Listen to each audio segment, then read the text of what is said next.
everybody! Welcome in! Hello, Mio! Welcome in for your first time, and Super Twin, congrats on your first! Hey, Kazu, and Snom, and Awesomer, and Phil, and Aduro, hello! Backsack, hello! GM Solid Snake, welcome in! And Dave States, thank you for the follow! Hello, Mana!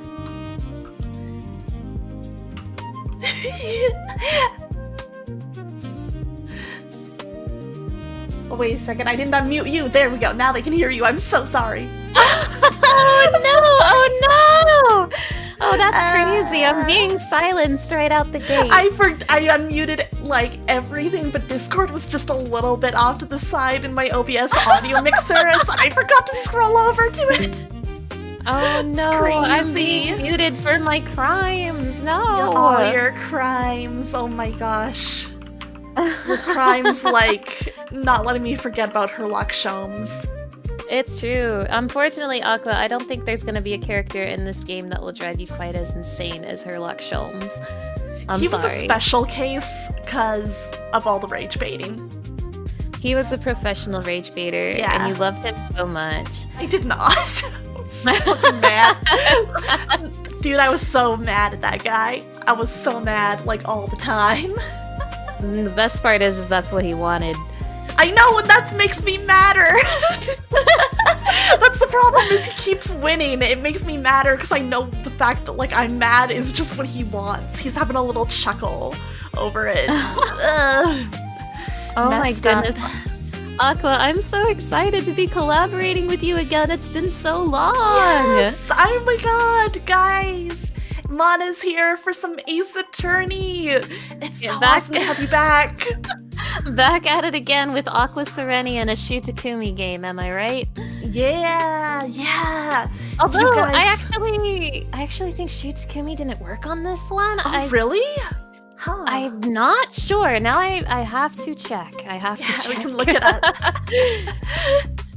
But yeah, while you're looking that up, if you guys don't know, Mana is a very good friend of mine. We've been friends since the incident 10 years ago, and she's also true. Yeah, she's been on my channel a couple times before. She was notably here for the latter bit of my Great Ace Attorney playthrough, which was so much fun. It was so great, and we also played Ghost Trick together on my channel, and that was also super fun. We keep playing Peak. We do. We play so much Peak. And so she's returned for Ace Attorney investigations. Yes, Xander, the Komaida incident. Making this sound like Raccoon City, it basically was, you know? It basically was. I'm really excited for this one because this is a rare Ace Attorney game that Aqua has not played. I don't have many of those left. And I was correct. It appears that Shutakumi did not work on this game. Interesting. I see. Huh. Or at least he didn't have like a lead role. He probably had like some. Maybe he did a little bit of like supervision or something. But yeah. Also, Perez, thank you for the head pat. But Interesting. I think, to be honest, I think you're gonna be able to tell that Shutakumi didn't make this one. I feel like at least of like the like Ace Attorney games I played, it's kind of noticeable when he's not like on board or not on board in like as full a capacity as some of the other ones. You know what I mean? There's like, a difference.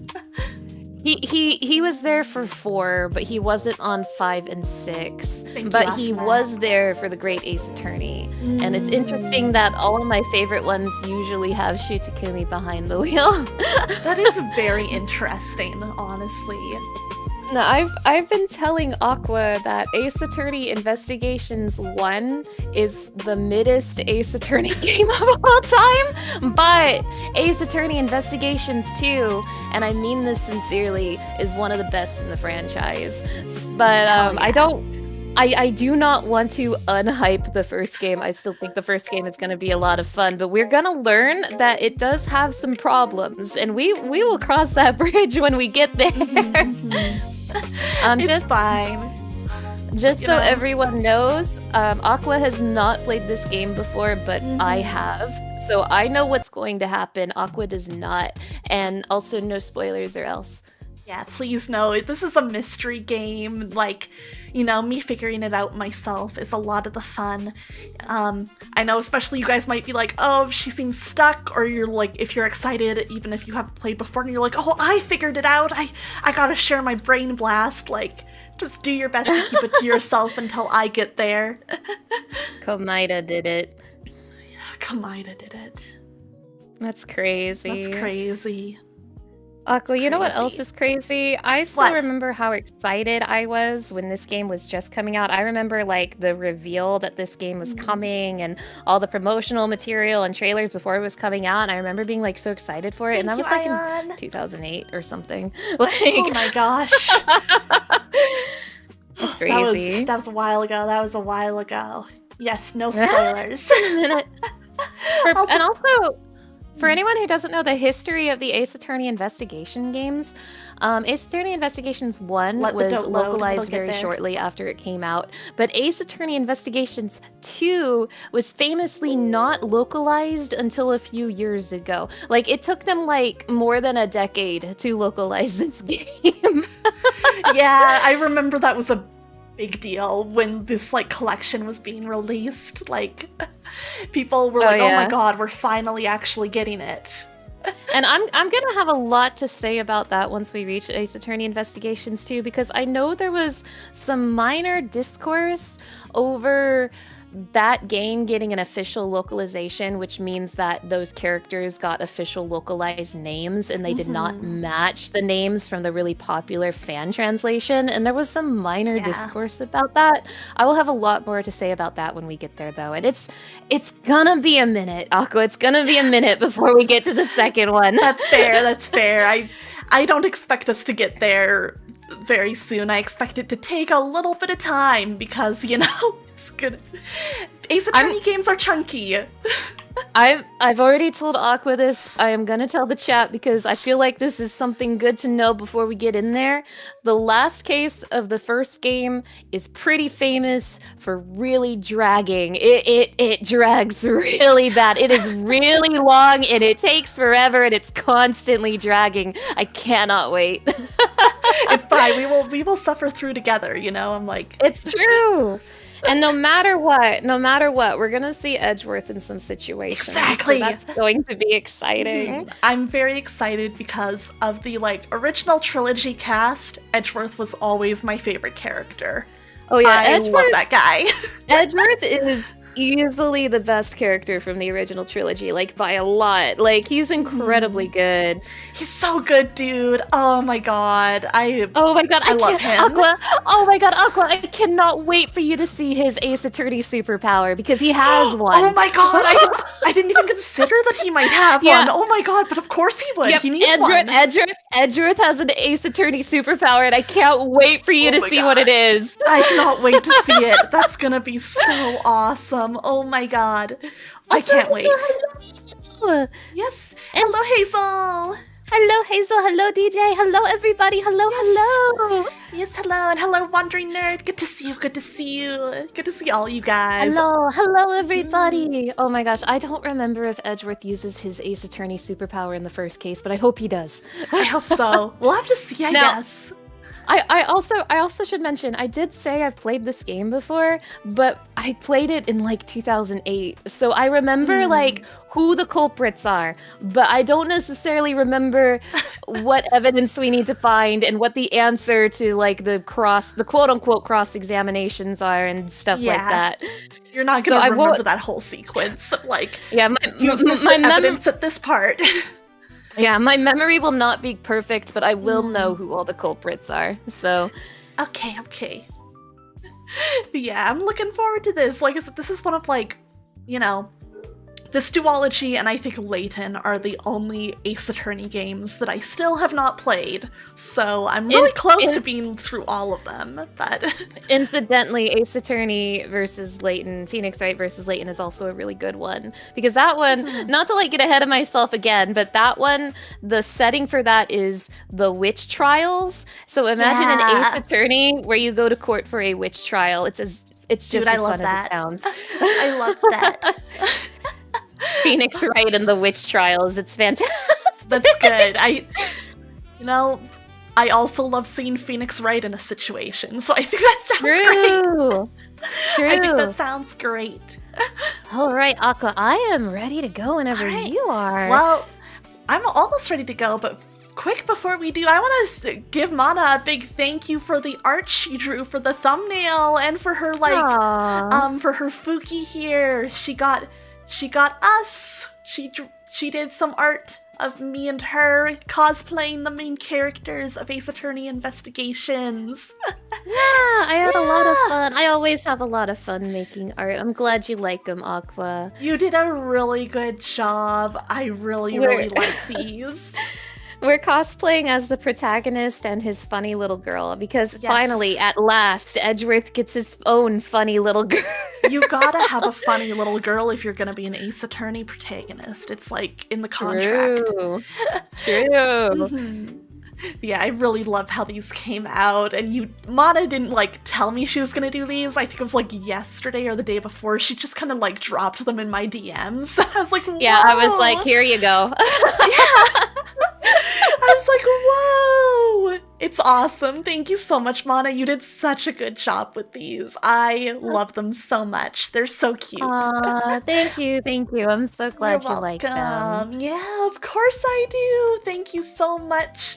Yeah, I knew I had to like make them little buddies on screen because I was like, I need to make sure that these get shown as much as they can be for this playthrough. It's great. So good. Also, hello, Kitsune Hime. I'm gonna blush. Yeah, you guys should definitely check out Mana if you haven't already, because she's a great streamer. She's a great artist.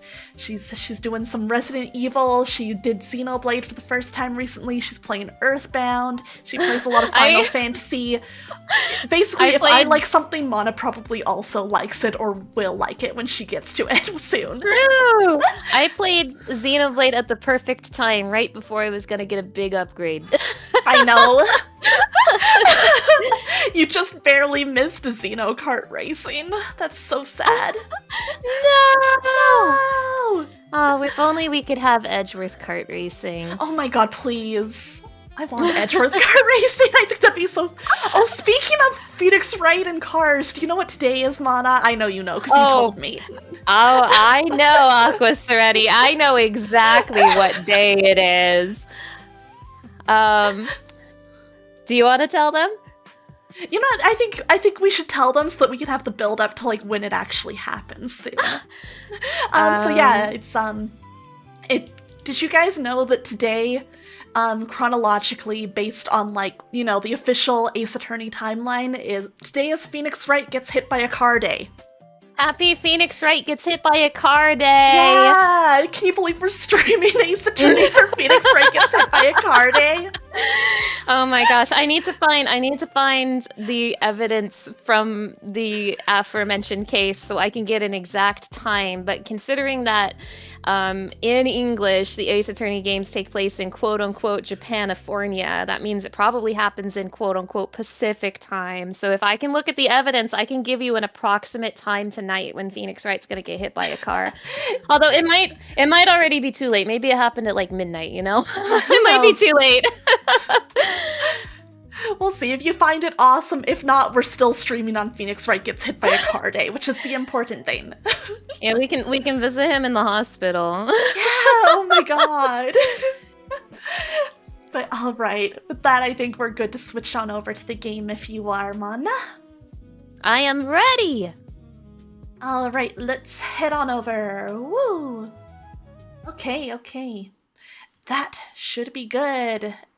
Everything is up. Just want to confirm, Mana, you see the game. I put that back up for you, right? Yes. Okay, thank God. Okay, let's get in there.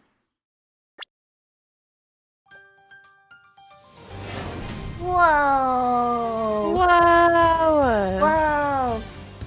As always, chat, please feel free to let me know if I need to adjust, like, any audio here. Especially, like, if the game's too loud, if, like, I'm too loud or too quiet, if Mana's too loud or too quiet. Let's make sure that everybody can be heard. So, yeah, please, please, please, please feel free to give me feedback on that anytime. Well, alright. This is it, Ace Attorney Investigations Collection. Woohoo! This is going to be so bizarre for me because these games were originally, I believe, on the Nintendo DS, and all of the walking around sprites, they were very good sprites, but they're like, you know, sprites, they're like pixel art and stuff. But for this collection, they have upgraded these walking sprites to be like HD art, and that is going to be so surreal for me to see. Yeah, that's going to be very different, huh? But it'll be interesting. I'm curious to hear what you think of them as someone who's seen both. It'll be fun. Well, I do think it is worthwhile to check out the original pixel art. This game is also unique because I believe it is the only Ace Attorney game where you actually walk around on the map and you're not like a visual novel. Yeah, you're gonna walk, by the way, Aqua. Edgeworth has walking sprites, Aqua. You're gonna make that boy walk. Whoa. Did you not know? No, I did not. I think you are like have overestimated how little I know about this game, actually. Oh my gosh, chat, Aqua doesn't know that Edgeworth can walk. That's crazy. Chat, she doesn't know. No, you will be sprites on a map and you will walk around and look at evidence. It is not a visual novel. That's crazy. Technology is incredible. That's crazy. Oh my god. Alright, I'm gonna quickly peep into the options just to double check. Oh, whoa. That goes fast. That's probably fine. Okay. We can always adjust this if we need to. Oh, you can pick! That's fun. We'll try out the new sprites, but it's nice that that's options. You can see what I'm talking about, though. Yeah, I'm used to the one on the right.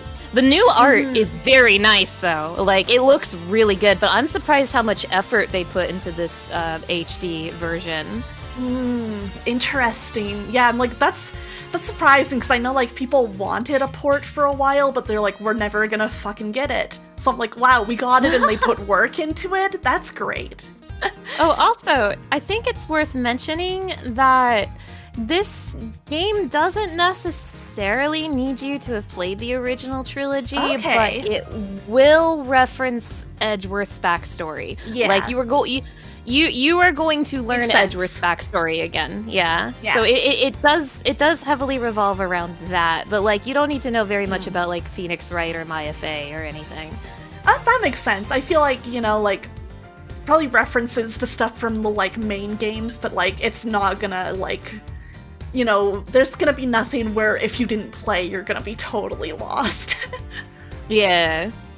Ace Attorney does that a lot, so that's fair. Hopefully the game, when it expects you to know something about Edgeworth, hopefully it will explain it to you. Yeah, I assume it will, and worst case, I'm sure we'll be discussing Edgy Boy whenever we can.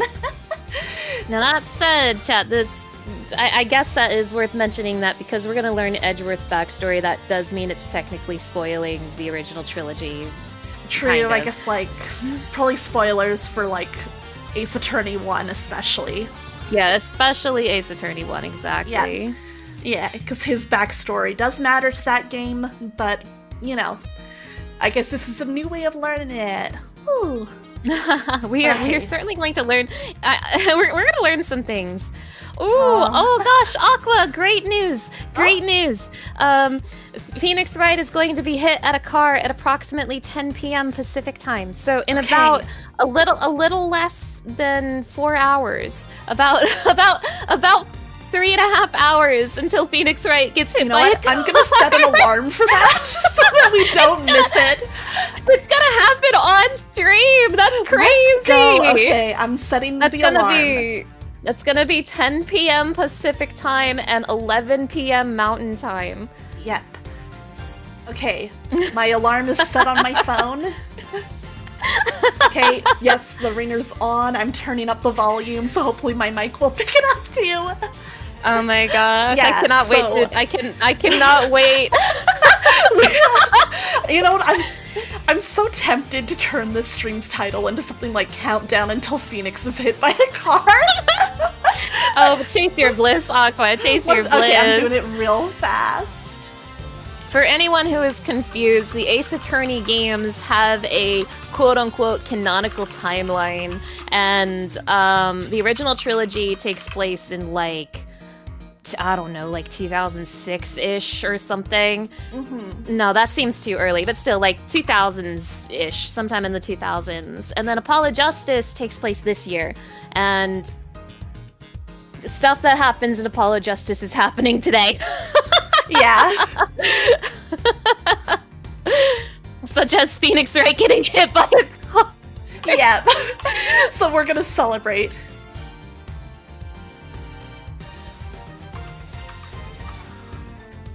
You know. Good for him. I've changed the stream title on both Twitch and YouTube. We're fucking doing this, dude. We're fucking doing this. So excited.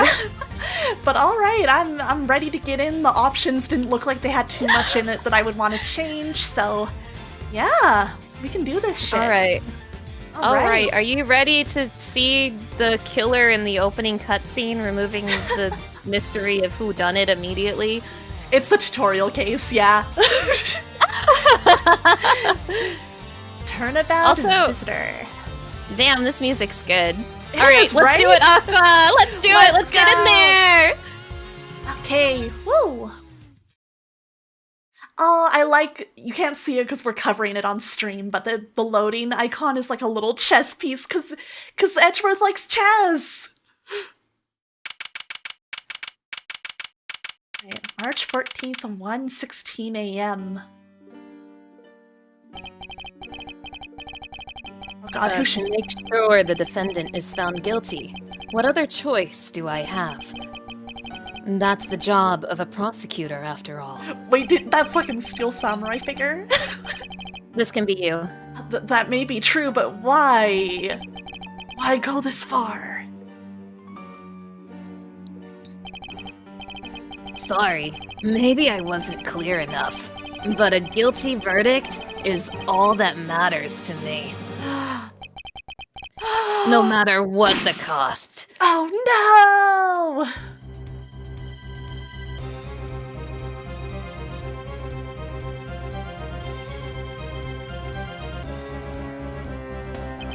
Some pretty boy did it. I'm a prodigy among prosecutors. Always have been, always will be. That's crazy. I can't believe the guy did this. Yeah, I can't believe this guy I really know did this. My favorite character, the guy, is the killer? This sucks. Yeah, I saw this guy everywhere on the promotional material. Really? I mean, they kind of mostly just advertised like the first two cases, and they really leaned into this guy. Yeah. I guess like if you're like advertising a mystery game, and you're like, oh, Dane, we need to advertise like a villain. Like, who are you gonna take down? It's been so long, so I don't remember. I don't think they actually revealed he was the killer in the promotional material, but they like kept showing him, and then you start the game and he's the killer, and you're like, yeah, big surprise there. You know, that's crazy. I cannot wait for you to learn what this guy's name is. I'm really excited about that. Hey, this game, they stop holding back. They're just like, fuck it with like all of these names. It's gonna be so good. Let's go. I can't wait. Right, March 14th, 2:05 a.m. Ooh, this is just a little after then. The prosecutor's building, 12th floor hallway. Whoa, he's walking! Here he goes! He's walking! Okay. Alright, so yeah, Mon and I decided I would be reading Edgeworth. So, good luck to me trying to be this guy. Have fun. Yeah, I've been going through in my head what kind of voice might suit him, and I never fully settled on one. But it's fine, we're gonna just be going for it. We're just gonna be going for it. Worst case, I just use my, you know, comfortable protagonist boy voice. It's hard to believe that I've been away from my office for a whole month. I hope Detective Gumshoe has been keeping an eye on my office and keeping it clean. I don't think that's his job, man. Ooh, also, it's worth mentioning this takes place like a few months after the final case of Trials and Tribulations. It's very shortly after. That's good to know. That's good to know. Yeah, I think Trials and Tribulations' last case is like February or March. Wait, March? Wait, this might be like immediately after. Wait, now I have to check. Regardless, check. This is within the same year as the last case of Trials and Tribulations. So that's important context. I see. Okay, that's good to know. Also, hello, Opal. Good to see you. Good to see you. Welcome in. Hello. Hello. The door is unlocked. Detective Gumshoe? What's this smell? It's very familiar. Oh, what? It's very sad. It's very sad that Edgeworth can recognize that smell. Because we all know why he can recognize it if we know his backstory. Oh.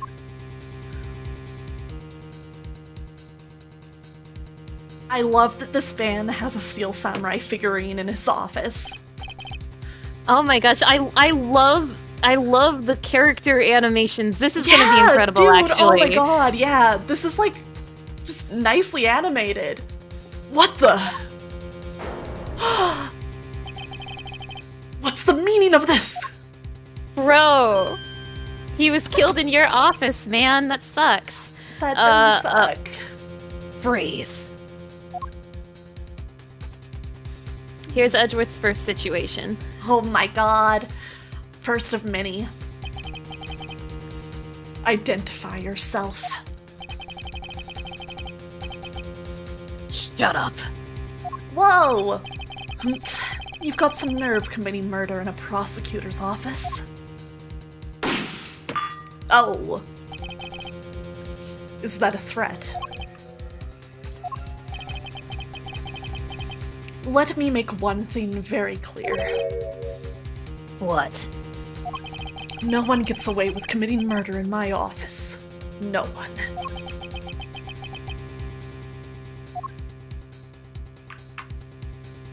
Oh, goodbye. Bye. Bye. Also, I just checked. The last case of Trials and Tribulations is February, and this is March, so it's about a month after the end of that game. Okay. So we've been chilling for about a month. I see. Yes. Thank you. My name is Miles Edgeworth, and I work as a prosecutor in my local district. Little did I know that upon my return home after a month abroad, I would be thrusted into a multitude of cases and some very frantic and busy days. That means he basically just went on a big vacation after the end of Trials and Tribulations, and he comes back and immediately it's this. Immediately it's this. Good, put that man in situations. Now, obviously, Edgeworth's office has a lot of little references that people who have been playing the games for a while will recognize, like that King of Prosecutors trophy and obviously the Steel Samurai. I really love the cravat on his flower pot that I can now see in HD. So silly. But, oh my god, I really feel this man bringing his... I know Steel Samurai isn't an anime, but it's the equivalent of bringing your anime figure into your office. I really love Edgeworth. Also, okay. So I know I keep calling this like a really mid game, but I will say the presentation is really good. It was really good on the DS with its pixel art, but seeing here with the HD art, I think it's going to look incredible. And I'm still so impressed how much effort they put into making this HD. I'm like kind of in awe right now. Yeah, I'm like, oh, this clearly wasn't just like kind of, quickly like drawn over, upscaled with the like pixel art. They like had to put work into this. This is detailed. Also, good night, Wandering Nerd. Thank you for stopping by. Good to see you. Thank you for coming on by. Yeah, this looks great. Back. Welcome back, Edgeworth. Welcome home, Edgeworth. Welcome home. I'm March 14th, 2:56 a.m., the High Prosecutor's Office, room 1202. I finished photographing the victim's body, sir. Very well. Please continue your investigation. I love that his investigations are like from the courtroom in Ace Attorney. He's doing the point that he does in the courtroom. Oh, this actually, forget what I said. This game is peak. Like, ignore me dehyping this game. This game is peak. If nothing else, I think I'm just gonna be excited about Edgeworth, you know? I love this guy. He's so good. Yeah. Yes, sir. And I'm pretty sure it's been a hot minute, but it already looks like these sprite animations have more frames in them than the original pixel art did. So they really went all out. I'm so impressed. I guess for some like,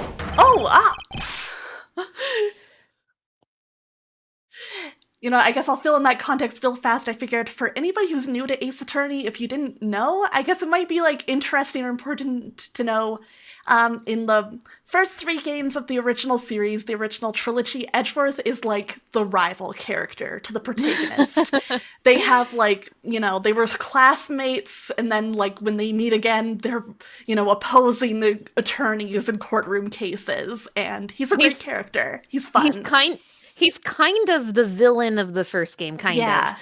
He's the villain for the majority of the first game. Yeah. Like, yeah, he's the rival. He's the Sasuke, you know?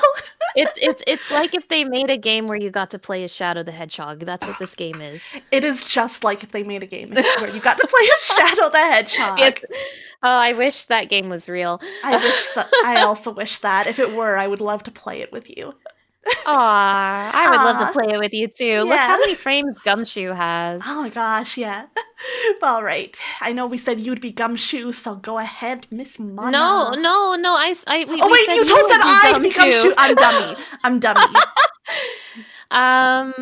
Gumshoe and Edgeworth are gonna be having a lot of one-on-ones in this first case, so you're gonna be talking to yourself quite a bit. So I'm gonna try to pick up extra characters when I can. But we've got our Aqua talking to herself hour. Have fun. And yes, they had a whip lady take his place in the second game, and I also love her. His little sister. Yes! Yeah, his little sister is like the villain of the second game, which is great. I did tell Aqua ahead of time. I did suggest some characters about who should voice who and stuff, and I mostly covered like the major main characters. So some of the side characters, we're gonna figure it out as we go. Yeah, but we'll feel out the vibes. I thought it would be wise for Aqua to be Gumshoe because I'm taking a lot of other characters that interact with Edgeworth. Fair. Mr. Edgeworth, sir. Are you okay, sir? Keep it down, detective. This is a crime scene. When I heard that a murder had taken place in your office, I ran up here straight away. I thought it was crazy. It is crazy to see Gumshoe from not a direct front angle. Yeah. Like it's crazy to see an angled Gumshoe. In the main game, you only ever see him straight on. It's weird seeing him in like a 3/4 sprite. This is Dick Gumshoe. He's a detective with the local precinct, and the one they assigned to handle this murder case for the time being. You're looking a little pale, sir. Are you hurt? No, I'm perfectly fine. However... look at what they did to your office! It's totally trashed! I'll say, the culprit sullied my floor with dirt rather well. No one gets away with tracking mud into my office. Whoa! Sounds like you're getting really burned up over this whole thing. This crime was committed in my office, so it is my responsibility to solve it. I don't think that's how it works, Edgeworth. Yeah, I don't think so, but if you say so. I don't know how to tell you this, Edgeworth, but like you're not a cop.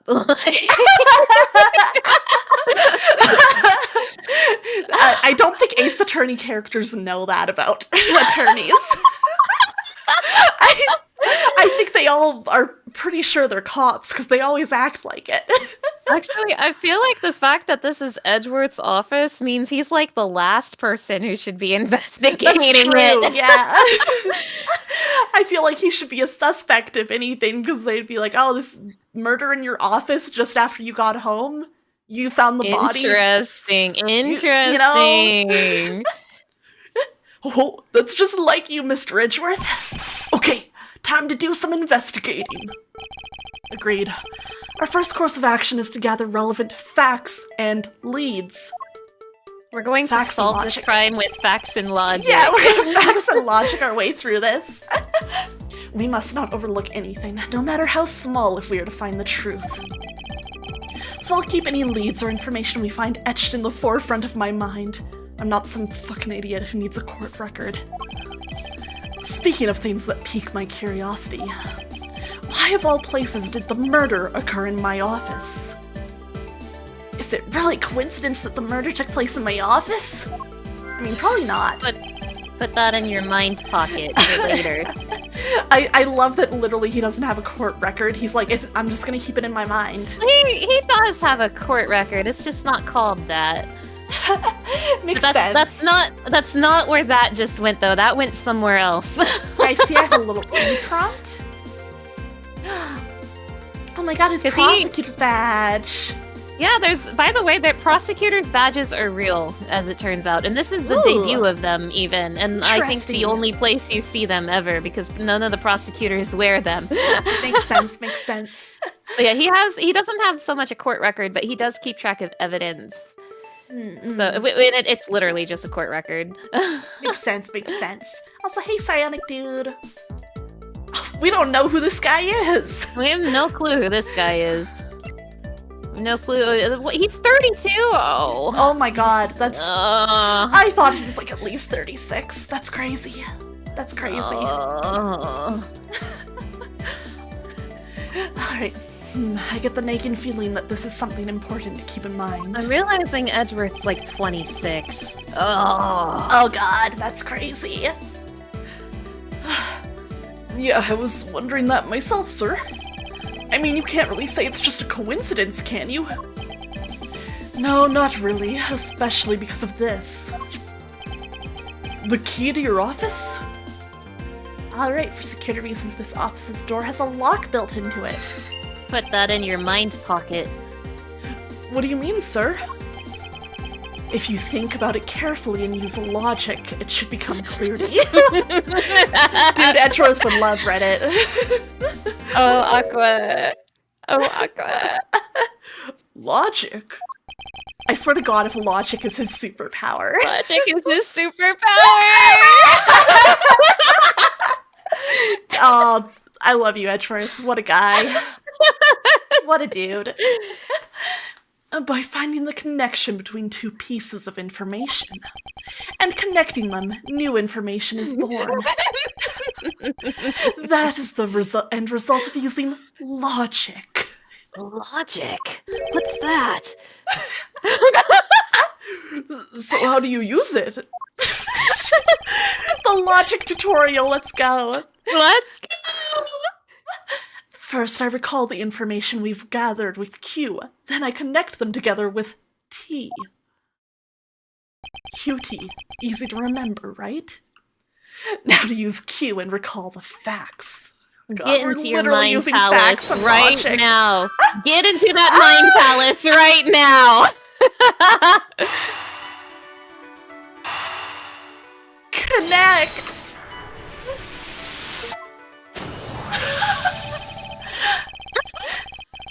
That's it. That's Edward's superpower. Oh, there it is, there it is. Love it. For security reasons, all prosecutors' doors are outfitted with locks, which means it would have been hard for the murderer and the victim to get in here.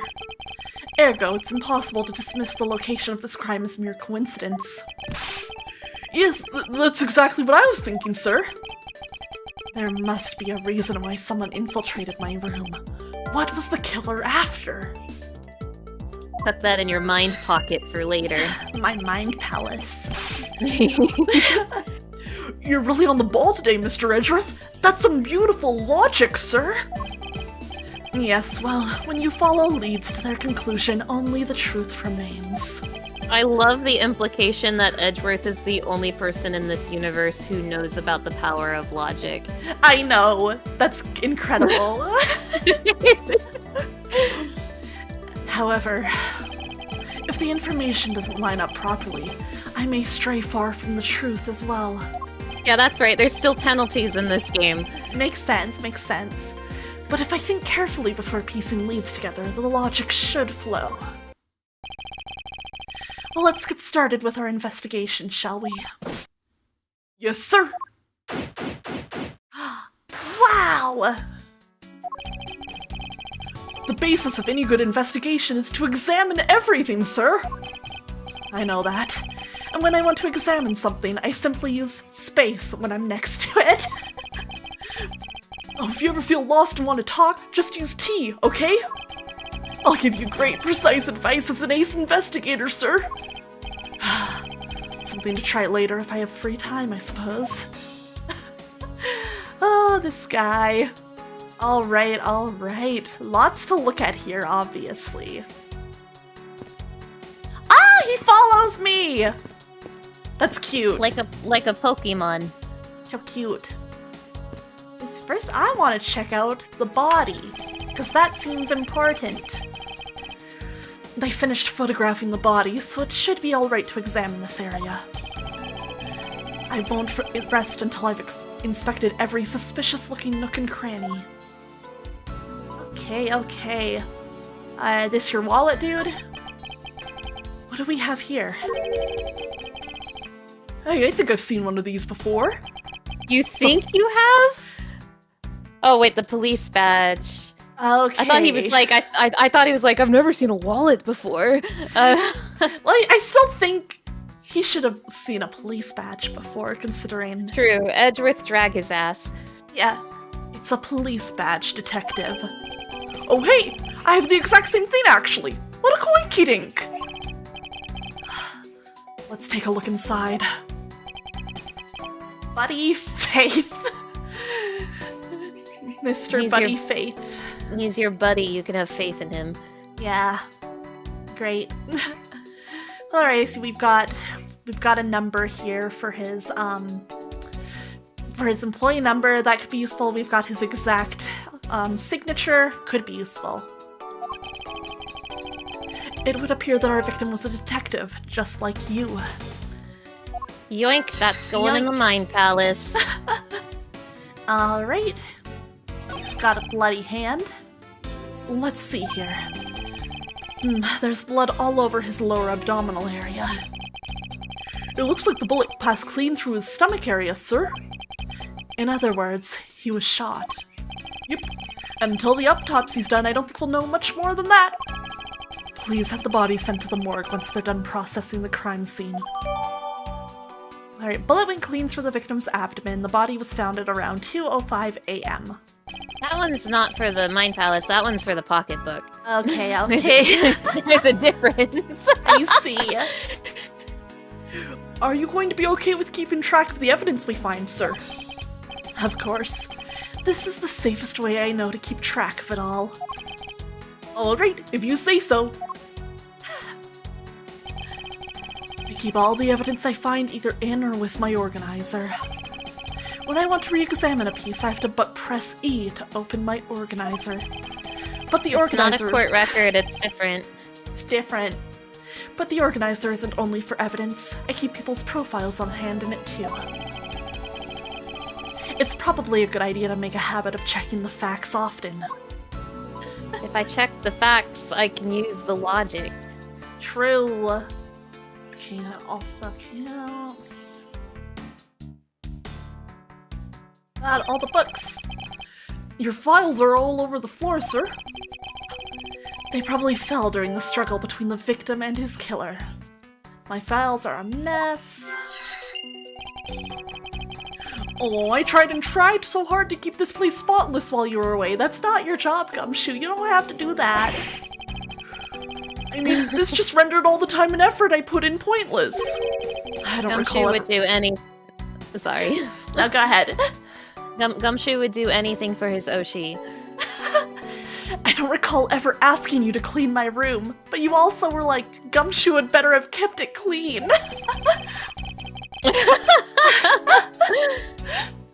Well, I watered the flowers every day just like you requested, sir. Hey, Mr. Indigo, how goes it? I just added cleaning to the list as a weekend special. For about half a day every Saturday, I'd come in and clean this place until it sparkled. Does he have a life? Edward's so mean. He's gonna make Gumshoe cry. I know. I don't believe it. I packed those files on the shelf so tight that not even an earthquake could make them fall off, but just look at them. At this rate, the rest of the files won't be able to withstand an earthquake at all. A problem to be sure. Well, once the investigation is over, we'll put them back up on the shelf. We're not is gonna that talk all you have about to say? guys, there's No, notice anything else, Edgeworth? guys. I'm gonna move my models to check and see a little more. Guys, there's something you should take a look at right here. Oh my god. Also welcome in Von Kobold Commando. Oh, Gumshoe. Okay, let me see. Anything else? I've already intuited that yellow means it's interactable and blue means it's not, but I'm glad that make sure. I'm glad that this version of the game checks off stuff you have already Thank looked God. at, because the original did not. That saves so much time when they let you know you looked at this, you found this one. You don't need to look again. Yeah. Oh, Now and let's it even walk checks it off now around. again. Oh, nice. Now let's walk around with our physical bodies and find more evidence. Crazy. This is probably, honestly, one of the most unique Ace Attorney games, to be honest. It's really interesting. I like this, like, being able to walk around the room. It's fun. It's just like a neat way to make it feel a little bit fresh and different. Yeah. Ouch! They even knocked over your chess set! I had it all set up, ready for when you got back. I figured we could play a few games, aww. I had no idea you were interested in chess. I'm actually pretty good at checkers, so I thought I'd give chess a try. It's basically the same thing. In that case, I suppose I can set some time aside after we solve this case. Aw, Edgeworth is actually gonna play with him, aww. Aww. Though I don't expect the games to tax my mental acuity much. Oh, Edgeworth, I love you, but you are kind of a bitch. It's great. He's my favorite. I love that for him.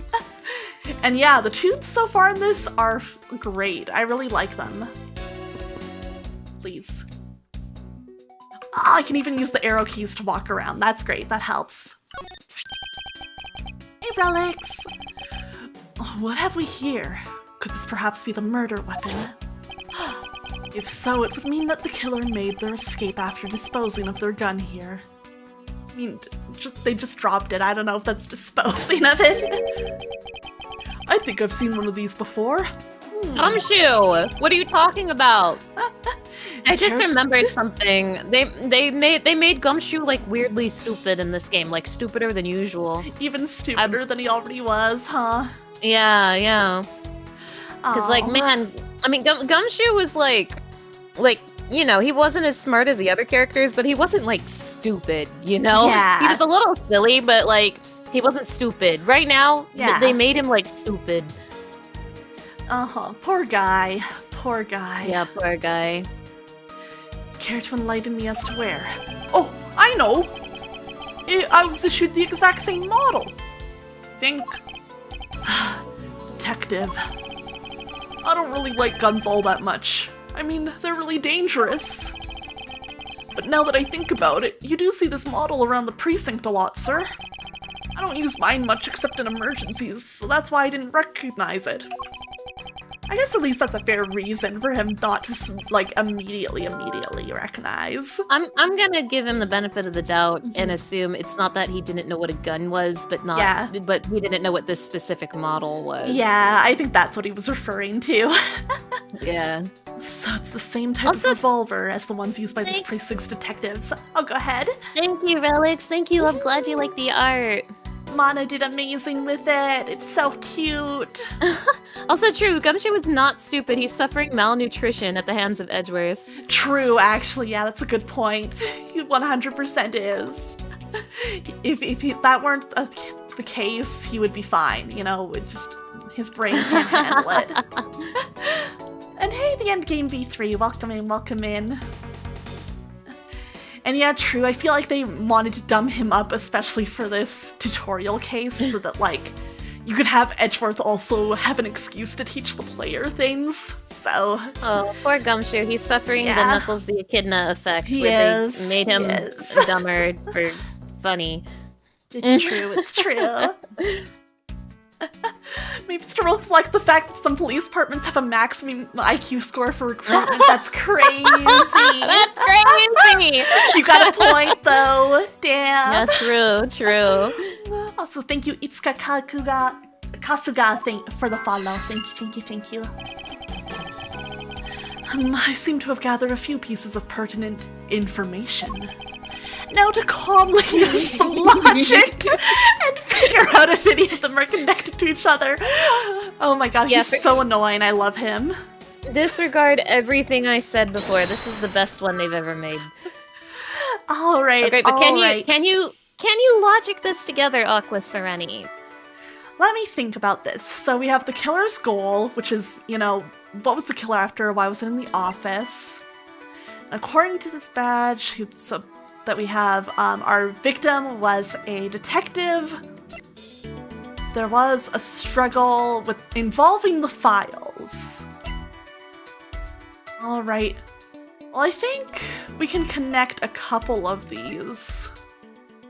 I'm gonna give some stuff a shot, but you know, Ace Attorney games, sometimes, if you don't come to a conclusion the way the games want you to, sometimes you get punished for being too smart. Yeah, exactly, or for like thinking in a way that the game didn't consider you could think about it. These feel like, yeah.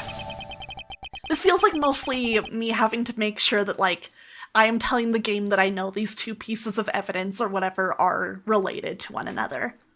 Which, hopefully, is not going to be too hard. Honestly, a pretty cool system for a detective game. I like it. The revolver, the standard model used by detectives. Could it have belonged to our recently departed? Detective Gumshoe, could you please thoroughly check the victim's body one more time? Yes, sir. On it now, sir. What's the logic? Oh, you missed the tutorial about explaining what it is, Relics. That's rough. You'll have to check the VOD.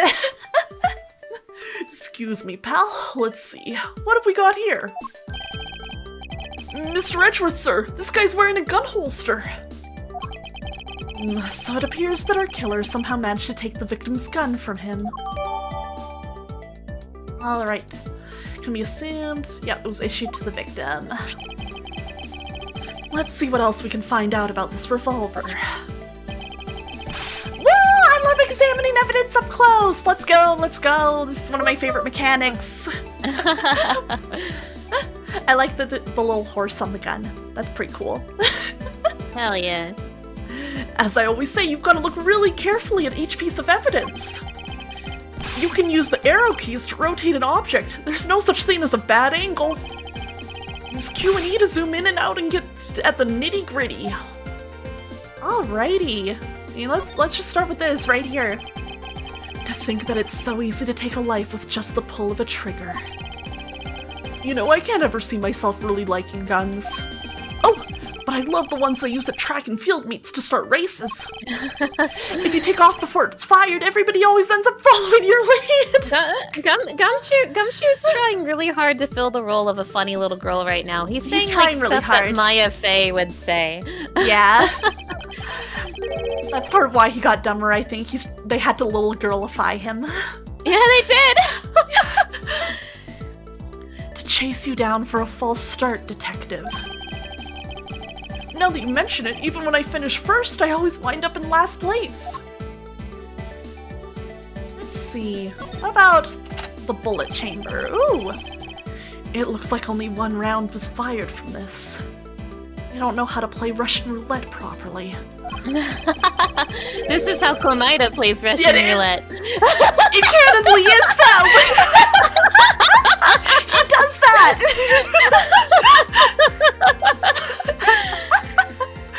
Oh god. Wow, so the killer killed the Vic with just one shot after wresting the gun from him? The Vic. The Vic.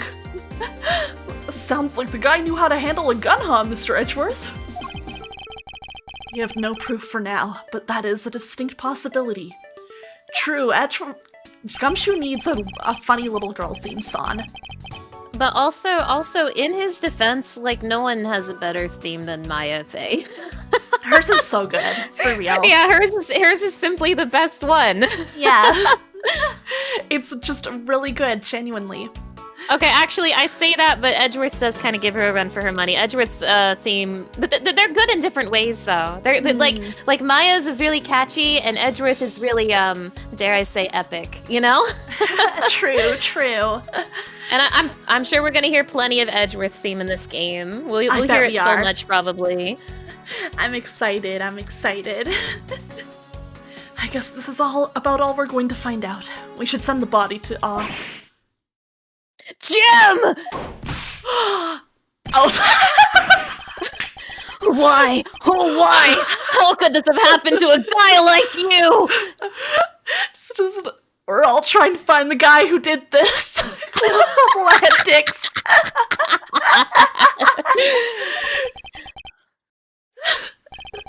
Are you all right? Oh, wow, his hand is actually on his shoulder. Whoa. Don't touch me. Leave me alone. Just let me be. Sorry, but I can't do that. The investigation is still ongoing, so please refrain from touching the body. The body! The body! Don't talk about him like he's just some lump of flesh! Yeah, there's no crime scene preservation here. Look at him. Jim looks like he's just turned in for the night. Sure. Just in a blood-stained suit, pal. Where are my manners? Aren't you that prosecutor? Why, yes I am. I'm Jock Portsman, prosecutor. Jim here was my partner in crime busting. Jack Sportsman. Jock Sportsman! Oh my god.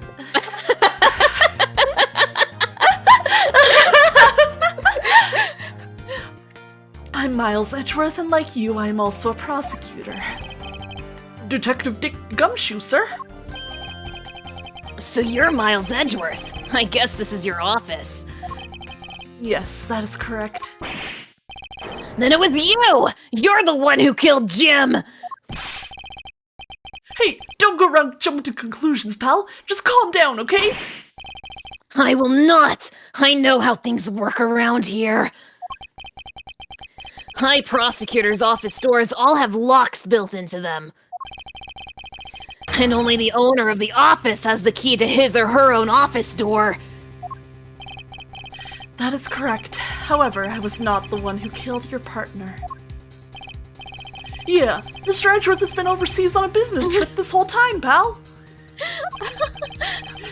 I'm sorry, I'm thinking about how, like, this guy is a prosecutor and the victim was his detective partner, and like what a betrayal. It would be like if Edgeworth killed Gumshoe. That's crazy. Oh dude, that'd be messed up. That'd be awful. This guy's sick and twisted. Hey, PLWG08, thank you for the follow. Welcome in. So the only one who could get in here was me. This guy are sick. Hey, Cam. Wait, that means... I'm not sure what that means. So it was you then! You're Jim's killer! No, wait, pal. You've got it all wrong. Everyone calm down. Mr. Portsman, correct? If you're a real prosecutor, you should know to stay collected. The investigation has only just begun. Isn't it too early to be drawing conclusions? Alright, I get the point. You're right, my mistake. I tend to get a little too hot-headed sometimes. I mean, it's not like his partner just died or anything. Yeah. It's not like his partner's corpse is right behind him. Right? You sure are one cool customer, though, Mr. Edgeworth. I've heard all the rumors about you. You're the great genius prosecutor. You're something of a legend, you know? Anyway, let's call a truce and work together, okay? Now, how about a handshake to seal the deal? A pleasure to work with you. You guys were conducting your investigation, right? Sorry for barging in like that. Carry on then. It's your room after all. You know what they say, if a murder happens in your room, then you get to investigate it. It's true, that's the law. That's the law. Yeah. Thank you, I intend to. I just want a little more time to say goodbye to Jim. You there! Sir!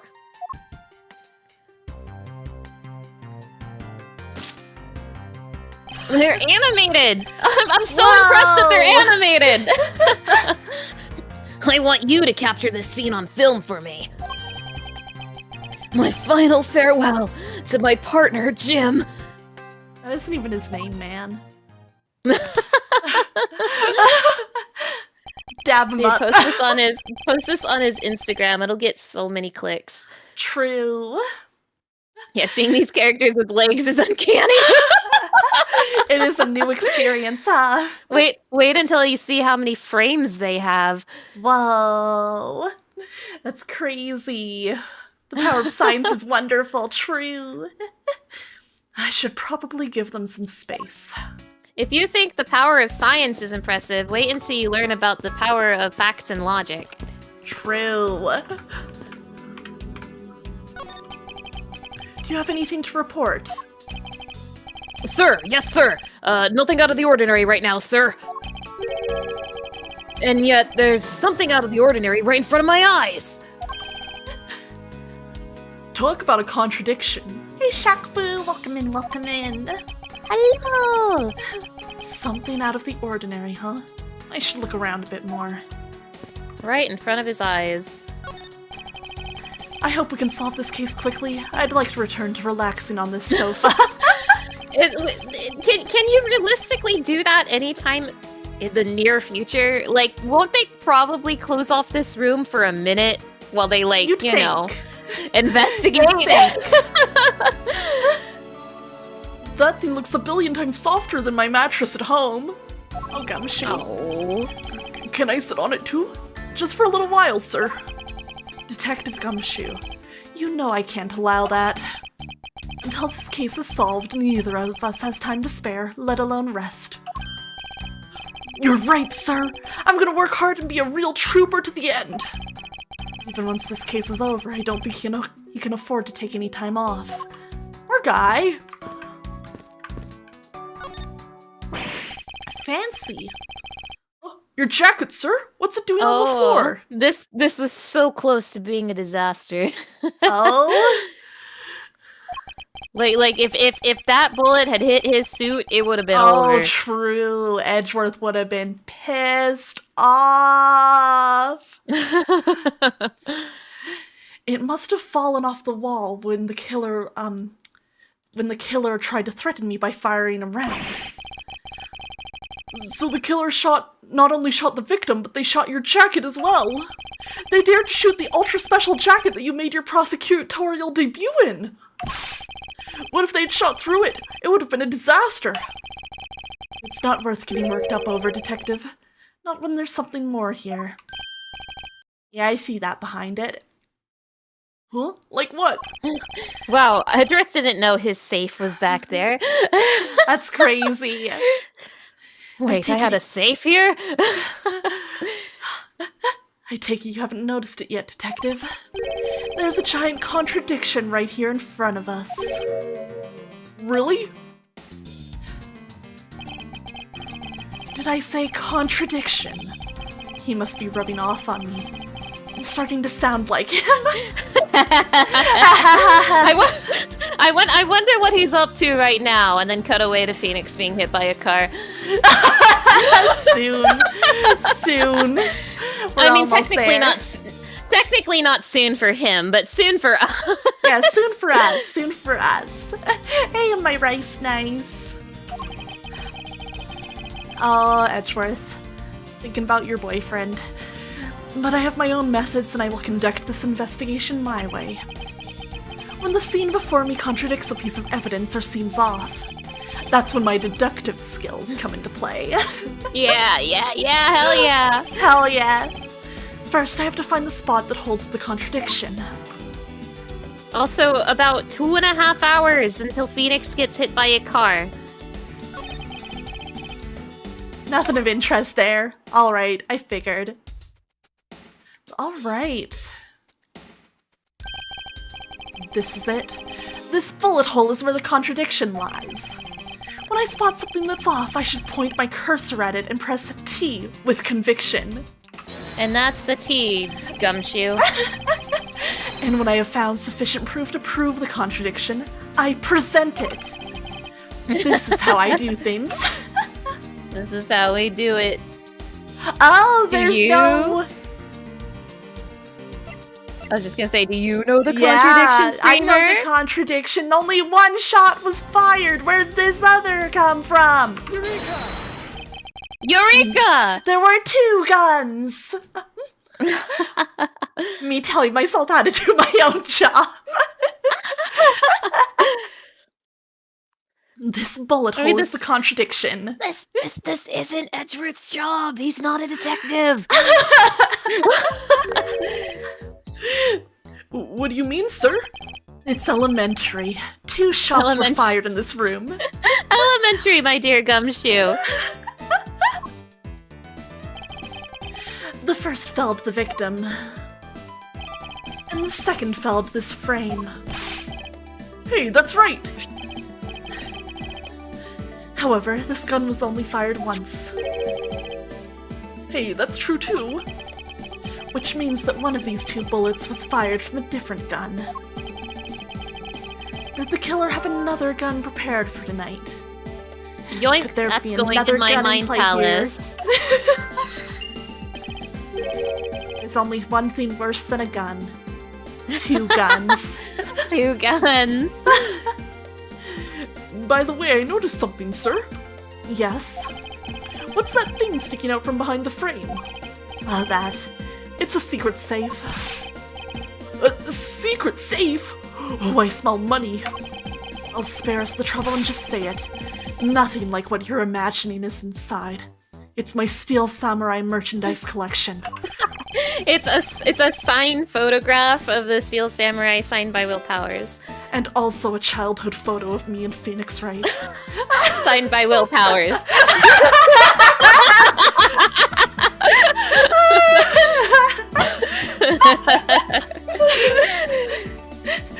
Now, if you could kindly move this frame out of the way. Roger that. Achoo! Achoo! Talk about dusty. I suppose that's what happens when I'm not here to dust it once in a while. I had no idea there was a safe here, or I'd have kept it clean for you, sir. So when did you put this thing in? It wasn't something I had installed personally. Every prosecutor's office has one. Really? I had no idea. Well, only prosecutors are supposed to have knowledge of their existence.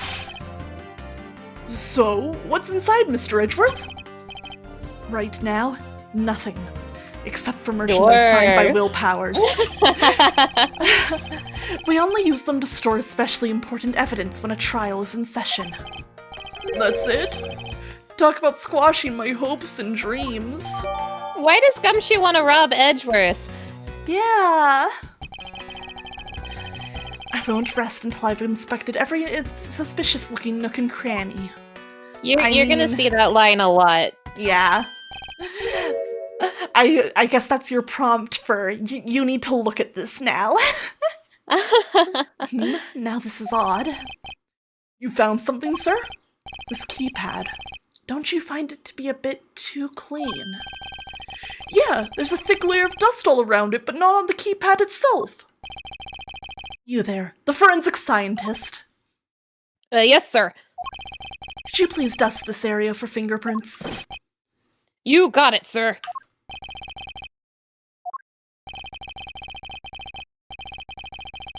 I couldn't find, let alone lift a single print. Looks like it was wiped down well.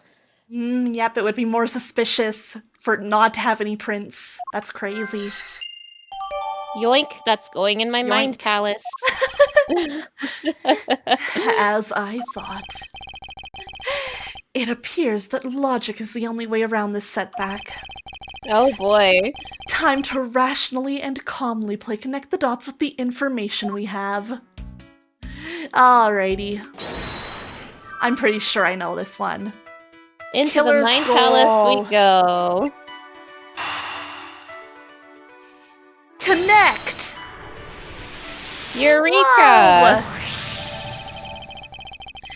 I believe I have figured out what the murderer was after. Well, what is it, sir?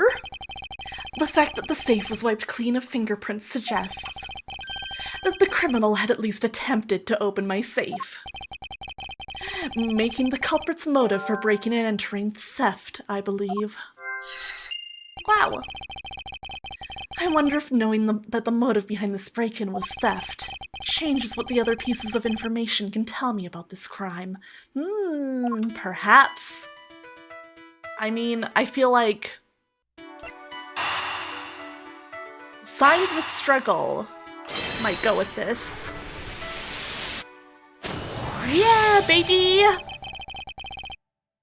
There's a possibility that the files splayed on the floor are not the result of a struggle between the victim and his killer. Yeah, that's what I thought. They were looking for something. They were looking for a specific file. They were looking for the file that had Gumshoe's name written on it in blood. Yep. And yeah, he's got a steel samurai figure. Like I said earlier, I love it because it means Edgeworth's the type of guy who would bring, an anime figure into his office, basically. Edgeworth is canonically the biggest Steel Samurai fan in the series. He is. Which is fantastic news, actually. Dude, it's stuff like this is why he's my favorite. I love him. Yes, hello, yes. little dog. Hello. Hello. Oh, you mean like it could be from when the killer tried to find something, sir? Precisely. We need to figure out if any of the files have been stolen. Yes, sir. I'm gonna shelve files like you've never seen before, even at a library. Sure. Let's give that a try. I don't think you're supposed to touch the crime scene and like that, actually. I mean, I guess Gumshoe can. Gumshoe is I guess Gumshoe's allowed. Yeah, he's the detective.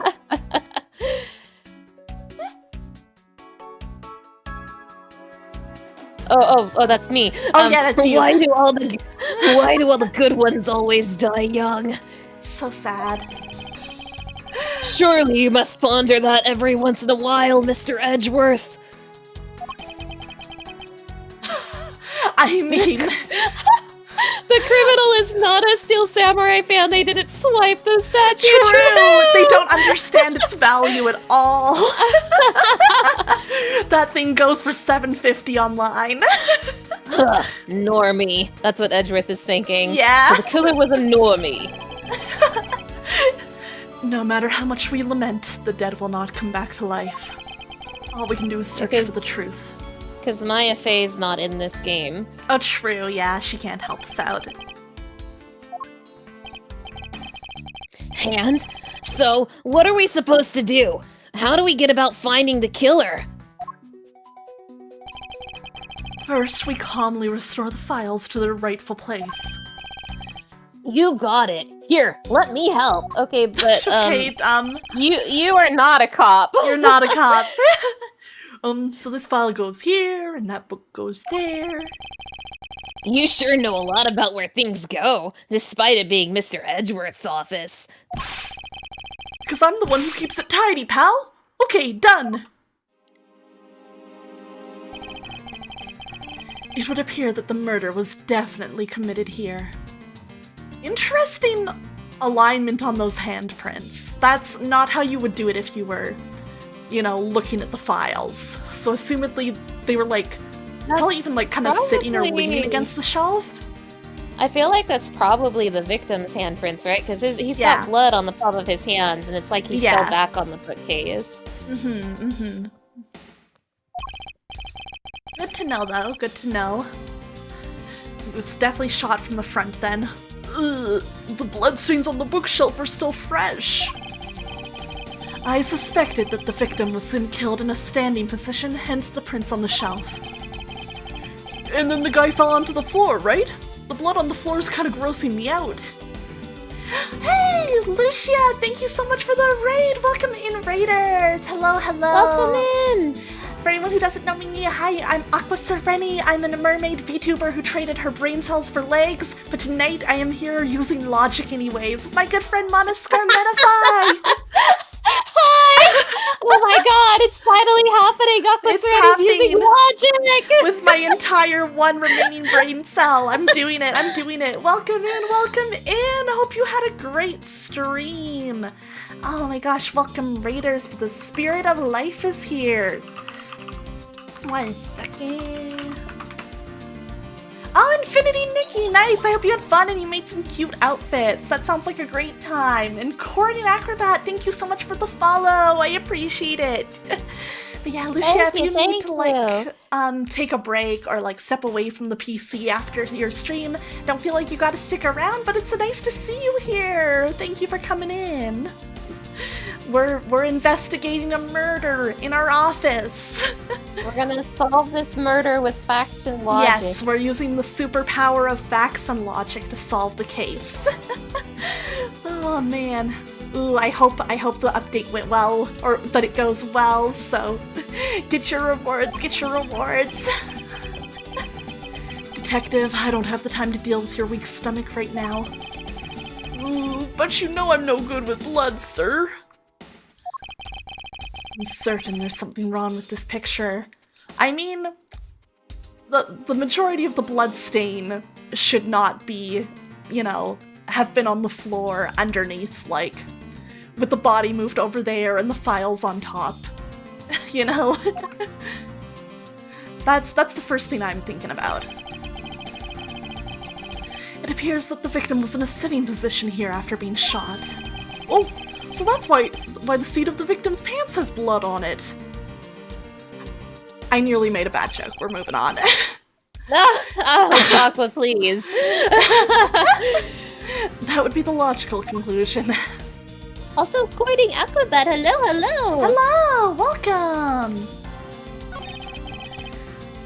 The victim's handprints. He must have tried to support himself with his hands here after being shot. There are prints on the floor, too. Those must have been made when, unable to stay standing, he dropped to the floor. What about these bloodstains? So this is where the bullet lodged itself after it went through the victim, huh? Oh. Well, if he was standing at first, that doesn't make sense. For the bullet to be lodged so squarely in a file spine indicates that the files were ransacked after the shooting had occurred. Then I guess the victim was moved because he was in the killer's way. Interesting. I'm trying not to, like, I don't know. I remember who the culprits are in this game, but I don't remember how, like, the mysteries pan out. So I'm trying, like, not to speculate out loud too much, because technically I know what's gonna happen, but I don't remember the process. And I'm like, I'm thinking and getting so close to saying things I probably shouldn't. That's fair. I trust you to know where, like, you know, where you might be saying too much and where you're thinking with me, you know? Yeah, I'm trying to be careful. In Mana we trust.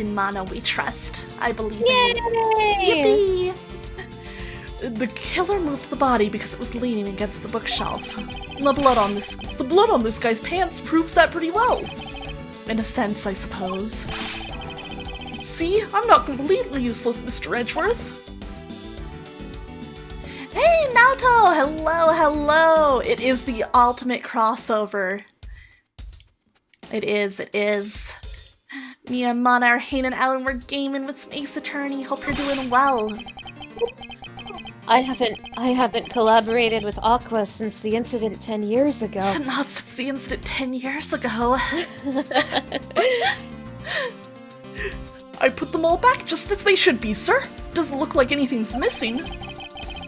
Although, it does look like the killer moved the body to flip through my shelves. I wonder if they found what they were looking for. Okay, I wanted to double check. Well, one of these days we gotta play a mystery game that neither of us have played before so that we can both think out loud. We should. Well, there is that one related to the incident that's supposed to come out sometime this year, I think. I think people are thinking that's being delayed. Yeah, I would be shocked if it wasn't. I think if it were still coming this year, we would have seen a trailer recently. I think we would have seen a trailer this last week. Whoops, I did not mean to do that. Eureka! I only have one brain cell in my mind palace. Oh, but whoops, I used the wrong command. No, it's not. But I am gonna double check my evidence. Let's see.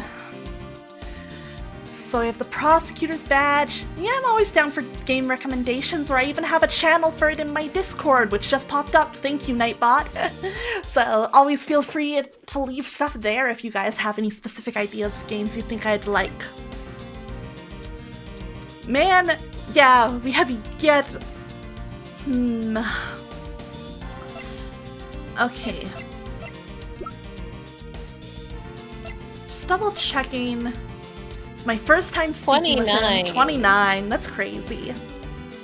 I don't like playing these games anymore because the odds of me being older than these characters is a little too likely, and I don't like that.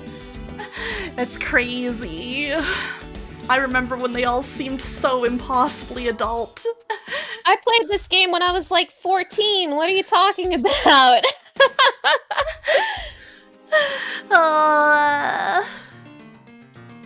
Alright.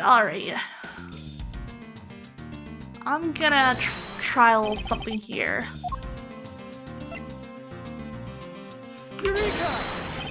Eureka!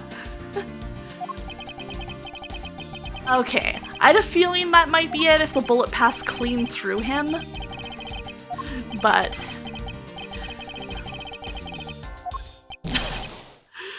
Oh, Edgeworth. That was me keeping you on your toes, detective. Okay, though. So, there are a few things I can think of that are odd here. I just need to figure out how to, like, make that into, you know, a contradiction, I guess. Well, of course, Aqua Serenity, if you want any help, I am right here. But I will let you ask for it. Thank you. Now that said, there isn't too much evidence, so there's only so much it could be. Yeah, I went clean through his abdomen, so... But I'm gonna try something, because my thought is that if it went through his abdomen, it's very weird for it to have shot, like, this low, if that's where it was at the time. Yeah. Oops, did not mean to do this again. Okay. My thought process at first with the gun was just like, okay, we're proving that this is where, like, you know, that one bullet was fired at least, or at least one of them. Eureka! Eureka!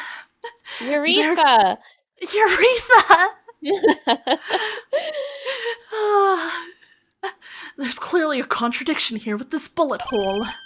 What do you mean, sir? You don't see. Quite simply, the bullet hole itself is too low. If the victim was shot in the stomach, the hole should be much higher up. But what if the guy was shot while he was sitting or lying down, sir?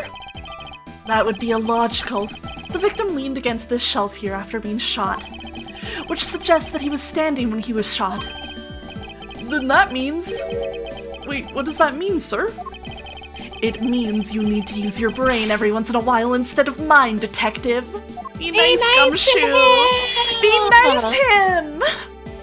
In any case, it means someone made a faulty assumption. And it was from this mistake that our current contradiction was born. What is the faulty assumption that caused this problem with the bullet hole's position? I mean, my assumption would be the order of the files. That's like the easiest thing to explain, right? Yeah, I believe the order of the files is a bit off. You may have put them back in the wrong order just now. Hey, actually, I think the labels on the files are wrong, sir. Oh my god, Gumshoe, please. Gumshoe. Oh. Yeah, you see here how the files were shot begin with the number O? What are those doing all the way down here down there after 1, 2, and 3? That's really weird. Actually, the way they are organized now is the correct order. They're exactly as I see them in my mind's eye. But the numbers are all out of order. Expand your mind, Gumshoe. Literally. Those white binders are special, so they are arranged a little differently. But from this, we know that the files were not in this order when the crime occurred. Aha, so that's it. I believe the killer made the same incorrect assumption as you just did, Detective. Let's rearrange the files in numerical order and see what we find out. I see. Yeah, it's not an O, it's a 0. The culprit didn't know that Edgeworth was a little freak. Yeah, didn't know he's like this. God. Do you think it'd be okay to prop the body back up to how it was before it was moved? They finished processing the crime scene, so I don't see why it wouldn't be. If you please, Detective Gumshoe. Okay. I did not fully understand that they'd moved the body over. I see. As I suspected, the bullet hole is now where it should logically be. The killer went through my files first before shooting Mr. Faith. And then put the files back in numerical order, I guess. Exactly. And then proceeded to shoot the victim. But why would someone kill a man and then look through your files one more time? Puzzling indeed. The files were thrown into disarray twice, once before and once after the crime. But why? Yoink, that's the one in the Mind Palace. The only thing I know about Miles Edgeworth is that he's Phoenix's boyfriend. Truth. It's all you need to know. Now the crime scene is as it was at the time of the murder. Time to give it another look. Body time. There must be some reason as to why the victim's body was moved. But there's no time to ponder that now. Let us continue with our investigation, Detective. I mean, I assume because, like this, he's in the way of the files. Roger that, sir. I'm raring to go. Am I allowed to notice this yet? This. What is that? Gumho. Gumho. Why does it say Gumshoe on there in blood? It says Gumho. Gumho. Mana. It's Yes? Portsman. He's decided to come help. Oh my god, oh my god, Portsman. He walked up uninvited. This guy, oh shit. Yeah. I'd say that's some incredibly incriminating evidence. Sorry, when it's just like names and not like harder portraits, to sometimes I tell. lose it a little bit, yeah. It's all good because I have to pay a lot of attention to them right now, so that's the only reason I noticed. It's been Edgeworth and Gumshoe talking to each other for like the last 15 minutes. I didn't realize. I forgot Portsman was here. To be fair, he wasn't really doing anything until he walked up and be like, wow, that's suspicious, guys. Yes, indicative of criminal activity indeed. No, wait, there's gotta be some mistake. Mr. Edgeworth, sir, help me. Say something, sir. It appears that one of my files was stolen. Is that all, sir? What about me and my situation? Not everything is about you, Gumho. Not everything's about you, Gumho. Is this what the killer was really after? 11037. 37. Who could have done this? Looks like Jim was able to leave us the name of his killer in the end. And this most important message managed to reach us. I don't think his fingers had blood on them, idiot. I mean, his whole palms had blood on them. Did his fingertips, though? I don't know. His palms definitely did. It's hard Yeah, they're curled, so it's hard to see. Oh, they do. Yeah, they did. do. Okay, Yeah. okay. I'm telling you, it wasn't me! You can't be terribly pleased to hear that your beloved partner is the guilty party. If you're going to accuse Detective Gumshoe of being the culprit, I sincerely hope you have some proof to back it up. It finally happened. Gumshoe is finally the accused. It's crazy. It literally happens to everybody, Gumshoe. It's okay. Yeah, it's all right. Jim's words. They're more than enough, wouldn't you say? If that's how you want to play it, then at least allow me to understand your reasoning. You got it! I don't like this one bit. There's something strange about this man's attitude. And there must be some sort of flaw to his logic waiting for me to dig out. My logic's better. Yeah. Mr. Edgeworth, what are you going to do? What I always do in court, I'm going to cross-examine him. You sure are, buddy. Let's go. One way or another, I will expose the flaw in his logic with this technique. Ooh, how do you do that? Can you explain it to me, sir? Just in case something's different here. Alright, first I listen to the witness's testimony. If I find a flaw in the testimony, something that contradicts the evidence, I open my organizer with E and present the evidence of present the piece of contradictory evidence. To present something, I simply use T, but that's old news. But it's not like there's gonna be a flaw in their testimony every time, right? Correct, and at those times I need to press the witness with Q. Sometimes by pressing, I can draw out new information, add new or modified testimony. I think I get it, sir. I'll be sure to try this technique out during the investigations, too. Very well. I'll even show you how it's done. Now watch carefully. Are you ready to debate this guy? Let's go. Pressing and presenting, man, he really thinks about Wright all the time. True. You remember using your DS mic to play the series? Oh, that was so good that the DS games let you yell like objection and stuff into the mic to present stuff. So good. Honestly, the best part, like during the credits where it's like Phoenix say the thing and then you have to scream objection into your microphone. That was literally the best part of every game. It was. All right, Mr. Portsman's logic. Detective Gumshoe, you stole Jim's gun from him and shot him dead. Furthermore, you messed up the files to make it look like you had committed theft instead. And that's when you moved Jim's body that was sitting in front of the bookshelf. But thanks to that, you didn't notice the bloody letters his body was hiding. And it will be by his final words that you will be brought to justice. Wow. You intend to argue that the Victimstein message points to his killer.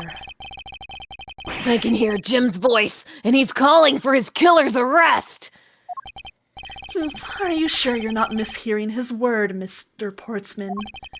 Wow. There's no way Detective Gumshoe is the culprit here. I mean, Edgeworth only knows this guy as being like the victim's friend. He's being so mean to him. I at least am glad he's like very defensive of Gumshoe here, though. That's nice to see. Yeah. Yo, like, that's aw. his. That's his oomphy. You leave his oomphy alone. Only he's allowed to be mean to him. Exactly. That's his funny little girl who's a 32-year-old man. Yes. I will find the flaw in this man's logic. One of my detectives. And expose it with credible evidence. So, like, this game is obviously very different from the other Ace Attorney games, but at the same time, it's, like, incredibly similar. Yeah. This is literally exactly what it says it is. It's a cross-examination. Exactly. I'm just gonna quickly double check the details we got here, make sure it's fresh in my brain. It is kind of interesting to take this out of the context of a courtroom, but at the same time, it kind of makes you go, like, who has any authority here? Literally. Like, who is punishing Edgeworth right now? Right? Because, like, in Ace Attorney regular, it makes sense because you've lost credibility in the courtroom and the judge gets pissed at you. It makes sense. It makes sense. Also, if you didn't notice the bloody letters, they wouldn't have taken this. Easy. I like to think that Edgeworth he has so much pride that if he gets things wrong a little too much, he shrivels up and dies. I think you're right. I think that actually would be it.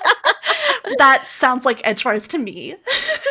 Gumshoe cannot be the killer as he appears in the next game, Mr. Portsman. True. Technically, this did come out after oh, okay, wait, you're talking about Ace Attorney Investigations too. This did come out after Apollo Justice. It chronologically takes place before Apollo Justice, but it was released after. Okay, Apollo I didn't know Justice. that. Interesting. Yeah. I see. Perhaps you're not aware, Mr. Portsman, but there's a serious flaw in your logic. Amateur. Mr. Portsman. Mr. Portsman. Bringing a bit of the courtroom into this, I see. No problem, I'm game. I can't help but find it odd. Excuse me? Odd that a fellow prosecutor would be brought down by the power of his own office. Oh, the music. Music! What are you Turn it up a talking little about? bit. Oh, you're joking, I get it. If you have time to laugh, then you have the time to take another, closer look at this. Do you still not see? If not, may I direct your attention to the missing file? What? That's impossible! Gummo, who's that? What's impossible, Mr. Portsman? Nothing. The files on that shelf are all about a certain case. When the killer went to take the file after murdering your partner, I highly doubt they could have missed the bloody letters written on the spines. Objection!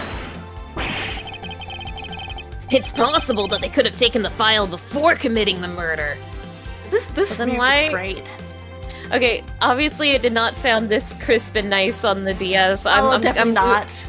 I'm losing it in a good way right now. I'm really excited.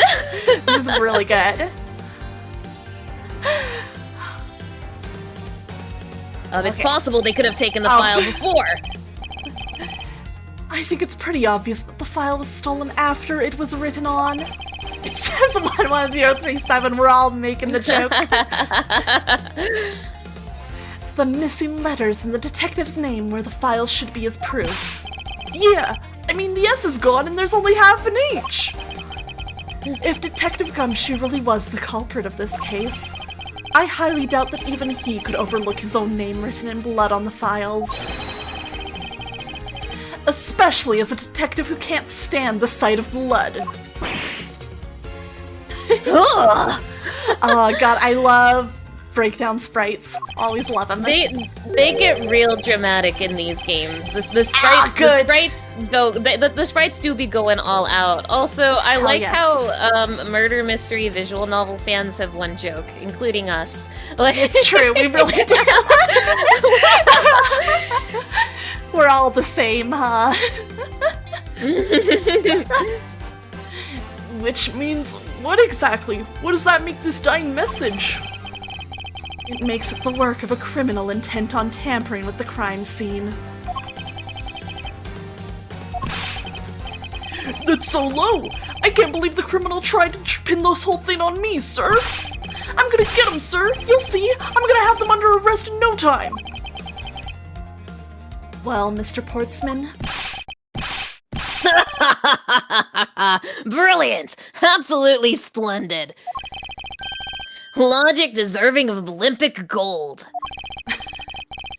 I appreciate the praise, but it doesn't change the fact that your reasoning is flawed. What is this, some kind of jock sportsman? You win some, you lose some. That's how life goes. It's not like we're in a courtroom right now, Mr. Edgeworth. Glad everyone's so cheery, even though I feel more dead than alive. But you know, it really is a shame. I really didn't want to have to bring this up, however... What is it this time? Are you still after me, pal? Humor me for a second. Who has the key to this office? That'd be me. But Mr. Edgeworth just proved that I'm innocent, pal. Oh. What are you doing? What is that? He just thought he was the coolest looking guy on planet Earth just Right? now. Hello? That's absolutely correct. I acknowledge your innocence. Then why do I sense that you still have something to say? What? He is trying so hard to aura farm right now. What is this? Well, he's trying to intimidate them with like a weird bird dance. Right? well, Like, hello? I was thinking. Did you know there is one other person with a key to this office? One other person. Hey, you there. Yes, sir. What is it, sir? Would you kindly fetch and escort that lovely young lady here for me? Oh? A girly? A lady. The girl is a member of this building's security. Think of her as a material witness. Security? Did you say security? No, stop it, pal! Don't! Old bag. What's wrong with him all of a sudden? Oh, okay. I believe she needs no introduction. I have called upon Miss Maggie Bird, a member of security.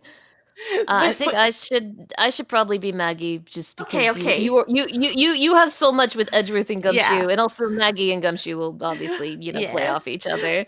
Not But that I oh want my to take all the God. cute. Not that I want to take all the cute girls from you. I just think yeah.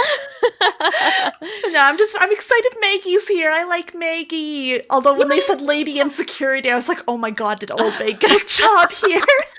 I will say that these games do bring back a lot of old characters. Like there's plenty of familiar faces in these games. That's fun. Oh, she's so cute in this game. Detective Gumshoe, sir. I think this is the first time we haven't seen her in a uniform of some kind. Yeah, I love her little t-shirt. She's so cute. I love her.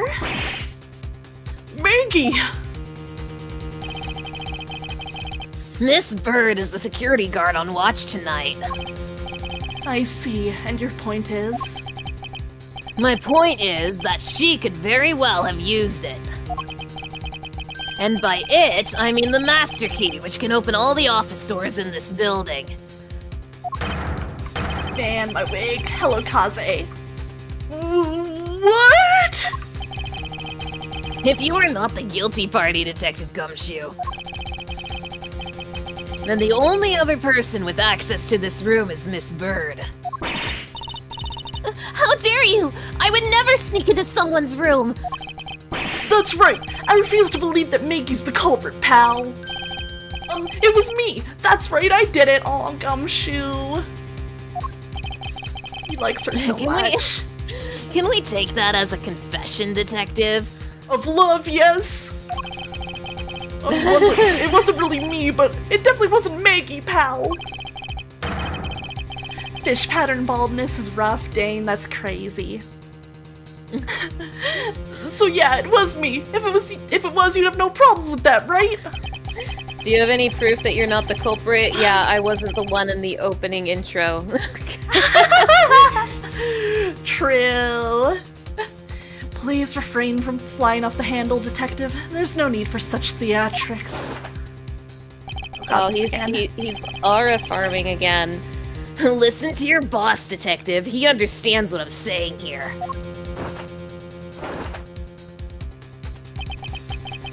That girl is the only one who could have committed the crime, and for one simple reason. Debate me. This is just like Reddit. Reasons for suspicion. It's pretty obvious that Miss Bird snuck into your room using the master key. I mean, if Detective Gumshoe isn't the one who opened the door.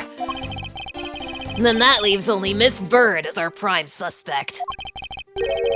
On top of which, she knows our good detective, doesn't she? Making it all the more possible, or probable, that she was the one who faked the dying message. It's true, it has to be someone who knows Gumshoe. It's true, it's true. But this dude's sprite here waving like he's on a podium or something, fuck off. Fuck off with that. Just in time for the World Cup, dude. Oh my god, you're right. 2 hours until Phoenix get hit by a car. Yeah, 2 hours. We're almost there, you guys. So you're saying she used the master key? Okay, almost every office door is controlled by the security staff. Incredibly incriminating evidence, wouldn't you say? That's what you claimed about the evidence earlier as well. And that was then, this is now. The flow of a good match always changes during a rally. I have a feeling this guy's gimmick is sports. It's all about your... True. It's all about your reflexes and reaction time, especially for an athlete like me. I wonder if there was anyone else other than Miss Bird who could have used the master key. He's T-posing for dominance. Yeah. And yeah, I'm assuming tennis from the outfit and, like, you know, him saying rally there. Definitely sounds like it. It seems that the only way to get Mr. Portsman to give me more details is to press him. Ayo. It would have been fun to see this guy as a prosecutor in the courtroom, and he would that would have been cool. He would like use a racket and like hit tennis balls at your head when you piss him off. Oh my god, that'd be so good. It's pretty obvious. Oh wait, this is the same. Yeah, but you know the game clearly just tutorialized. I have to press him, so we're just gonna start and see what goes where. I like when we're on Edgeworth's side that the Steel Samurai is here to give him moral support. Oh my god, true. It's just like when I look at my figure collection during streams. We pan to the side and there's like a figure of like, what's a figure you have? Like, I have a lot. I have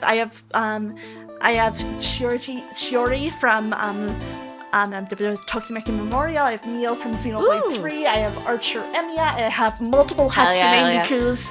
Oh my gosh, Miku in your time of need. Yep, true.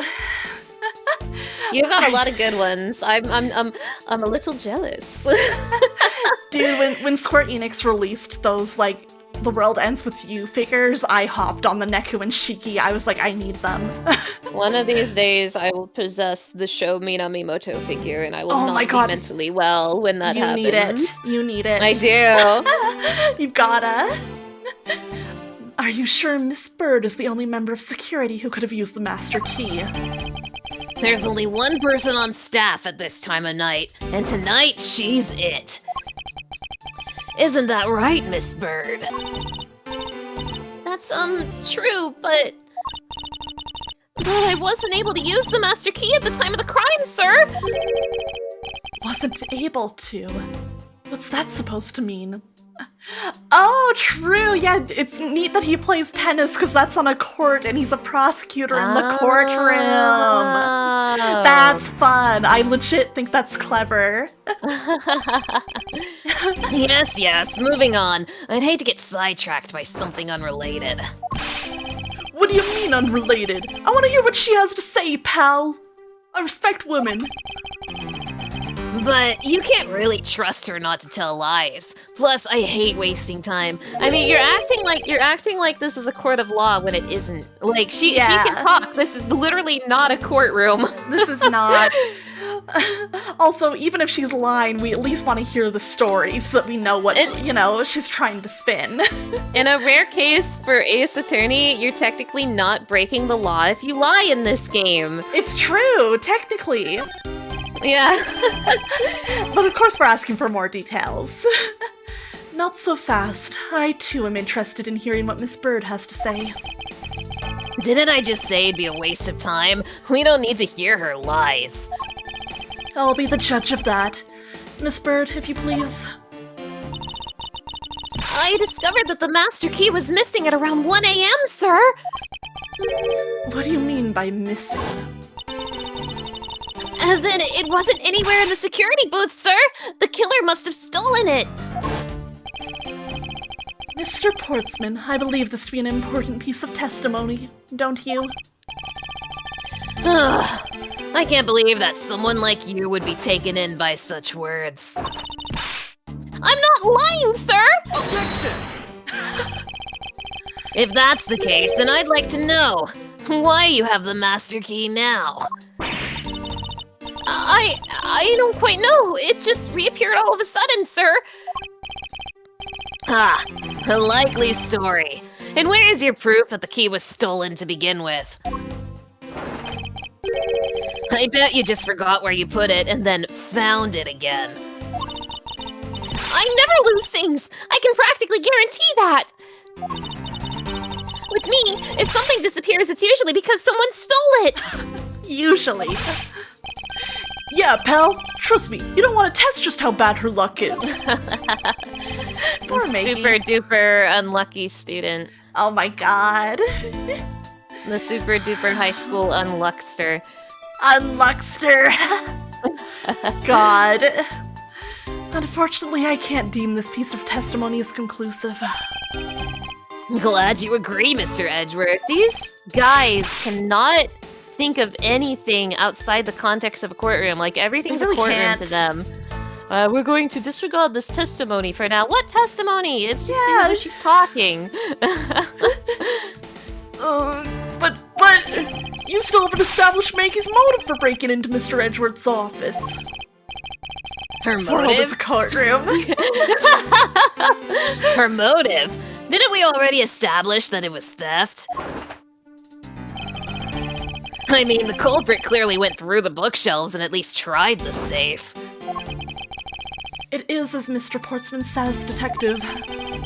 I can't ignore the fact that all the evidence points towards a motive of theft. But I'm done taking blows. It's time to counter-attack with a few facts of my own. Oh, God. Some facts and logic. The message also wiped down safe, I'd say thievery. Can you please stop doing that?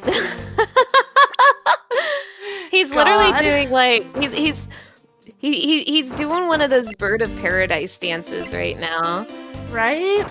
Have you seen those? They're crazy. I have. Press this just a little more. I concur that the culprit's motive appears to have been thievery, however... I'm glad to hear that the great Miles Edgeworth is in agreement with little ol' me. Oh my god, this guy. This guy's so annoying, man. However, with regard to the investigation of the bookshelves and safe... Hey, good thinking asking for my opinion on the matter. Would it be too much for you to allow me to complete a full sentence? That was the best press ever. Oh my god, that was really good. Okay, so it's gotta be this one because it's always the new line added when you press a witness. Yeah. Alright, alright.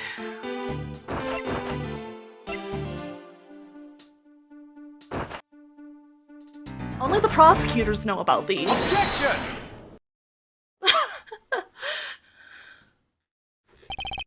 Do you wish to continue insisting that Miss Bird was set on stealing something? Why not? It's the truth, after all. And he really is a Redditor. Yeah, he's trying to get a Reddit gold right now. It was also by your logic that we came to the whole thievery conclusion anyway. That may be, but you must also be aware of the fact that the safe is a secret safe. The existence of which is only privy to prosecutors. Ugh! I find it a little hard. I love this funky mix of the Ace Attorney theme so bad. It's really good, dude. It's really good. I find it a little hard to believe that the hidden safe was a part of her cunning plan. But she could have found it by accident while she was turning everything else upside down. I highly doubt that. I'd say the culprit knew exactly what they were looking for. After all, only the bookshelf and the safe were targeted. Eating his metal. Yeah, even I didn't know about that safe, pal. And that means there's no way Maggie could have known about it either. Then are you proposing that the killer is a prosecutor? Interesting conclusion. That's definitely looking more and more probable. No, a prosecutor would never kill somebody in this Never! franchise. What's wrong, prosecutor? Do you have a different suspect in mind now?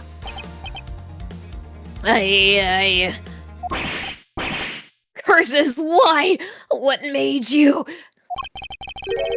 What's with the angry face all of a sudden? It's all my fault! What do you mean? It's Jim. He knew about the existence of the secret safes. What did you just say?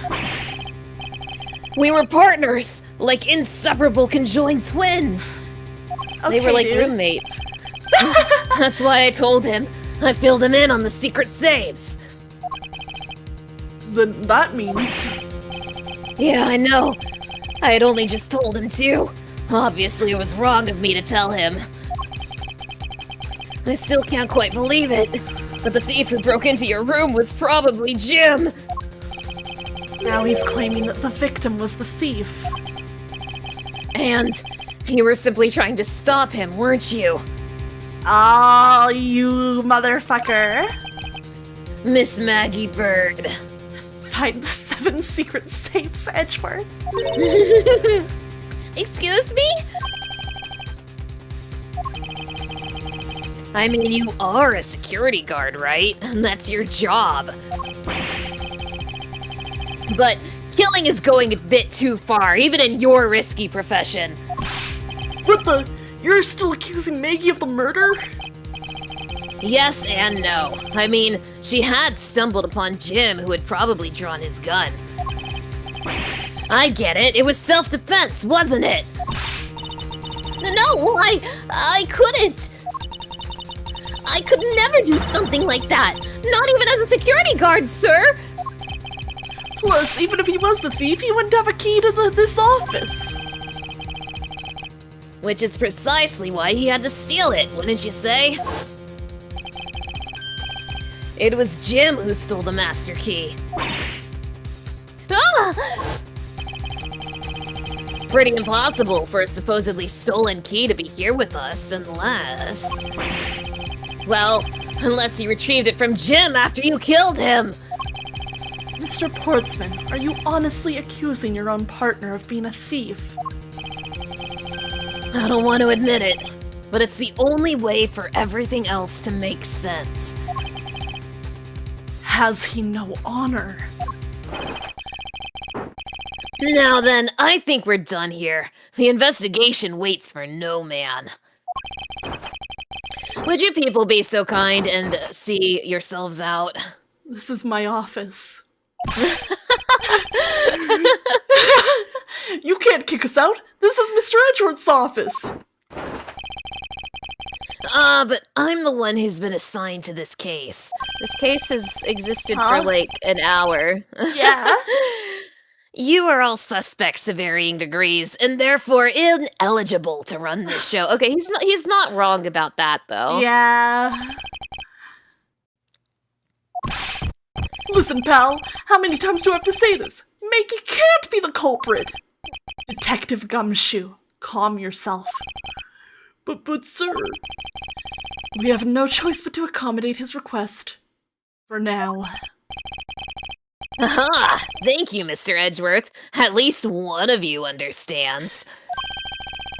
Now then, if you could remove yourselves from my crime scene, I'd be most grateful. Mark my words, Mr. Portsman. We will meet again. Oh wait, you're right. He would be ineligible because he knows the victim. Yeah, true! You're right. Does this investigation wait for a woman? Maybe so. If that's a formal request from the legendary prosecutor himself, then I suppose so. Now, don't disappoint me, you hear? Whoa, to be continued. I wasn't expecting this to have a two-parter. Sure, I'll save. It's not the longest tutorial case, but it's, you know, actually, it's a pretty average length for a tutorial case. They're only, like, really short in, like, the very first games. Yeah. This is, like, it's pretty average. I wasn't expecting them to give us a save point, but, like, nice if you need to put the game down for a minute.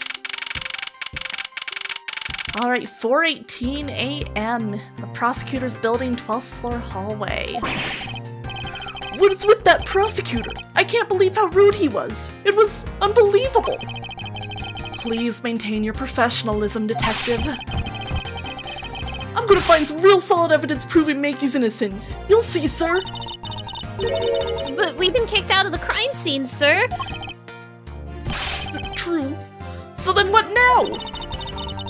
Looks like my life's fallen into yet another gigantic ditch. Aw, poor Maggie. Do not despair, Miss Bird. We can overcome this as well. There are many other places and things we should be looking into anyway. Such as that tennis ball over there. Yeah, that tennis ball. Really, sure, sir? For example, this hallway. The linchpin of his argument against Miss Bird is related to the master key. In that case, this hallway's the perfect place to look for more information regarding the mystery surrounding my door. Yippee! It's crazy walking around. Oh my shit! God. Oh my god, Pain! Yo! Oh, that's not what I was looking at, but yeah, Pain.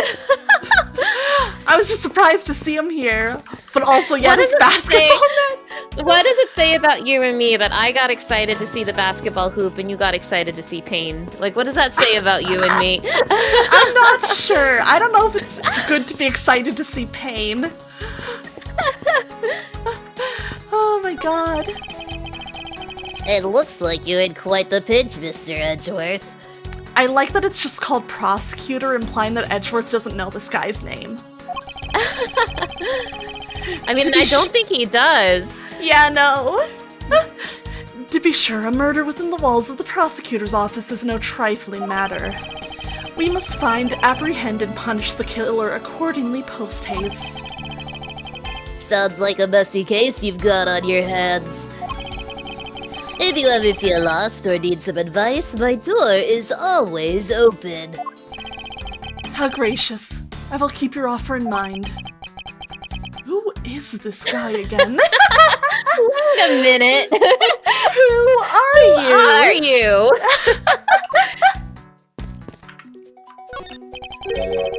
What is a basketball hoop doing here? Hey, this used to be just outside next to the building a long time ago? So when and why was it moved indoors? I don't remember exactly, but I saw one of the officers drag it up here recently. Drag it? I heard that it wouldn't fit in the elevator, so the poor guy had to bring it himself. All the way up to the 12th floor.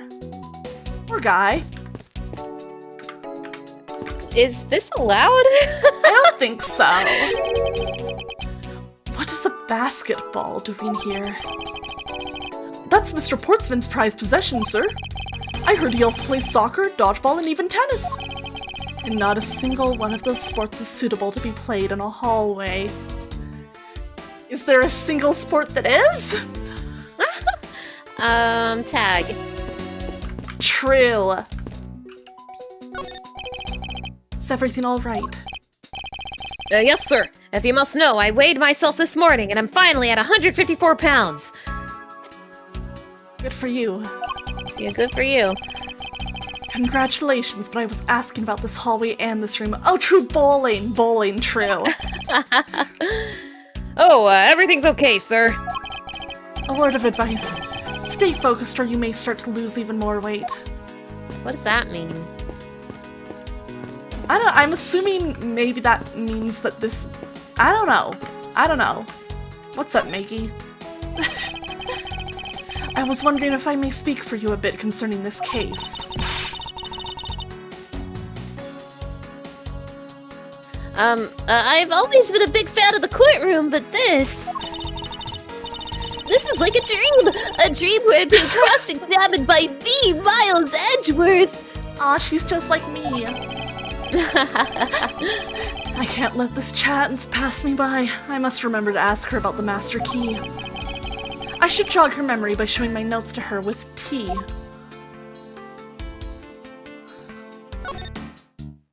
I guess... just go ahead and... Oh, shit! Doesn't really seem like there's anything here to... Oh! It's the master key to every office in the building. Oh, that's it. Okay. So true, Edgeworth. So true. So when did you discover that the master key was missing? By the time I realized it, I think it was around 1 a.m., sir. And I noticed it was back around 2:30 a.m. It was just sitting there on the ledge when the security room's reception window is, or where the security room's reception window is. But I'm sure that between those two times, it was not just gone, but stolen, sir. Hey, missing approximately from 1 a.m. until 2:30 a.m. That is the perfect window for the crime. Why is such an important key stored in such an insecure place? Oh, it's not like that, sir. We always keep the key further inside the room, away from the window. Always, you say. Except for this time, correct? Well, I admit that was a bit careless, but I had my reasons. I left it out because I was sort of using it at the time.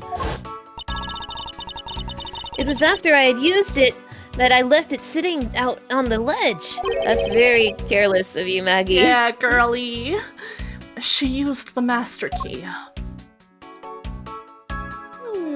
Okay. Do you know anything about the... Okay, no you don't. I'm just a lowly security guard, so I'm not sure what I should do with that other than to guard it. I mean, she used to be a cop. She should know what that Yeah, gun is. I thought maybe she'd have a little insight or something. It's like talking to another gumshoe. Have you ever met the victim before? Well, I've seen him a couple of times before, when I had to go see go to Mr. Portsman's office. Mr. Faith was always playing basketball with Mr. Portsman, sir. Okay. That sounds like fun. Just one side of love to play with them. I wish Mr. Edgeworth would play basketball with me. It sounds fun, but the only person ever taking a shot was Mr. Portsman. All Mr. Faith ever did was pass him the ball, sir. On second thought, I don't think I'd have fit in all that well with them. Let's see, I'm gonna leave that one for last. Miss Maggie Bird, correct? I take it that you are an acquaintance of the detective. She was under my supervision back when she was still on the force, sir. One day she got caught up in a murder and things started going downhill, so she quit. But I owe a lot to Detective Gumshoe for introducing me to my current employer. Or so I thought until a few hours ago. Right before I was about to clock out for the night. You got caught up in this whirlwind of a case, correct? Don't worry, My whole life has been nothing but a whirlwind of bad luck and failures. Oh. I think this is actually the first time Edgeworth has met Maggie because think he was so. not the prosecutor for the cases before. Yeah. Since I was 6 months old, when I fell from the 9th floor of my apartment building. Oh my god. I have been hit by all sorts of vehicles, gotten sick from all sorts of foods, failed at almost every test I've taken, experienced almost every kind of disaster. And now, I even managed to be named a criminal just when I've become a security guard. I mean, at the least you haven't been arrested yet, girl. That's a lot to go through in one lifetime. She's the ultimate survivor, God. I know, and just when I thought I had finally found my happiness, I wind up getting you and Detective Gumshoe involved in my bad luck. You don't need to worry about me, Miss Bird. Nor do you need to worry about yourself. I will solve this case and prove your innocence. All I ask in return is for your cooperation. Yes, sir, Mr. Edgeworth. You can count on me. I'll do all I can to help. Alright, used the master key. What did you mean by you used the master key? Oh, I had to use it to open the door for this prosecutor who had forgotten his key. Ah. I mean, it's my job as a security guard, right? Ah! What is it? That's right! I just remembered! The prosecutor who forgot his key! It was Mr. Portsman, sir! That's crazy. What? Please tell me more, Miss Bird. Quickly. No way! No way! It was him? No way! No way! It was around 12 a.m. Mr. Portsman had forgotten his office key, so he came down to security, sir. And that's when you loaned the master key to him. No way! It's against regulations to loan the master key out to anyone! I walked with Mr. Portsman to his office and opened the door for him personally, sir. I see. Then, what happened after that? Well, he called for me to come close up his office as he was leaving to go home. That was around 1:30 a.m., I think. So in summary, for the sake of unforgetful Yeah, prosecutor... Aqua, your mic is doing something. Okay, give me a second.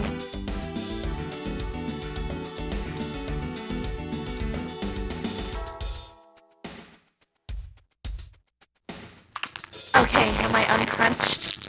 No, you're not. Dang, that fixed it last night. Let me try one more time.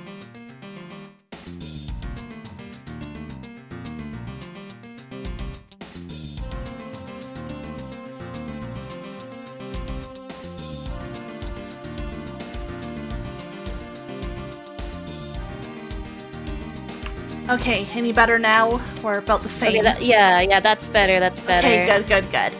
Apologies about that. Thank you for telling me.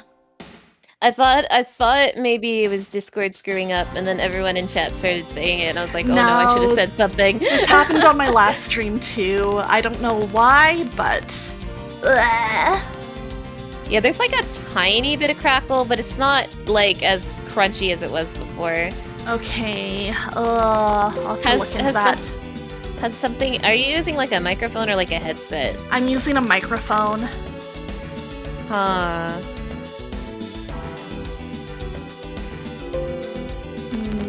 Might try one more thing fast.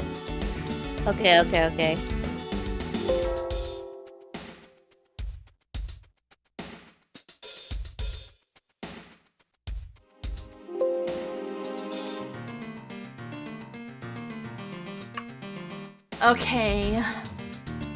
How's this? That sounds good to me. Okay. Yeah, maybe I need a new cable for it. I'll look into getting another one as soon as I can. It might be one of those situations where because you just haven't used it in a while, you didn't know it was, Yeah. something was wrong. Yeah. Yeah, I'll look into getting a new but cable for the mic. Oh, that sucks though. I'm sorry, Yeah. It's fine. I got this mic used, so it's, you know, it's not like super surprising if it's like a little bit older or starting to give out. Aqua. Yeah. Alright, back to it. Thank you guys for helping me troubleshoot there. So in summary, for the sake of one forgetful prosecutor, you used the master key twice tonight. Talk about suspicious. I doubt you can say that you've never left your keys at home, Detective. I think this calls for a thorough examination of Mr. Portsman's door. Alright. Interesting. Yeah, let's go look at the door. Shrimp-trusting. Alright, I'm not gonna read that every single time. Room 1203. I take it that this is Mr. Portsman's office. Yeah, you can't mistake it because of that basketball hoop, sir. Oh, that reminds me. Mr. Portsman had actually wanted room 1202 really badly. Really normal and not suspicious at all. But since you were already occupying it, Mr. Edgeworth, we put him next door, sir. So why was Mr. Portsman so particular about getting room 1202? I'm not sure, but I bet it's because of something like his birthday is December 2nd? Yep, that's gotta be it. I can't think of another reason why. I can think of at least... because room 11037 was taken. That's crazy. I can think of at least 3. Why am I even wasting time thinking about this? Alright, that's fucking weird of him. The door is locked tight. I bet the old credit card trick wouldn't work here, huh, Mr. Edgeworth? This is the office of a high prosecutor, Detective. These doors would be pretty ineffective if the average cat burglar could get through them. Aha! So I guess only a great cat burglar could get in. That must be who our culprit is! I advise you to return that conclusion to whatever pawn shop you bought it from. Whoa! It's crazy. Minimalist yet classy door made of top quality wood. It's kind of majestic too. Fits in really well with the ambience of the prosecutor's offices. Even Mr. Portsman seems dignified just because he works behind one of the youth. Oh, that's some Nice crazy voice, shade. Gumshoe. Nice voice, Gumshoe. Oh shit. Oh, whoops. Nonsense. A man doesn't become more or less dignified because of where he works. That was a really impressive Edgeworth impression, Gumshoe. I was practicing really hard while you were gone for the month, sir, because I was lonely. Oh. Well, he still seems more dignified than Mr. Payne. Who's Mr. Payne? Mr. Payne. I suppose custodial work can also be dignified. Whoa. The disrespect. The janitor. The disrespect! That's crazy! It's Mr. Portsman's personal basketball hoop. I can't believe he put something like this in the hallway of a prosecutor's office. You're like, why is he allowed to do that? Right? I don't think he should be allowed to do that. But you know, it's actually pretty useful, sir. I haven't gotten lost trying to get to your office since it's been here! How long have I had the same office, and yet you still managed to get lost? Crazy. Alrighty. The implication is that the basketball hoop was like put up like only while Edgeworth was on vacation, so this is like new to him. Yeah. Like he got home from vacation this night and he saw that basketball hoop. I wonder what was going through his head. Right? I guess the way he reacted, I wonder if he just wasn't even really looking and didn't really see it. I don't think the hallways would have been like dark, right? I don't know. No. You know, when you're like walking somewhere that's already familiar to you and you don't really look around. Yeah, but that's a really big thing. I know, it's a big thing to not notice. So who knows? Let's see. I'm not sure if I necessarily It's have anything contradicts possible. here, so It's possible you just needed to like put the basketball hoop in your evidence. it's possible, yeah. Also, I noticed this. Can we look at it, Edgeworth? There we go.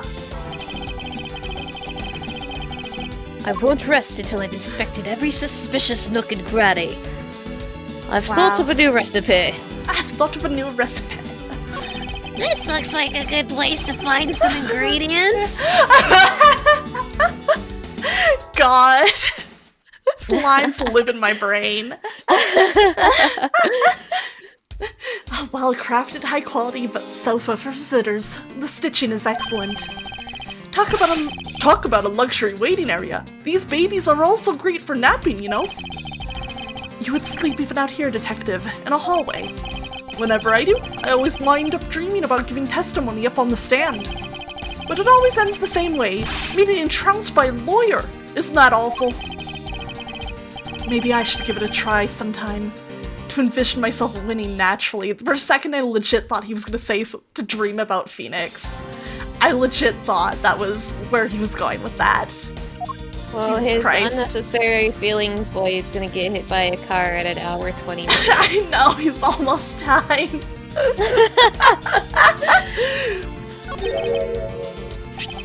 It's... Oh, isn't that the missing O series file, sir? No doubt about it. The bloody letters mark it clear as day. There seem to be a few pages missing. Our thief only took what was necessary and left the rest behind. So what are these O files about, sir? I guess they've got something worth stealing in them, huh? Not particularly. It's just a collection of court case files. However, the cases within these files are not mine. Oh. They belong to the high prosecutor that used to occupy my current office. Oh. I have my reasons, but let's just say I was charged with keeping them as they were.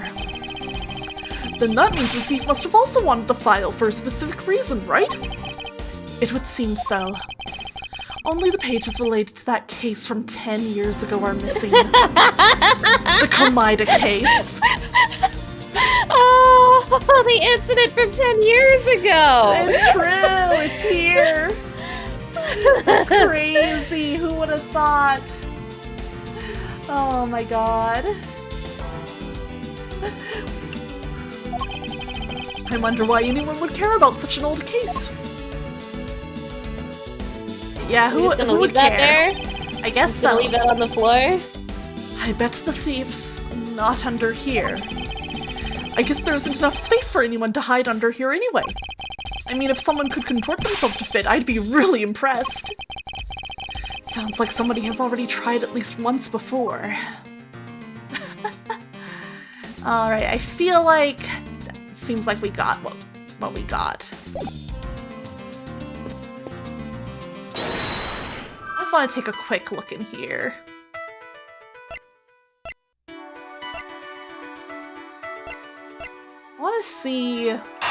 Can I combine these? Yeah, I thought so. Okay. Miss Bird, I'm afraid there's a flaw in your story. What? No way, pal. I mean, sir. You said that you locked up Mr. Portsman's office at around 1:30 a.m., correct? However, the master key had already been stolen at that time. Whoa. Oh, Maggie did it. Wow! Nothing gets by you, Mr. Edgeworth. You saw that contradiction like a pro. I had totally forgotten all about that, but thanks to you, I remember it now. Girl, this happened like an hour ago. Right? You're right. It was around that very time that I realized the master key was missing. And? Well, I'm a security guard, sir. I couldn't just admit to losing the master key, could I? So I pretended to lock up his room, sir. Oh, girly. You pretended. Yeah, I used my house key and made it look like I was locking up, sir. So in actuality, you never did relock the door then? Well, I thought that maybe I could go lock it after I found the key. Come to think of it, I guess the door still hasn't been locked properly. Neat. I mean, does that mean we can just go into his office? Oops, wrong button. Get out of your mind palace, Edgeworth. Won't rest until I've expected every suspicious looking cratty. Wait! It's locked tight! Wait a minute. Wait a minute! Wait a second!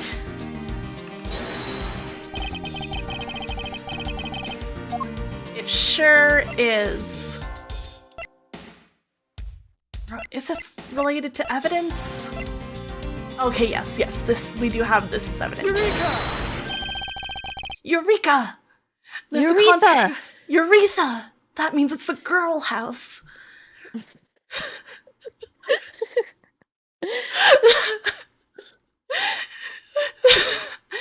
There's a contradiction here between reality and the evidence.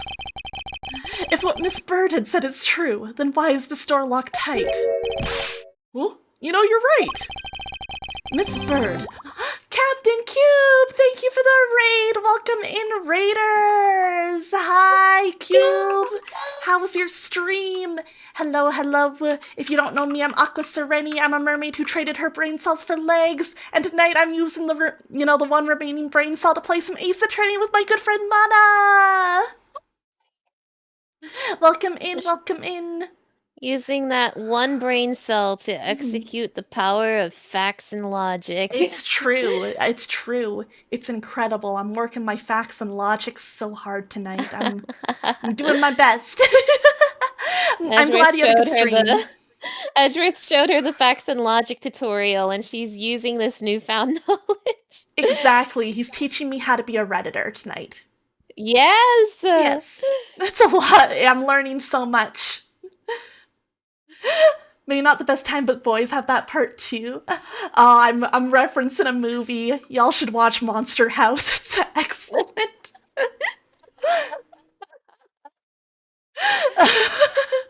You're learning. Thank you. I'm doing my best too. Yeah, Monster House. That line's lived in my brain for years. That's also they say something similar in the live action One Piece, and it made Oh me my laugh. god, do they? Yeah, but not Oh my like with the God. urethra. They said like a uvula or something. Oh right, because I think it's the uvula in Monster House too. They fucking reference Monster House in live action One Piece. Maybe. Did they do that? That's crazy. And it was Zoro who was like, "So it's a girl whale." I love Zoro. What a guy. Me too. He's my favorite. He's perfect. Oh, I can't believe we share a fave guy again, Mana. That's crazy. It's crazy. You have Monster House in the Brain just readily available? I don't know what to tell you. Since I was a kid and that commercial was on TV all the time, I just, so though it's a girl house is just locked into my brain. I'm off in the corner, sweating nervously, hoping that nobody notices that I don't know what Monster House is. Oh my god, it's a movie. It's a movie. Like it's a kid's animated movie about a house that's alive. It's creepy and they go in the house. Okay, I've definitely seen trailers for this movie, but I've never seen it. Yeah.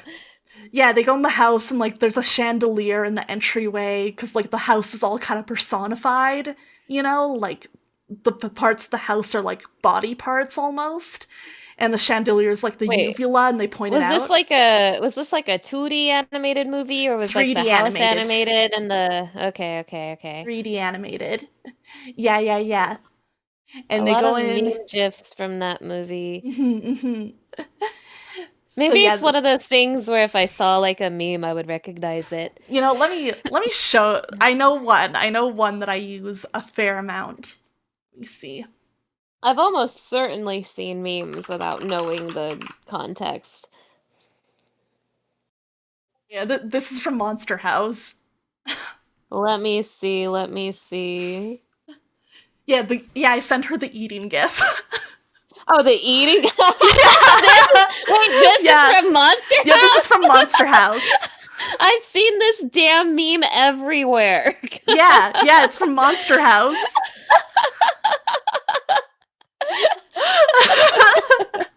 That's crazy. Yeah, exactly. This is like Aqua and I watched Yu Yu Hakusho like a few months ago, and this is like Aqua finding out that the really fashionable anime guy was Yusuke Urameshi this entire time. I've seen him around so much. I didn't know that was Yu Yu Hakusho the whole time. It was great. It was so funny. And just the clip where he's like, whoa, what's going on with that guy? Well, it's none of my business. Yeah, that's literally him. I'd seen that clip, but I didn't know. It was great. Hell yeah. I learned so much. Yu Yu Hakusho is good. Everyone should watch it. Yu Yu Hakusho's really good. We definitely need to finish it sometime soon. I mean, we basically finished it, Aqua. Mhm. Like we basically finished it. I know. There's like 5 episodes left, and like it will end very suddenly. Yeah, I think like probably next time we have time to sit down and watch, we'll finish it. Yeah. Yeah. Oh man. But I've enjoyed Yu Yu Hakusho a lot. It's good. It's a very good series. Oh yeah. All right. Now that let me get us off this Monster House tangent. The very common segue from Monster House to Yu Yu Hakusho. Yeah, That happens in every conversation. Very common, very normal. It's hard to avoid, Happens to everybody. Miss Bird, are you sure you didn't relock this door? I am certain of it, sir. And I don't think Mr. Portsman noticed it himself that I hadn't.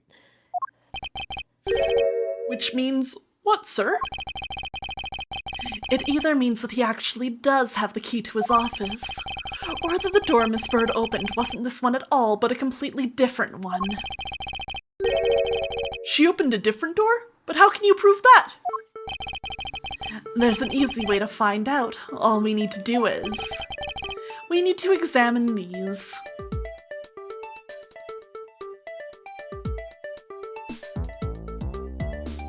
Let's see, prints on the master key, doorknob, or number plate. Well, prints on the doorknob. Because if she opened it, her prints would be on this doorknob.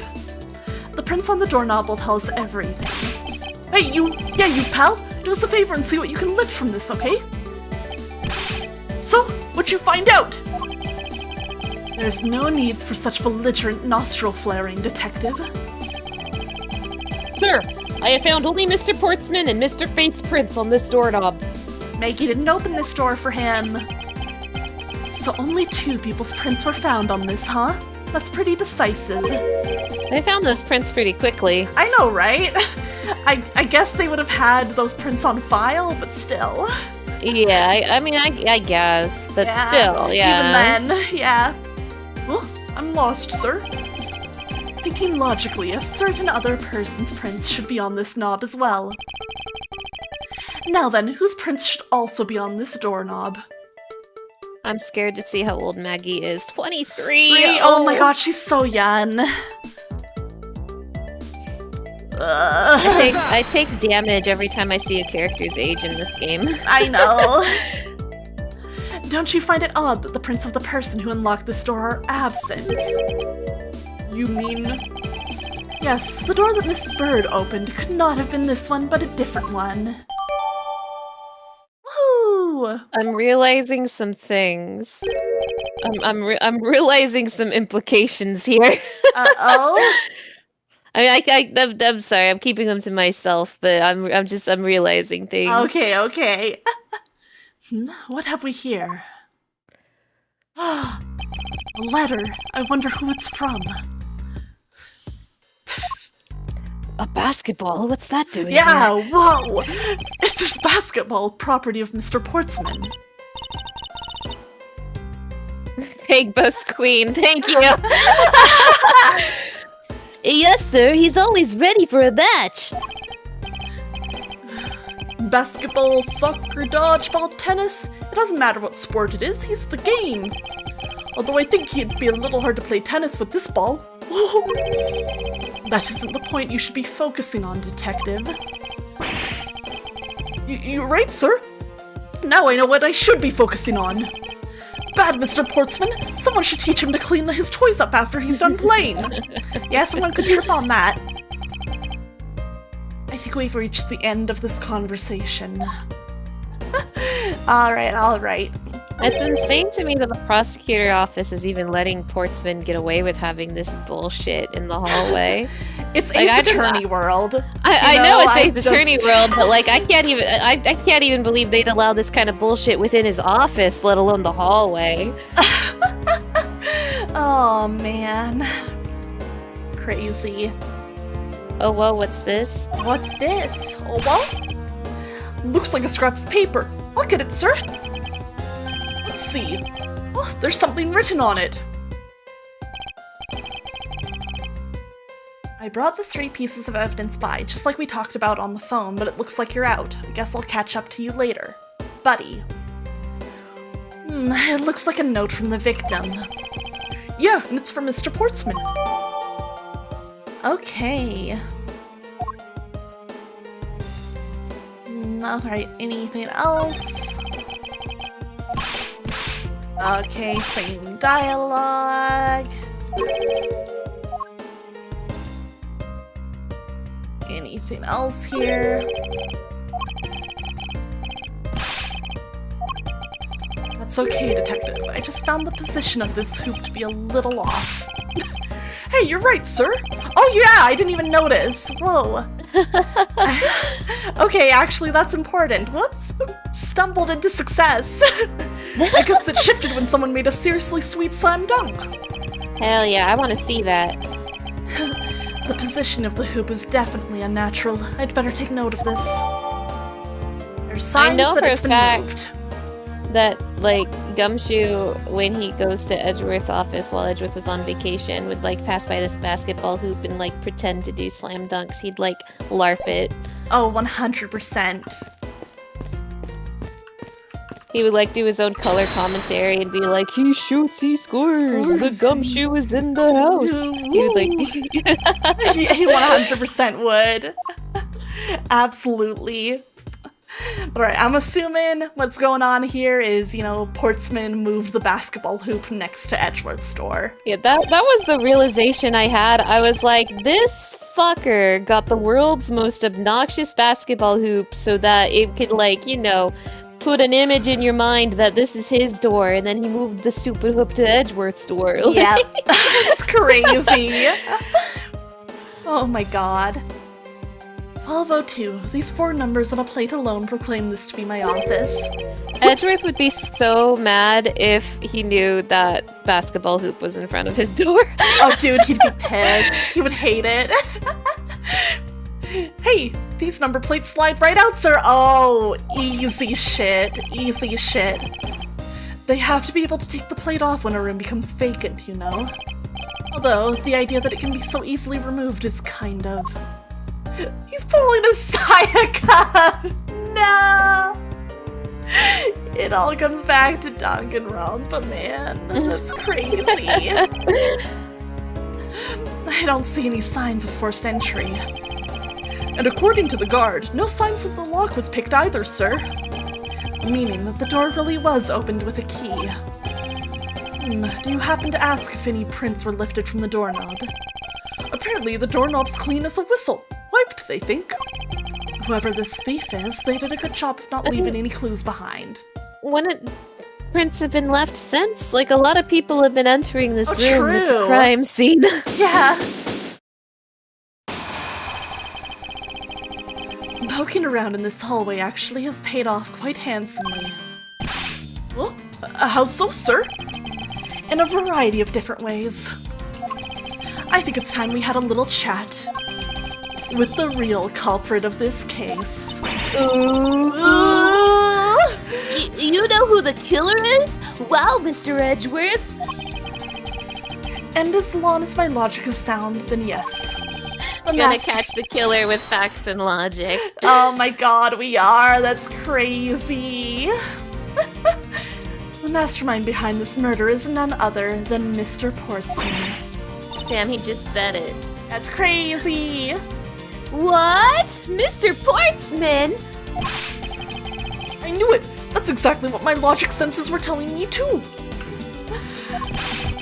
I suspected it was him from the instant he accused Maggie of being the killer, sir!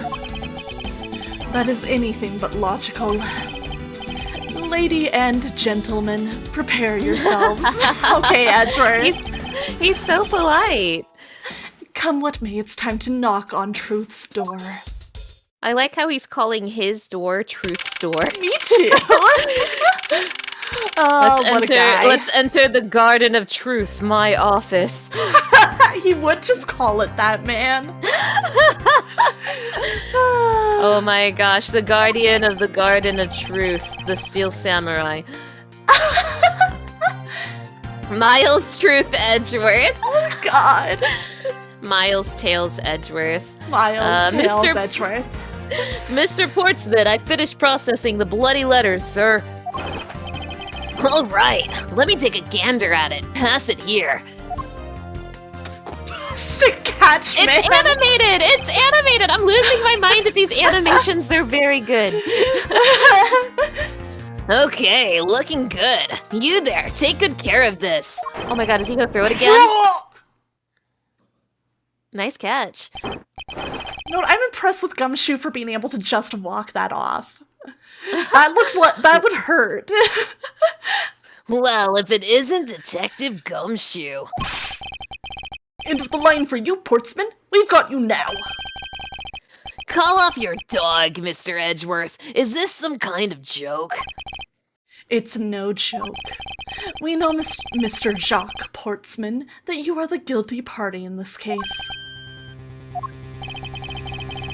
You must be pretty upset getting chased out of your own room. I'd be mad too. So I guess you can stay, if you promise to stay out of our way. You intend to hide your crime under the guise of a prosecutor doing his job. Humph, I can see right through the unsightly paper-thin mask you wear upon your cowl. Who'd have ever thought it would come to this?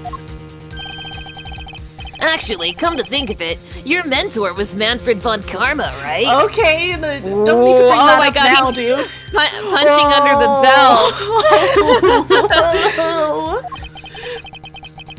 The legendary prosecutor who never lost a single case for 40 long years. But there was always this, incessant chatter about forged evidence with that guy. Oh my god. Like I said, you're gonna learn Edgeworth's backstory in these games. Like Yeah. they're very prevalent. Really teaches me that I've got to stay on the lookout for false accusations, you know? Are you done trying to play mind games with me? Because they won't work. The only thing you should be using that mouth of yours for now is explaining yourself. Although that too will only dig your hole deeper. Either way, your game's up. The only thing you should be using that mouth for is to keep digging that hole you're burying yourself into. Well, aren't we full of ourselves, even though you have yet to prove anything?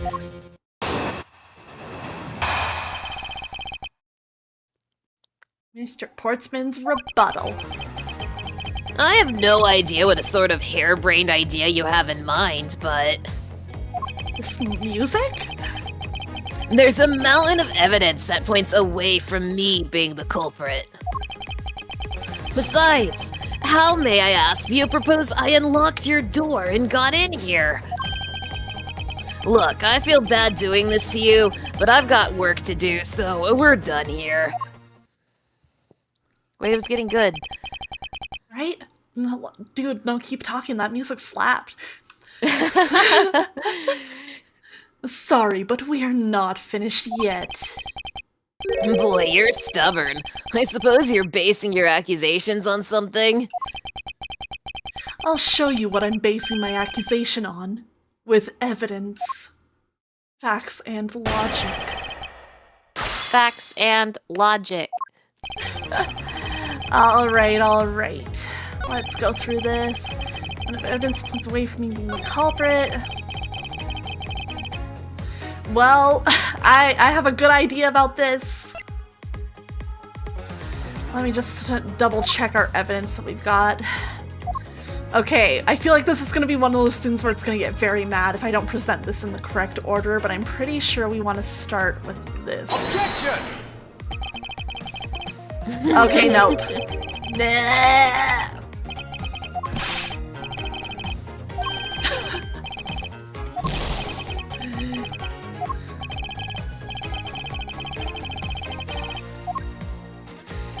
You know what? I'm gonna press this just to start. The mix of these musics is so good. This soundtrack's great. Holy shit! I mean, it was good on the DS, but bringing in like the orchestra, I'm going crazy. Yeah, I bet this is amazing to hear like in this quality and like arranged like this. I'm losing it a little bit in a good way. That's awesome, man. Unfortunately, I believe I have already shown how earlier. Your speculations mean nothing, as I still insist that I could not gain access to your room. What should I do now? Should I raise an objection? Yes. You claim to have no way to open my door. However, is that really the honest truth? Haha, alright, I'll humor you. Go ahead, shoot. Very well then, I propose that you used this to open my door. Okay, well you used the key used by Maggie. I believe you were able to open my office door with the master key, no less. He picked up Maggie Bird, who had the key in her hand, and then he like twisted her body in a way that it would move the key. Wait, hold on for a sec. I never laid a finger on that key, as you already know. Precisely.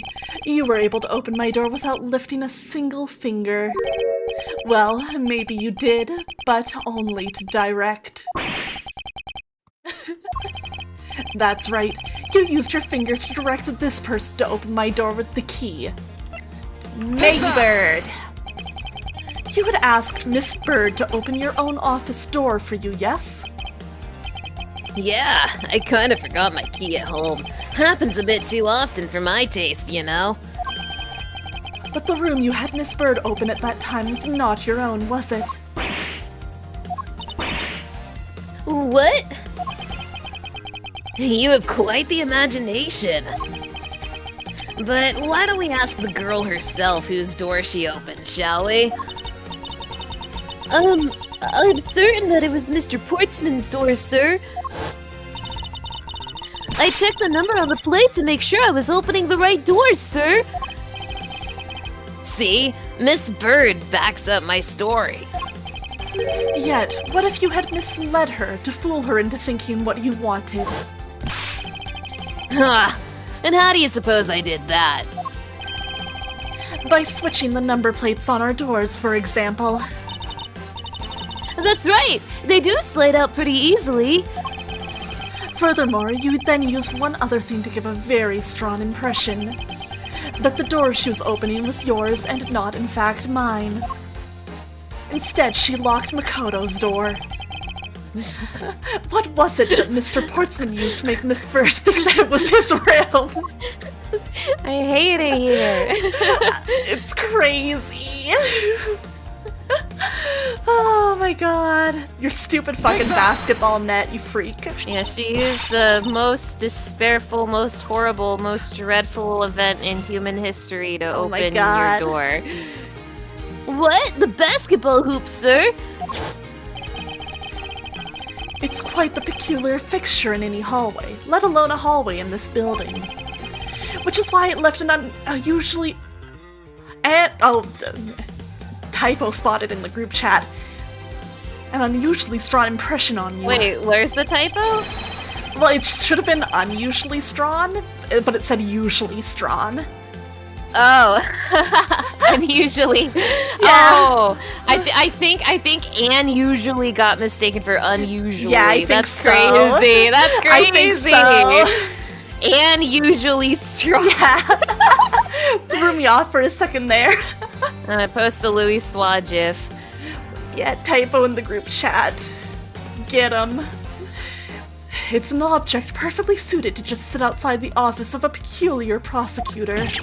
You know, you know, a lot of people are playing Final Fantasy XIV for the first time right now. I've because noticed of the that. Evercold hype, and I've seen so many people get excited when they see Louis Swa, and they're like, "That's the typo guy." God, you know what's funny is I know someone who had a similar experience. Like, he started playing Final Fantasy XIV, and he recognized Louis Swa, but not from the, like, and it's the same GIF, but not from, like, you know, used for, like, typo in the group chat. He'd seen the version of the Louis Swa GIF where it just says divorce at the bottom. So he was like, it's the divorce guy! Oh my gosh, I like how everyone knows Louis Swa for that specific GIF, and not a lot of too. people actually know what he did in the story, actually. Yeah. Partly because what he does in the story is kind of locked behind content that you can't easily do. Yeah. You know, you need to have friends at a high level who are willing to help you through it. It's a good story though. If you ever feel like doing it, if you ever have a friend who can help you out, I recommend the Coils of Bahamut. It's worth it. But not you, Portsman. Your ass is going to jail Yeah. tonight. Wah! That's very true, sir, because there was a basketball hoop sitting there. I thought the door I was opening had to be Mr. Portsman's.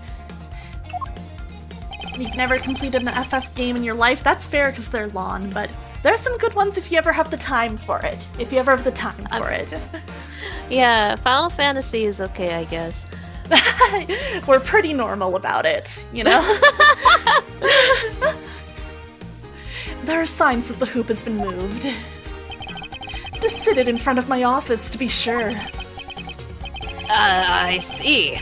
So that's how you throw suspicion on people. Thanks for the tip. But I think your conjecture is a little off the racetrack. Oh. We're still Conjectures debating, rebuttal. bro. The Reddit thread is still going, bro. Now you're just spouting nonsense.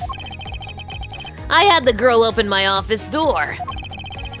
After that, I was in my room the entire time. You don't have a single reason to suspect me.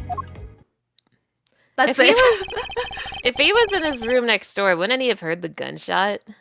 That's also a really good point. Unless these rooms are like soundproofed or something. Yeah. I guess they might be, but They yeah. might be, especially if you're having like classified meetings in here. Yeah. Like, I get that actually wouldn't be unreasonable, yeah. So he intends to claim his innocence to the end, does he? I am as pure and innocent as my jacket. Because it's all white? He doesn't have a blood stain on it, so he's not the killer. I guess so. I guess that's it. And Miss Bird is as dirty and guilty as the jacket she wears. What the heck, dude? It's a cute jacket. He's a jackist jacket purist now. That jackist Jackist. purist. My jacket's not dirty, I'll have you know. I just washed it yesterday. Please calm down, for I intend to show who is the one truly covered in slime here. Like Ew. on Nickelodeon. The channel I used to watch the Steel Samurai. Alright, I found this one easy.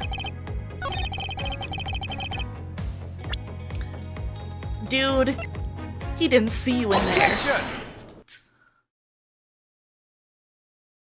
Stupid animation. It was always one of my favorites. That was a lie. What are you talking about? How is that a lie? This is a note that the victim left for you, Mr. Portsman. A note? It was left under your door, or did you not notice? He's trying to flap his jacket to fly away. He's gonna just take off. That's his, final breakdown. Jumps out the window and flies away. Yeah. And right here it says, "But you're out." You were not in your room when the victim came to call on you. So then, where were you and what were you doing? Ugh! Shall I explain it in full detail for you? Wow, this music! Dude! You were busy snooping around in my room, the very room you had Miss Bird open for you. Objection! That's just nonsense! You have no evidence that I made the girl open your door for me. Oh, but I do. I have very decisive evidence. No way! This is proof positive that you had Miss Bird open the door for you. I would go with this. Her prints were not on. I had your door dusted for prints. My door? What for? Dude, the trumpets in this are going crazy. Dude, this is so good. Dude, this is the most peak mid-game of all time. Literally. Come on, I bet you didn't find anything. You sure are good at wasting time. You're right, I didn't find anything, and definitely not Miss Bird's fingerprints. Her prints? What do they have to do with anything? Let's put it this way, if she really was the one who opened your door, then her prints should naturally be on the doorknob she touched. Ah! Further, all of the prints on my office door's knob have been wiped clean off. I can only assume it's because Miss Bird's fingerprints were on it. Don't you think it's time you gave up your charade? We know you stole into my office with the intent of stealing something from me. And Detective Faith found you out. Possibly because he heard sounds coming from a room whose occupant was on leave. Mr. Portsman, you killed Mr. Faith to silence him. And I had the misfortune to return when I did. You had to threaten me as you escaped. Man, yeah, the new music's great. I could see this being worth a replay alone. I was literally just thinking, damn, I need to play this. As I said when you had the gun to my back, no one gets away with committing murder in my office.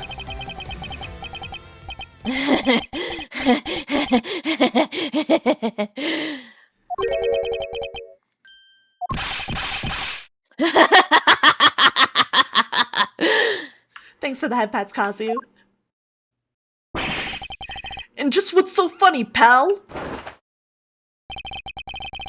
Oh, I thought he was breaking down. Oh, I thought so Wow. too. I was excited. That look of stiff seriousness on the face of this office's finest prosecutor. You're not the Reddit laugh. As he makes a huge mistake in accusing me is simply too much to bear. There's just nothing else like it in the world. What? Mr. Edgeworth just explained it all, and he even backed it up. You're the murderer! Stop trying to be slippery and just admit to the crime already! And as I said earlier, it's all so circumstantial, so full of conjecture, and what, the shit you've been spouting isn't? Yeah. You say you checked my doorknob for prints? Well, I can readily confess that I had wiped that knob down well. I'm a little obsessive-compulsive, you see. I didn't want to touch a doorknob that you had touched. Wow. Wow. Which is why I wiped the knob down as soon as I could after you opened the door. Yeah. I want to kill this guy. Gross. After that, It makes perfect sense that only Jim's and my own prints would be on there. I hate him for hating women. Me too. Unforgivable. You made that up just now, didn't you? Furthermore, as for the note Jim left for me, do you know exactly when that was? For all we know, he could have left it there before I arrived at the office. Like early evening, for example. Are you saying you failed to notice a note in your doorway? Hey, even geniuses fail at times. What the fuck, dude? I was probably too preoccupied by work-related matters, although that's no excuse. Now that's just a flat-out lie. There's no way you didn't notice a note that size. But you can't prove that, can you? Say something, Mr. Edgeworth. Back me up here. Portsman makes a good point. I can't prove that he didn't simply overlook it. Besides, I have an airtight alibi. Airtight, you say? I only just realized I had one as we were talking. I guess it would have been better for all of us if I had told you sooner. You know, this guy prags about how he could have gone pro whenever he talks to women. Ew. Gross. Right, Portsman's alibi. Can we hurry up, Portsman? We need to watch Phoenix get hit by a car soon. Yeah, it's important, dude. If memory serves, you came back to this office at around 2 a.m., correct? And it was then that you had that unfortunate confrontation at gunpoint with the culprit. But at exactly that time, I was down in criminal affairs. Ask around, I'm sure the other detectives will corroborate my story. It's the perfect alibi. Do you really think it's that perfect? Like I said, I don't care. Ask around all you like, you'll see for yourself. Detective Gumshoe. Sir, yes sir. I'll go check out his alibi, sir. Be right back. Mr. Edgeworth, sir. I think we're in trouble. It's just like Mr. Portsman said. The guys down in criminal affairs said they saw him at around 2 a.m. You see? I mean... That around 2 a.m. is pretty late if you ask me. All of the evidence points to him being the culprit. So there must be a contradictory point in his alibi somewhere. Alrighty. If memory serves... Oh wait, I did it again. Yeah. It's really easy to do that.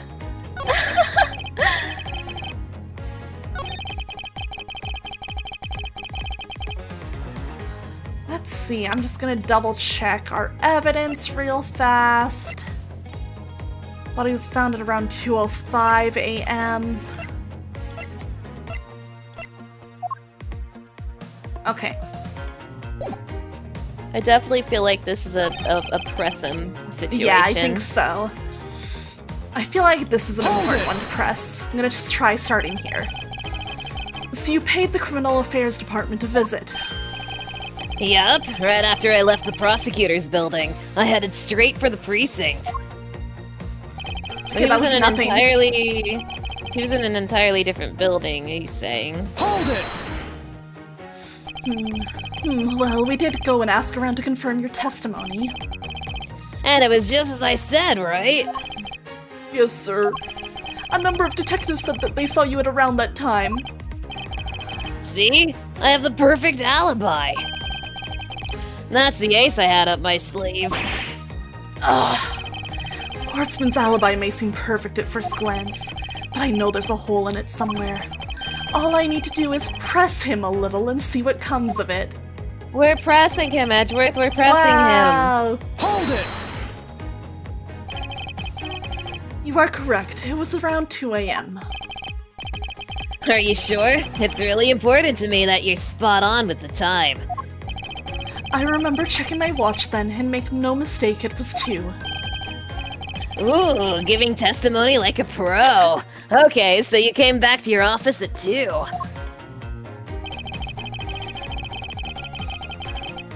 Hold it! It is as you say, however.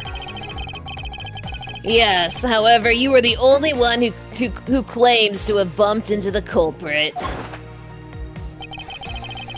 So tell me, did you see the person's face? Was it me who you saw? It was pitch black, so I couldn't actually see. Oh, come now. I'm sure you saw something. Try a little harder, why don't you? I'm beginning to feel like I'm the one being interrogated here. Oh well, it doesn't matter if you remember or not. It only matters that you ran into the culprit. Impossible! He actually does have the perfect alibi! Ah! Well, damn, I guess Maggie did it. Damn, What's that's wrong? so sad. Oh yeah, Mr. Portston, what do you think of this? And we show him, like, the opening cutscene. Yeah! What's wrong? Why the sudden sullen look on your face? Can't you say anything back, Mr. Edgeworth? I think we've reached the end of the line, and it's time to get off this crazy train. You there! Sir! Please escort the young lady out. But remember, be gentle. Maggie! The Detective Gumshoe! Oh no! Edgeworth, you have to do something! Edgeworth, use your facts and logic. Yeah! Is there nothing I can do? There must be a way to turn this situation around. If only I had a clue. Did I miss something that can help me cast doubt on his alibi? Who could it have been? I need to calmly think this through one more time. And with logic!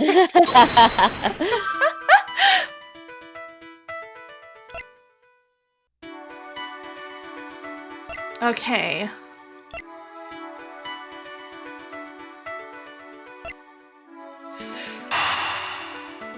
Now, let's see which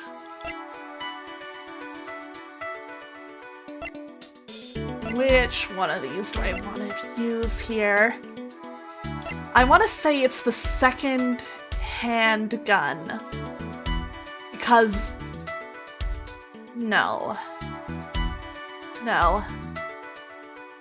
that line of logic is flawed. Why?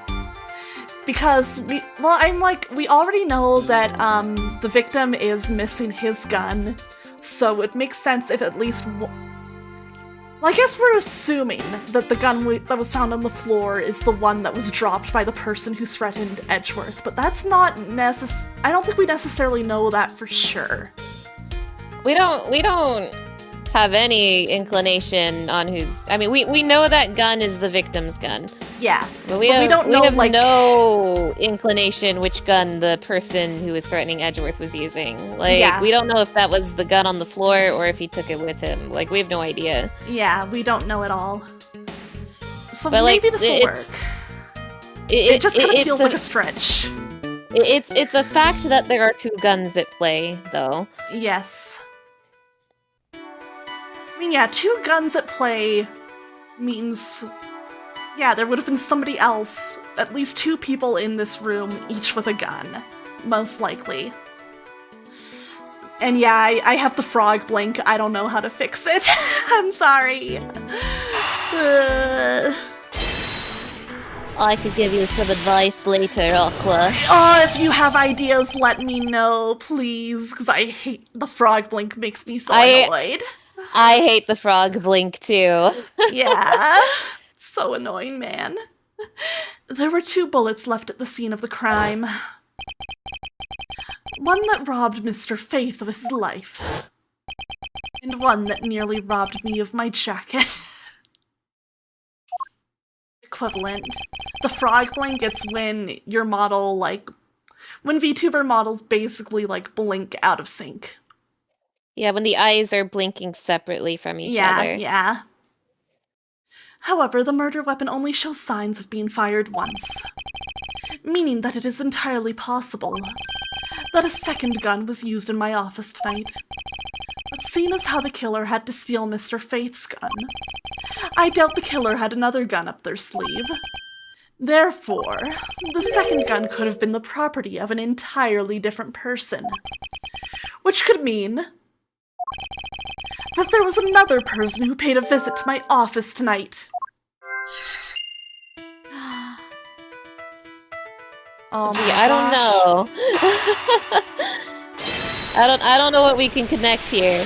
I have no idea. This one was really hard. Supposing there was yet another visitor tonight, that would also resolve the issue of why my shelves were upended twice. I really like that Edgeworth is saying this out loud to himself. Me too. We know that the shelves were disturbed once before and once after the murder, so it shouldn't be much of a stretch to think that it was the work of two different people. Once by the person who stole the victim's gun and then killed him with it, and once again after the murder by our second culprit, who was the owner of the second gun. If we suppose that the second culprit's gun was the one that was pointed at my back. Objection! Yo, he did the thing! Mr. Portsman, it seems that I need to amend my assumptions regarding this case. Great, so you finally come to your senses. Mr. Edgeworth! Sir, what are you saying? This has been a big misunderstanding on my part from the start. I had assumed that the person I ran into was the killer, but that may not be the case. What do you mean? The person I ran into was just your average thief. A thief? But, sir, doesn't that cause some sort of contradiction in the facts? Not at all. It simply means that the killer was someone else. And it means that in actuality, two culprits stole into my office tonight. What do you mean, two? It explains both why my shelves were disturbed twice and how there were two guns. Mr. Portsman tricked Miss Bird and gained entry into my office. Now you're just leading the argument. You still don't have any actual proof, you know. If you could please go along with my hypothetical scenario for now, Mr. Portsman. In the end, if you really are innocent, you should have nothing to worry about. Ooh. Ugh. Now then, returning to my scenario, Mr. Portsman was out to steal something from me, which is why he checked my secret safe and ransacked my shelves. This is the first time. So then, this would be when the files were put back in the wrong order, right? Correct. And then, just when he was about to look somewhere else, who should walk in but his own partner, Mr. Faith? But why did Mr. Faith come into your room, sir? He probably had business with Mr. Portsman, which is why he was in the area. But that's when he noticed sounds coming from my office would be my guess. Oh, because you were supposed to be away, right? And he must have thought it was odd, so he came into this office to check it out. Correct. And as a detective, that was the right thing to do. But when he came in, he found his own partner standing there. Because it was Mr. Portsman, Mr. Faith probably let his guard down. But Mr. Portsman was not so merciful as to let him leave alive. He waited for a chance and stole Mr. Faith's gun from him, and then... Gasp! He killed him. He silenced Mr. Faith for catching him in the act of stealing.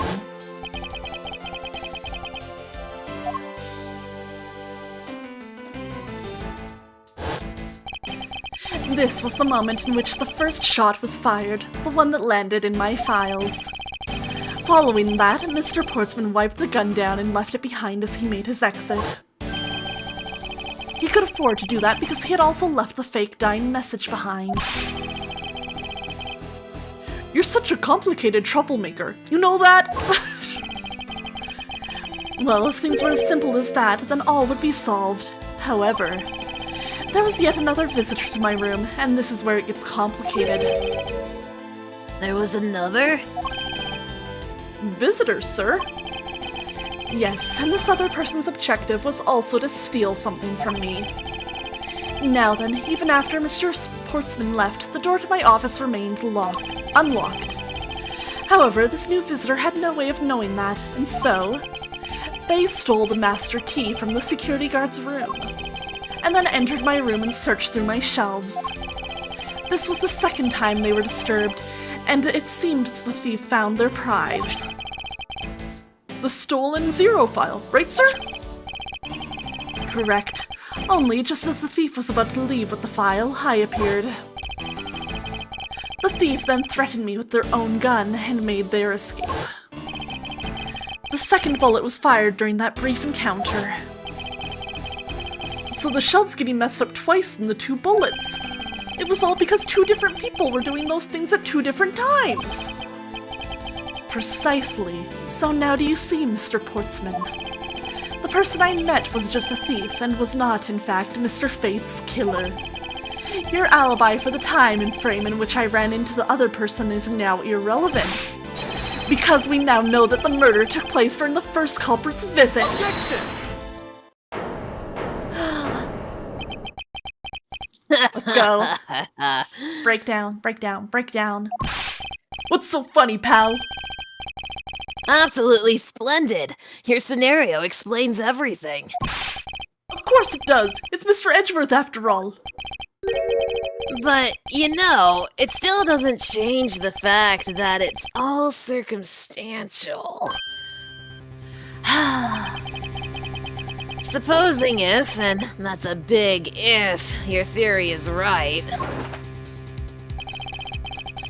it would indeed render my alibi, which has withstood scrutiny, mind you, irrelevant. He really does sound like a Redditor. Does? But there is still one defining point of your argument for which you have no evidence. Your supposition is that I was the first visitor. Grrr. Mr. Edgeworth, you can't let him get away with that, sir. But he has a point. I have absolutely no proof at this point. Yeah, technically the only thing we've proven is that he's not the second visitor. Yeah. Don't say that, sir. I don't believe this. Don't worry, Mickey, I'll do something if I must. You know something? I find your attitude to be somewhat peculiar, Mr. Edgeworth. If the person you met really was just a plain old thief, then why is that person not your main suspect? That is, if your theory is correct. Debate me, bro. Alibi part 2. Portsman's alibi 2. Damn the music! Wow. Oh shit, this is good again. That thief you ran into should be your real suspect, what did you say? We should be out there looking for that thief right now. They might still be nearby. I hate to repeat myself, but as I've already said, I was training in my room. And when Jim came to deliver some evidence to me, I was down at Criminal Affairs. So I can't be expected to know what happened around here after I left. So you think we should be out there looking for the thief? Of course. Now isn't the time to be having these dead-end discussions. I don't think it's at all dead-ended. I find your alibi to be fascinating. Let's continue where we left off, shall we? I know he's lying. I know he was here at the scene of the crime. I just have to find a way to prove it. Pretty bold of Mr. Portsman, because he was apparently not even in this building when the body was found. It's bold of him to, like, come all the way back and, like, meddle in this and then put, Right? like, you put a target on his back. Bless you. Thank you. I mean, that's typical tutorial culprit behavior, but still. I feel like in a hypothetical situation, if I were to commit a crime, I would not want anyone to even get the vaguest idea I was involved with it, so I wouldn't, like, help. Yeah, same. Alright. This definitely feels like a pressing one. I'm gonna start with this. Hold it! But according to Mr. Faith's note, Hold on, I thought we already cleared that up. Didn't we just say that Jim left that note for me in the early evening? If you have proof that he left it at a different time, say just before he was murdered. I don't have any, no. You see? So I insist again that I was in my office the entire time.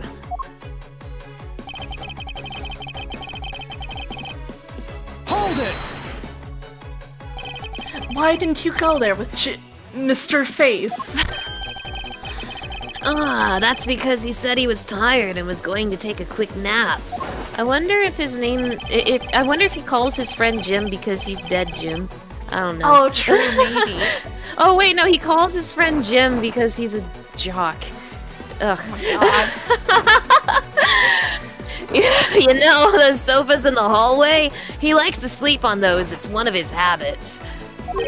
And what of the evidence he brought? They were things related to yesterday's case. Just 2 items, a gun and a pendant. Interesting. This piece of testimony seems too crucial to let slip through the cracks. Gun and a pendant. Related to yesterday's case. A gun and a pendant. Yes, this gun, which was the murder weapon. And this pendant, which belonged to the victim. Of course. And why were you taking them to criminal affairs? There was something in a past case file I wanted to compare these two to. But all this has nothing to do with this case right now. Anyway, I believe you'll find the long paper trail I left to be to your satisfaction. This is all matching up with what Detective Gumshoe found out. Okay. So I can't be expected to know. Yeah. A gun and a pendant. Okay. Let's take a look at what we've got here.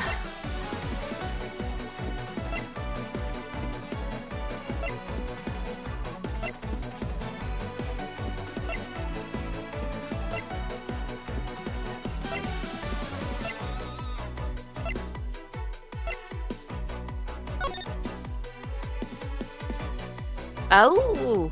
Oh, okay. Objection!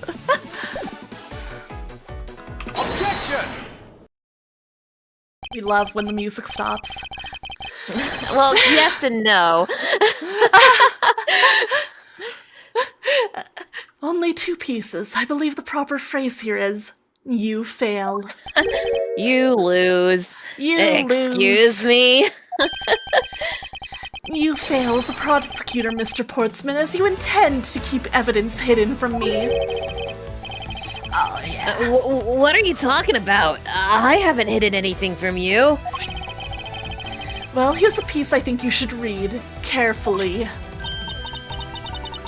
Oh, it says that Mr. Faith was bringing 3 pieces. The 3-piece. The 3-piece. Yes, and this is the victim's real dying message to you, Mr. Portsman. I can't believe to get tripped up by simple arithmetic. Where is the missing piece of evidence? It's... You have it, don't you? Only the guilty would make such a face. Detective Gumshoe! You don't have to say it, sir. I'll pat the guy down from head to toe.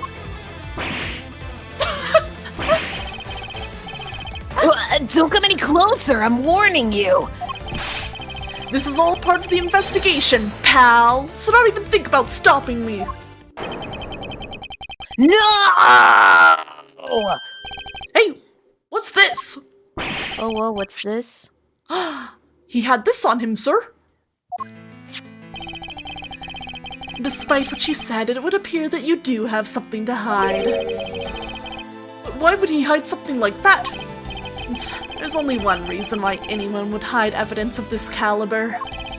Because it would unequivocally point to that person himself as the real killer.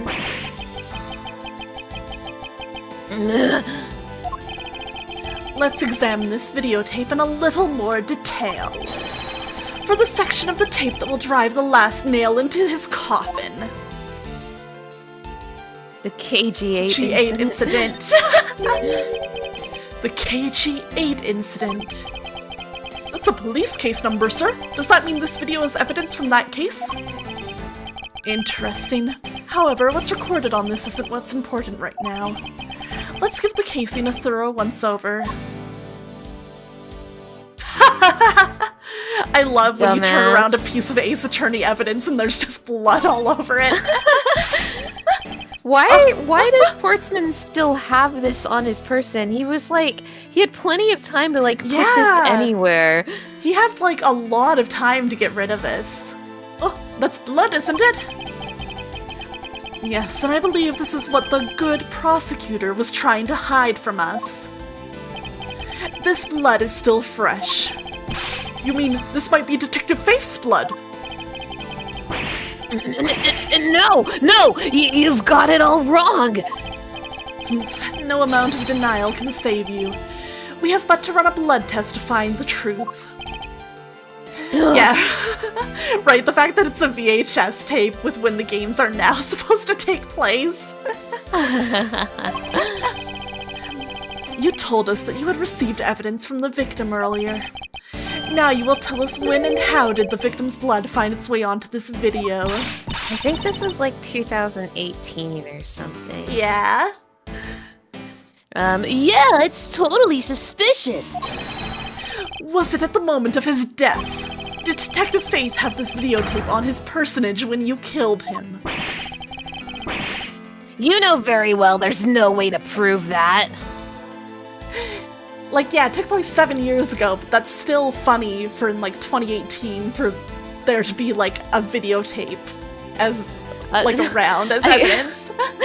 VHS tapes were very much long out of style by 2018. We were making these same jokes then. Not even if we were to examine this tape for fingerprints. Ugh. If I had to take a guess, I'd say that the only ones on here would belong to the murderous you and Mr. Faith. No, impossible! I'm...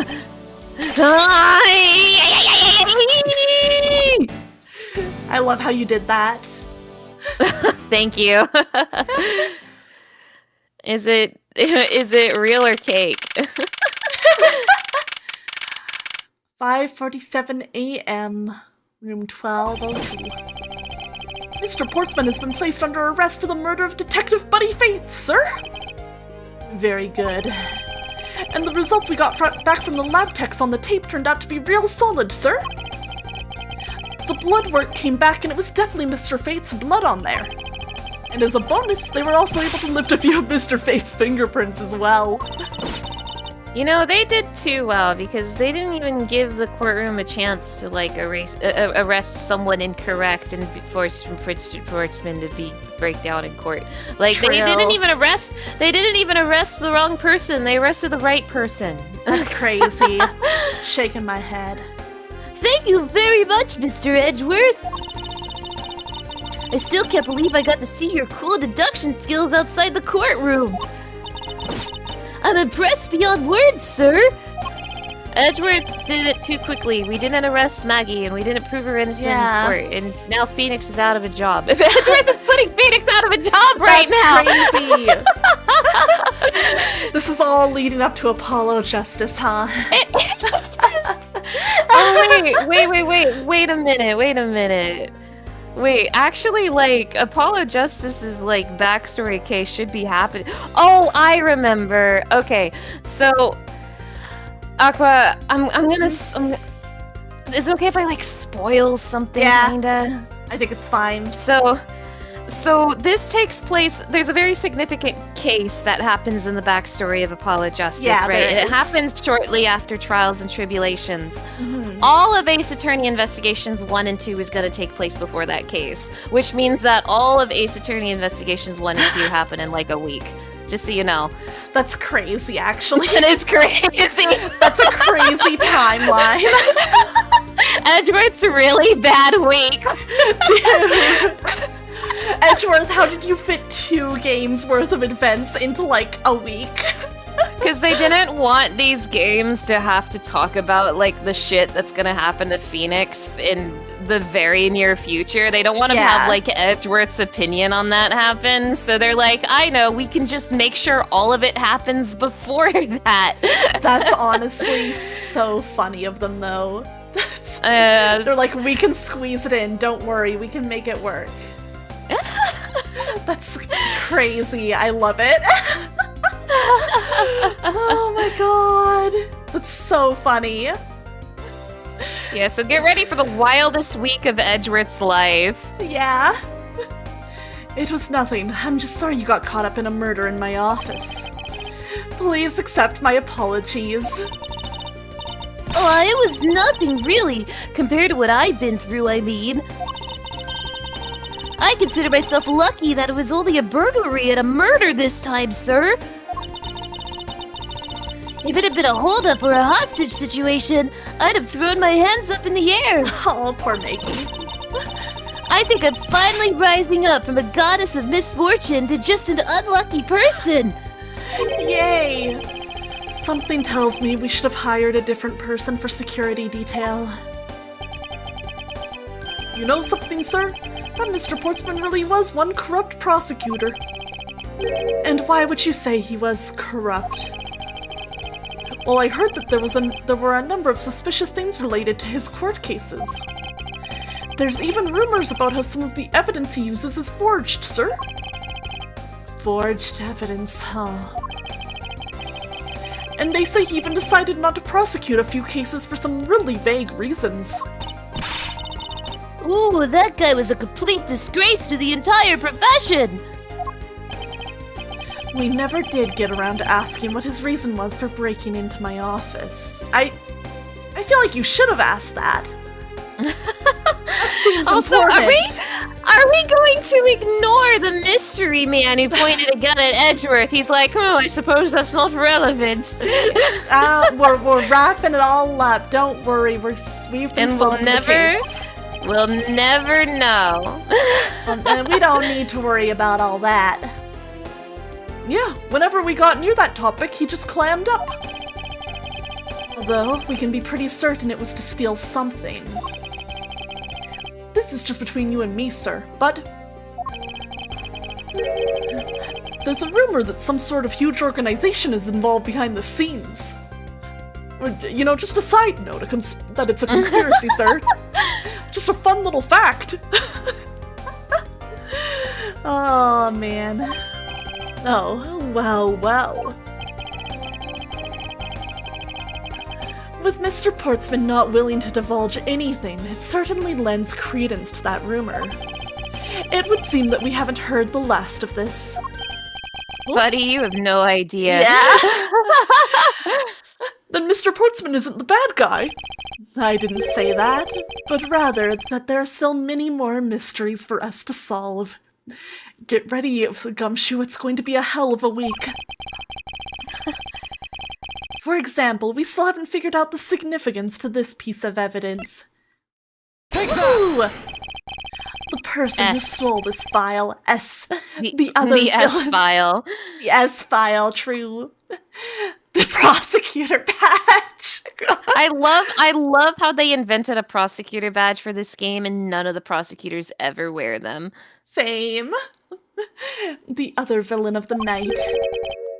I also love how much more extra the prosecutor badge is in comparison to the defense attorney badge. It's way fancier. Like, have you look at have this. have you ever seen the prosecutor badge before? Is this your first time seeing it? I think it's my first time seeing it. This badge's design is said to reflect the relentlessness and discipline of law enforcement. It comes from the authority vested in us as strict protectors of the law and executors of sentences, much like harsh winter frosts and blazing summer days. Yeah, okay, Edgeworth, whatever you say. Okay. To wear it is to identify oneself as a prosecutor, but I have no interest in doing so. Okay, Edgeworth. Okay, Edgeworth. Ooh. Each prosecutor's badge is engraved with the number of its owner on the back. His number Numbers. is A. As if we're not human on the inside like everyone else. Oh my. Edgeworth? Aw, Edgeworth's a little insecure. That's cute. Aw. Tsundere for prosecution, true. Hey, Dino Guts. That's really funny. But yeah, the attorneys, the defense attorneys get a pretty simple badge. And then there's this where Edgeworth's like, yes, all the symbolism and everything. There's That's so much crazy. symbolism in my badge, I will never wear it. Oh my god, that's so funny. What a guy. Yeah, I wonder who it was. And what happened to the stolen pages? I wonder, who in the world was it that held me up at gunpoint? Mr. Edgeworth, sir! Yes. I came across this while I was processing your office earlier, sir. This card! Got a letter. I wonder who it's from. The Phantom Thieves. We will be taking your heart. What is it, sir? Is that a bird or something on there? It's not just any bird. It is the mark of the raven, a three-legged raven. Even you should know what this is, detective. A bird with a birth defect. Oh, it's about that thing, isn't it? That great thief everyone's talking about. Oh shit, it is the Phantom Thieves. Yes, it is the mark of the great thief Yatagarasu. Get ready to say that word a bunch, Aqua. Oh boy. Under the mark of a legendary bird, the Yatagarasu is noble to the end, a modern Robin Hood. Dude, this silhouette's crazy. Hello? The vigilante of the business world? Haunts Embassy? Hello? Labeled mysterious and phantom-like, the Yatagarasu appears and vanishes at will. Though we don't know much about this thief's ultimate goal, we do know the targets. The Yatagarasu likes to find and make public evidence of corrupt dealings of all sorts. Yeah, we see the drip, my guy. The theft is always performed in silence and always with perfection. Once a target is chosen, no dramatic calling card or announcement is sent forth. Instead, the chosen corporation is infiltrated without even the target noticing. Some days later, the evidence that was found is sent out to the mass media, along with this single card. Although it has been a while since the Yatagarasu's last appearance. Hey, Mr. Edgeworth! Look, something's written on the back! What? Let me see! Oh, moon runes. It's the location where the thief put the stolen files! So the person who stole the contents of the file was the Yatagarasu. Yatagarasu. Organization. Quite a few keywords are popping up in this Space Colony mystery. Arc.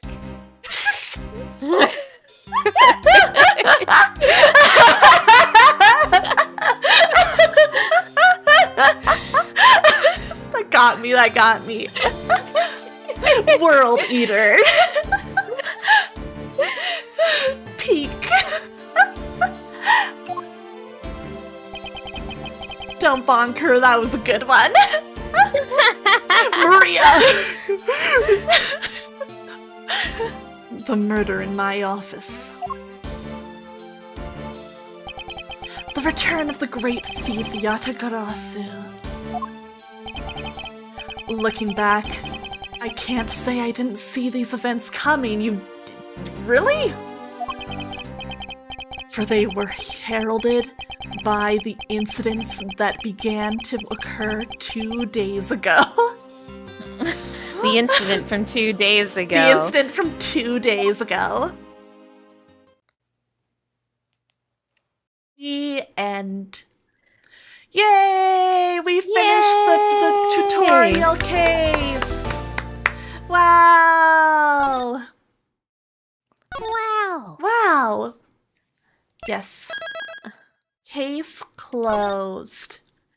Sports canceled. Sports canceled. Ooh. Oh my god! I'm sorry, I saw the silhouette and I really like this character, so. How are you feeling, Aqua? I'm feeling good. Yeah, that was a fun first case. I think it was cute, like, yes, we knew who the culprit was to begin with, but like I still had fun, like, just putting it together, and there were some fun little twists to it, like the 2 people in the office. That was a fun they're one. They're already setting up the bigger overarching storylines. You're getting a taste of what this storyline is going to be about. Exactly.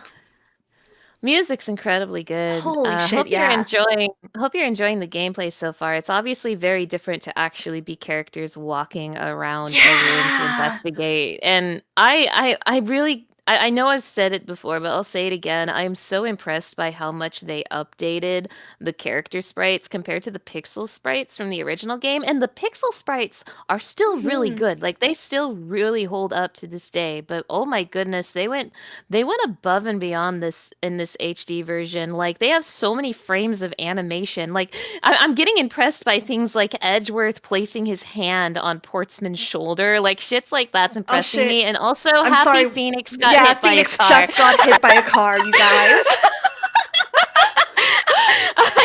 I was stalling for time just to make Yeah, sure. literally. I was like, Phoenix just got hit by a car, you guys. Breaking news, everybody. Yeah. Phoenix just got hit by a car. Yeah, it just happened right now. I was literally watching the clock while I was doing that too. preamble. I am so glad they started yapping about the Yatagarasu because I was worried the stream would end before Phoenix got hit by a car. I would never allow that. Because basically, I'm feeling good enough that I'm like, if you wanted to, I'd be down to at least see the opening of this case. I would be completely down to keep seeing a little more. Yeah. Obviously, we're not gonna finish episode 2 Oh, tonight, God, no. but I would not mind starting episode 2. I mean, Yeah. I do think that like in between cases is like a good break point, right? But like I Yeah. also I don't care. I could keep going. Yeah, I think it's kind of nice to go a little bit past the like tutorial case anyways, because usually like that's not where like the meat of like the game really begins. You know what I mean? Also, technically, he was hit by the car on the 14th. Yeah, we're talking about Japanifornia time, which is Pacific exactly. time. Exactly. It's still the 14th on Pacific time. Exactly. we like took in mind time zones and everything. We calculated I know exactly when it happened. I know in the Japanese version of the game he got hit by a car like 24 hours ago, Yeah. but in the Western version of the game he got hit by a car just now. We're counting for just now. we're counting for the like the English version because that's fun. All right, do you want to keep going then? I'm down to, but I might want to take just like even a quick 5-minute break just to like run to the washroom and refill my drink before we keep going. Are you good with that? Absolutely, but also wow, yeah. he got hit by 2 cars. Wow, that's incredible. Well, say, it was Naruhodo who got hit by a car yesterday, and today Wright got hit by a car. Yeah. Naruhodo got hit by a car yesterday, and Phoenix Wright got hit by a car 2 minutes ago. Exactly. But yeah, let's take a quick break. Yeah, we're gonna go on a real quick break. We'll be back in a little bit. See you guys in a little while. Woo.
we are back in it. Thank you everybody for waiting.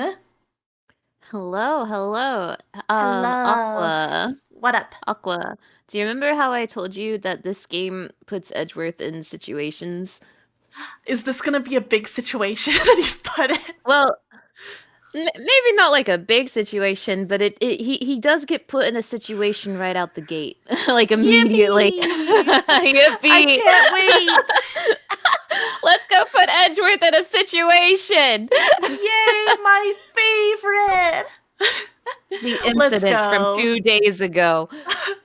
Turnabout Airlines. Let's do this. The murder that occurred in my office. Night hours. The return of the great thief Yatagarasu. Thinking back, everything began on that fateful day 2 days ago. The incident from 2 days 2 days ago. Oh shit. Edgeworth's really bad week. Passed out Friday night. At the club.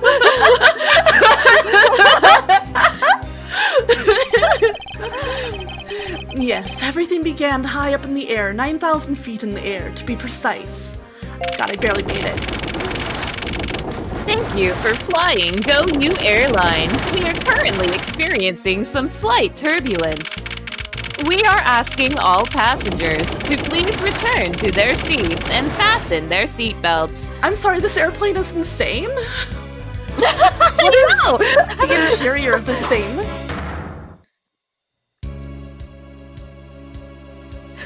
Like, hello? Why have we got a piano and... God, yeah, literally me at the end of the party, dude. Yep, that's me. You might be wondering how I got in this situation. I'm sorry, just something about Edgeworth on the ground passed out is like really good. Edgeworth is the victim of this game. Dude, this is great. This is a great game. Yeah, well, This is the welcome best to mid Ace Attorney. welcome to Rich People Airlines. Hey, is there actually an airplane in the world that has like a fucking elevator on it? Is such an I feel like airplane there really can't exist? be, right? I don't know. I have no idea. Goated wallpaper. Oh my god. God. This is crazy. Ugh. Dude, you had one hell of a night. Your animation is holy shit. That was Whoa, really he well is so, animated. like, fluid. What the fuck? Whoa. Dude, you got wasted last night, Yeah. Edgeworth. Bro, you Wait, am I partied on an too hard. airplane right now? Where am I? What happened last night? This is just like the hangover.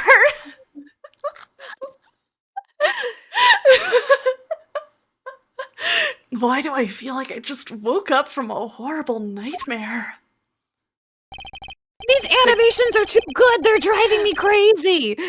I think it's just kind of nuts how many frames there are to these animations. Like, this isn't just like little, like, you know, quick things to do the gestures. These are fully fleshed out animations. The pixel sprites are really well animated too, but they didn't have this many frames. Yeah, that's crazy. 6/13, huh? Isn't that the Homestuck date? Guess I was out cold. Wait, no, that's 4/13. That's not the Homestuck date. There's a 6-1 for Carcat, though, right? I'm mad that you got it wrong, and I'm mad that I knew that you got it wrong. What's the Carcat one then? Because I swear there was a June one, and it's for Carcat. What? I'm looking this up. I don't know. Oh my god. Oh my god, we're bringing Vriska into this stream tonight. Okay.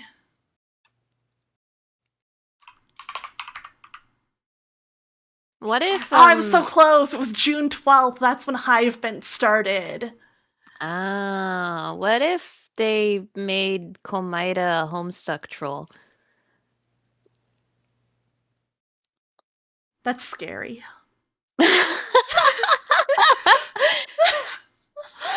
That's scary. I mean, they did make Komaida a Homestuck troll. His name is Gamzee. Don't say that. That's fucked up. That's scary. I can't deal with that, dude. That's too much. That's too much. I think we have to end the stream Fuck now. yeah, never mind. Yeah, the stream just expired. Yeah, never mind, you guys. That's crazy. Oh my god. All right. Guess I was out cold for about 10 minutes. Slight turbulence indeed. Ladies and gentlemen, we are currently experiencing some slight turbulence. For your safety, we ask that you return to your seats and fasten your seatbelts. I suppose turbulence is to be expected on a flight. Though admittedly, I'm less than comfortable with anything resembling earthquakes. Oh. Yeah.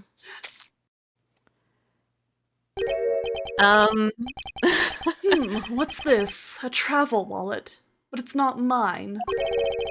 How did someone else's travel wallet wind up in my pocket? My head. Why won't this headache go away? My memories. Your hangover. Oh, your memories?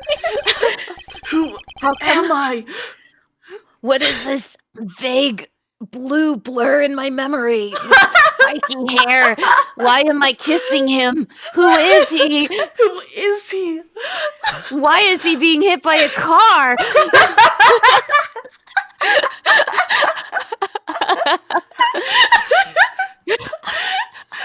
Dude, you're having a vision of the future. Yeah, it's crazy. I'll take care of this travel wallet later, or hand it off to an attendant. Well, you could look into it and see if it's, like, got any ID. Ugh, from earthquake-like turbulence to an elevator, oh!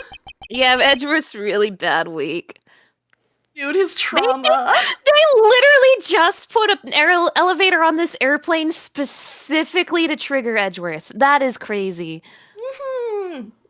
This poor man. If Phenak left, is that his name? What am I doing hesitating like this? Actually, I know full well why I hesitate. It was when I was still but a young child. DL6. No! DL6! I was caught up in a murder that happened in an elevator. But how long am I going to let my past haunt me? It's just an elevator. I'm a grown man now. I need to behave like one. I'm a big boy now. I'm a big boy now. And I can get hungover if I want to. Yeah, I can cry if I want to. Oh, that's not gonna help the trauma. What the? What in the world happened? The slight disgust on his face. This can be you. All right. Is there something wrong, sir? I must ask that you please return to your seat. He's dead! Please calm down. We mustn't jump to conclusions without all the facts. The courtroom? Courtroom.wav? What's wrong? Did something happen? You murderer! What? No! You have it all wrong! It wasn't me!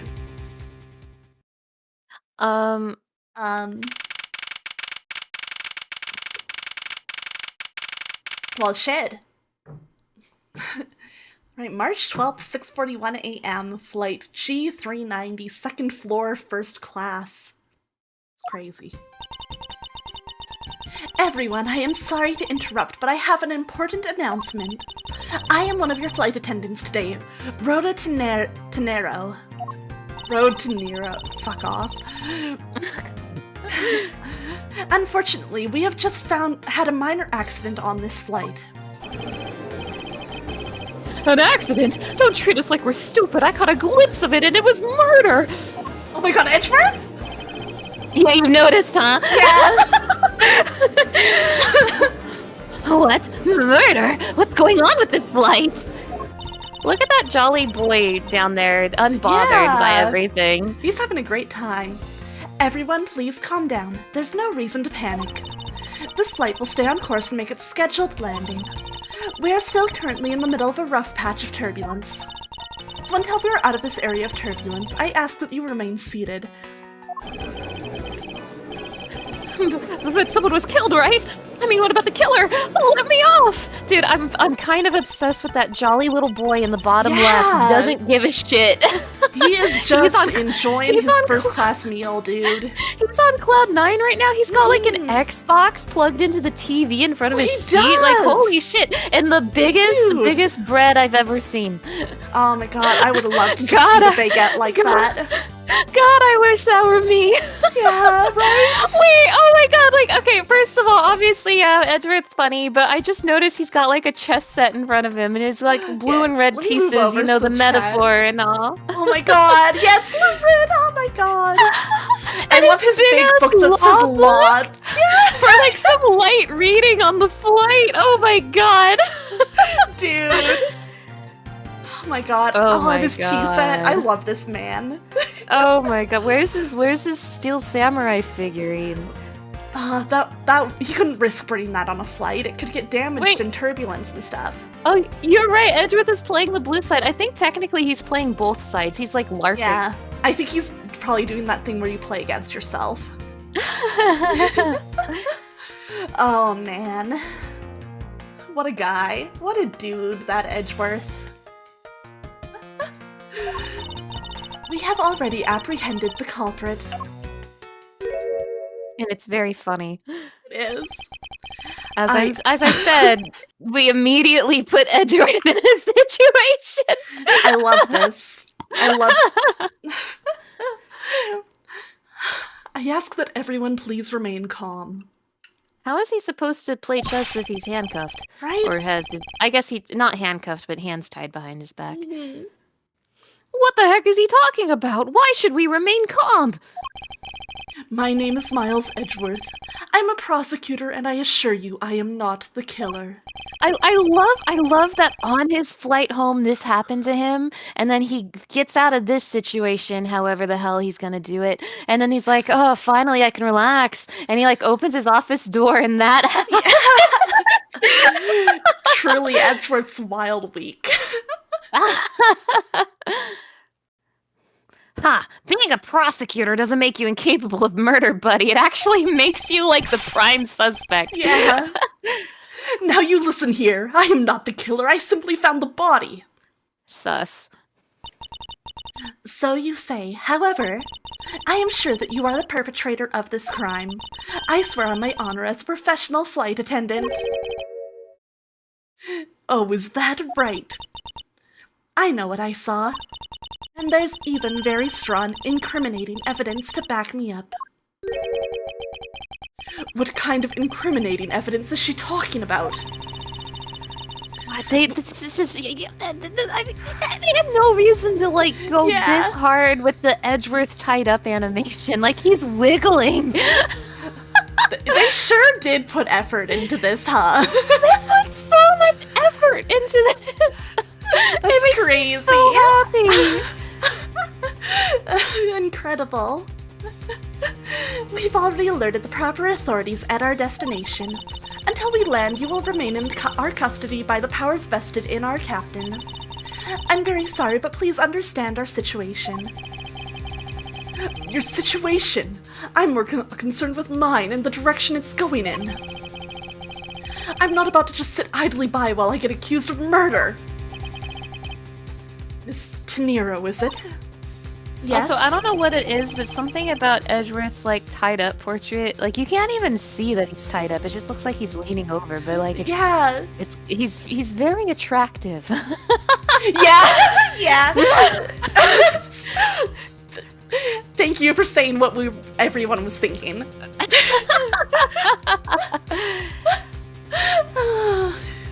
I was wondering if you might give me a chance. A chance to do what? A chance to plead my case. A chance to ask what you meant by incriminating evidence just now. Nah, Mr. Indigo, you can't mana her. Like I said, we were all thinking it, and that includes Literally, you. yeah. I don't think I'm saying anything revolutionary by saying I think Edgeworth is handsome. Yeah, I think that's a very popular opinion. To accuse a passenger of such a grave crime without allowing him to give a proper defense. Can the professional flight attendant inside of you really call this action righteous? You have a point. Very well, I'll listen to what you have to say.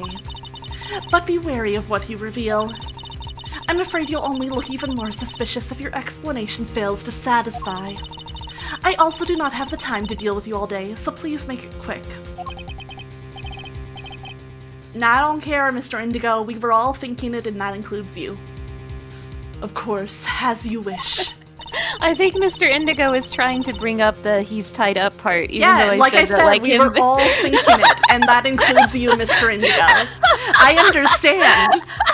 We were all thinking he looks hot tied up. No, I specifically said that you can't even tell he's tied up in this sprite. I just said he looked attractive. Like, I specifically said the tied up part's irrelevant. Like, well, either way, he's we were all leaning thinking over it. right now. On another note, I think this flight attendant is also really pretty. Yeah, she's very pretty. I know for a fact I didn't kill that man in the elevator.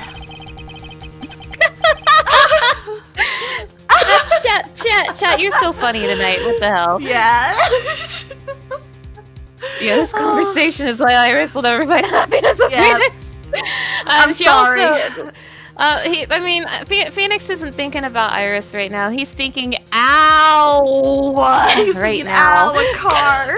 Ow, a car.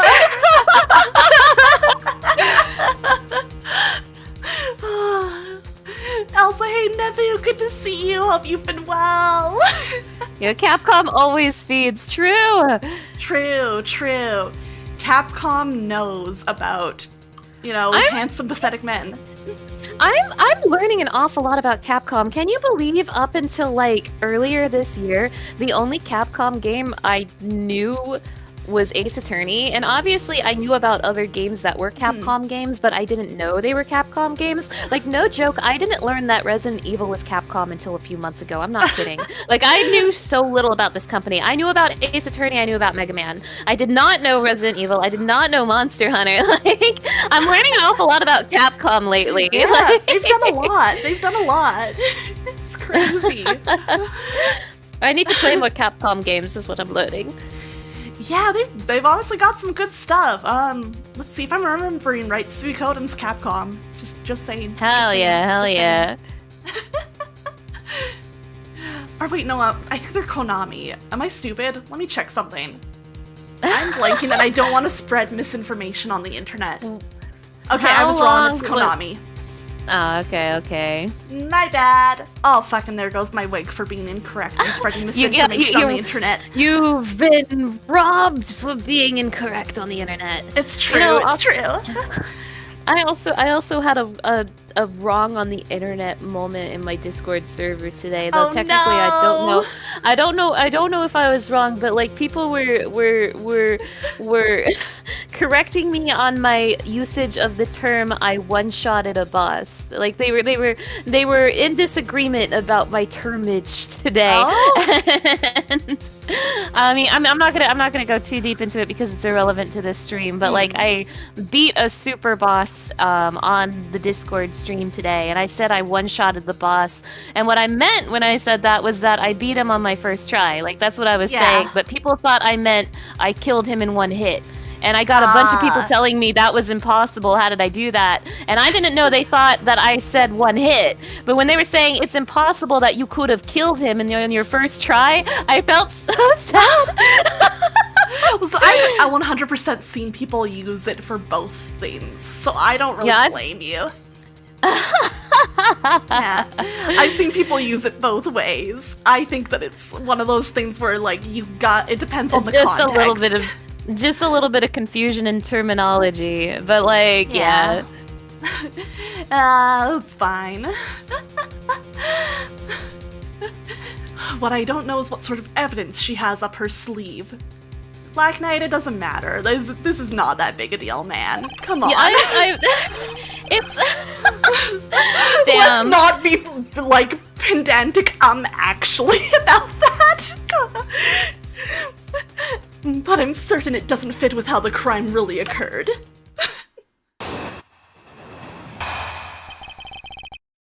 Oh shit! Going right into a testimony. What Miss Tenero saw. I swear to tell the whole truth as a professional flight attendant. Unfortunately for you, Mr. Edgeworth, I am certain you are the killer. The scene I saw in front of the elevator. It was you standing there with fresh blood dripping off of the murder weapon. Yeah, the hair square buns are awesome. I love those. So, if you would please cooperate, we'll turn you over just as soon as we land. Well, that was short. That's it. That's her evidence. I don't think you could ask for a more perfect witness testimony. Wouldn't you agree, Mr. Edgeworth? Not really. It's hardly perfect when there's a gaping hole in it. Alright, jumping right into it, huh? I was curious how we're gonna do this with Edgeworth tied up and unable to, like, walk around and investigate. We're gonna throw him off the plane.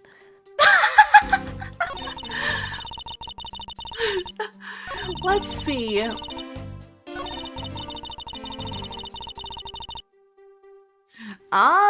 Let's press this. What murder weapon? The murder weapon dripping with blood. Really now? I swear that was the grisly scene I saw before me. Thank goodness it wasn't a passenger who saw her. There'd be widespread panic by now. As I recall, you were quite panicked yourself at the time. Excuse me? You were scared enough to misread the situation and accuse me of murder. Nonsense! Professional flight attendants cannot afford to be that flustered. I witnessed the murder scene and am now listening to your defense all with a smile. Apparently, you also lie with a smile on your face. I'm gonna double check. What do we have in terms of... Okay. I wanna actually... Oh, we cannot look closer at it. Huh, I thought we'd be able to open it up and see if there was, like, any ID or anything inside. Okay. Oh. I think I see a different murder weapon. I have a fun fact about this guy. We also saw a lot of pictures of this guy in the promo material before the game came out. Oh, really? And a ton of people, for a while, thought that this guy was connected to the Gavins, like Christoph Gavin, Claudia Gavin. Blonde Especially... glasses. It was specifically that close-up shot of his face. Like, a lot of people thought he looked an awful lot like Christoph Gavin. So I think people thought that this was Christoph Gavin faking his death. Oh my god! But this is, like, before everything in Apollo Justice. Yeah. Like, before absolutely everything. Yeah. So I can tell you he has nothing to do with the Gavins, but that was a topic of discussion at the time. That's very interesting. That's very fun to think about, and I can see why people came to that conclusion, or why they thought that. Yeah, if they ever show you, like, the close-up on his face again, you'll be like, okay, he does kind of look like Christoph. Yeah. Very interesting. I'm sorry, I'm kind of obsessed with this, like, film, or a picture on the right. That's, Resident Evil. Yeah, that's Resident Evil, man. That's crazy. That's literally the cover of Resident Evil 1. That's so funny. Alright, I'm gonna press this as well. Yes, what did you see in front of the elevator? That's what I was just about to tell you, Mr. Edgeworth. Framed by the elevator doors and bathed in the light coming from within. Is it really as simple as just showing that there's something else here? I'm gonna try it. Yeah, no, I was wrong. Hey, PGM Candy, welcome in. Thank you for the raid. Hello and welcome, raiders. For anyone who doesn't know me, hello, I'm Aqua Sereni. I'm a mermaid who traded her brain cells for legs. Tonight I'm playing some Ace Attorney Investigations for the very first time with my friend Mana. If you're talking, I can't hear you, Mana. Oh. Hi, hello, hello? Okay, there you are. Sorry, I saw your Fugi bouncing, but I couldn't hear you, so I wasn't sure if you were talking. Oh, I think it's doing the thing where Discord's picking up like very small noises. Oh, okay. I wanted to make sure. Yeah, it's Phoenix get hit by a car day. You know. Let's go. Let's go. You get it. You know. Yes, Happy Phoenix got hit by a car 35 minutes ago, everyone. But I hope you had a great Paralive stream. Thank you for coming in. I appreciate the raid so much. I hope you've been well. Hope you've been doing well. Welcome in. As you can see, Edgeworth is in a situation. It crashed so much. Oh, that's rough to hear. I'm sorry about that. Oh. Well, if you need to step away after stream and take a break, don't worry about it. But if you want to hang out and stick around, yeah, Edgeworth's in a situation on an airplane. We're having fun with that. But I tried, I swung and I missed with this testimony. I swung and I missed. I think I jumped a little too far ahead in my reasoning. If you make too many mistakes, she'll throw you out of the plane. No! Edgeworth will literally die. Happy Edgeworth gets thrown out of a plane day. Happy Edgeworth gets thrown out of plane day. Okay, let's keep pressing then. Mana style, true! You certainly seem sure of yourself. Of course, a professional flight attendant can't afford to make mistakes after all. Perhaps, but you must admit there are few who can look at a murder with a clear mind. We attendants all go through extensive training and are always calm and collected. We'll even calmly serve you coffee if you so wish as the plane makes a splashdown. I fail to see how that would be a calm and rational thing to do in an emergency. Even until the bitter end, we are there to serve the passengers. That is the duty of all professional flight attendants. You certainly are confident. Anyway, shall we return to your testimony? Let's see. I guess we'll press this. Why not? Tell me, what exactly puts the pro in professional flight attendant for you? Well, it means we are very professional about how we take care of our passengers. Services like fetching papers and responding to calls are done with speed and accuracy. I can assure you that I give testimonies with the same level of professionalism. But I'm sure you have already realized that by now, right? It's a bit hard to appreciate your professionalism when I'm the one under suspicion. And there you have it. My professional testimony is accurate and reliable. Okay, I'm not seeing much that's jumping right. Oops, I did not mean to press again. It's jumping out to me right away here. You want any clues or anything? Give me a minute. I'm gonna just finish the pressing to make sure this isn't one of those things where it's just like press everything. And if it's not, I'm gonna look at my evidence a bit too, and I'll let you know if I need help. Of course. Hey, thank you for checking. I'm not the culprit, and yet you would keep these restraints on me. Mr. Edgeworth, please try to understand what kind of situation you're in right now. And what exactly is my situation? I have the backing of the captain to keep you bound in this way. We are within our legal right to restrain anyone who might threaten our captain mid-flight. In essence, you're in the same situation as someone who has been arrested by the police. So I am to stay restrained until I can clear up all of her doubts. At least I'm close.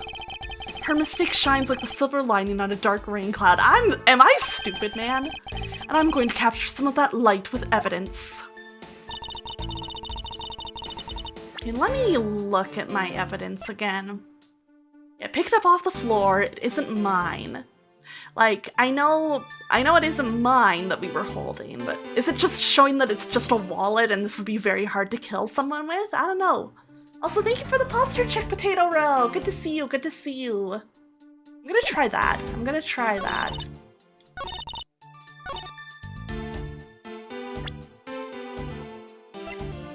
Girl, like, you can't kill someone with this. Yeah, that's all it is. Okay, I jumped a little too far ahead being like, hey, I know the actual weapon. I think it's I think it's just that like she saw you holding something, but what you were holding couldn't have been the murder weapon. Yeah. Yeah. I just went a little too far ahead with my logic of proving that it couldn't be the murder weapon. I just realized. Fine. I just realized. I said you were holding this as if you are Edgeworth. I am Edgeworth. You are Edgeworth. I can feel myself becoming him the more we play. Oh, you're so lucky. The transformation is happening. That's crazy. It is. Miss Enjoy your Gennaro. trauma.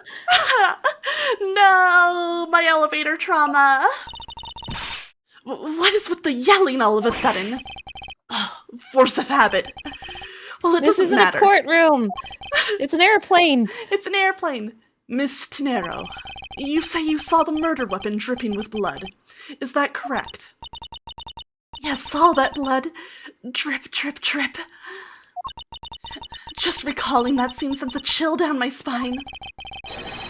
Sorry, but your so-called professional flight attendant training has failed you.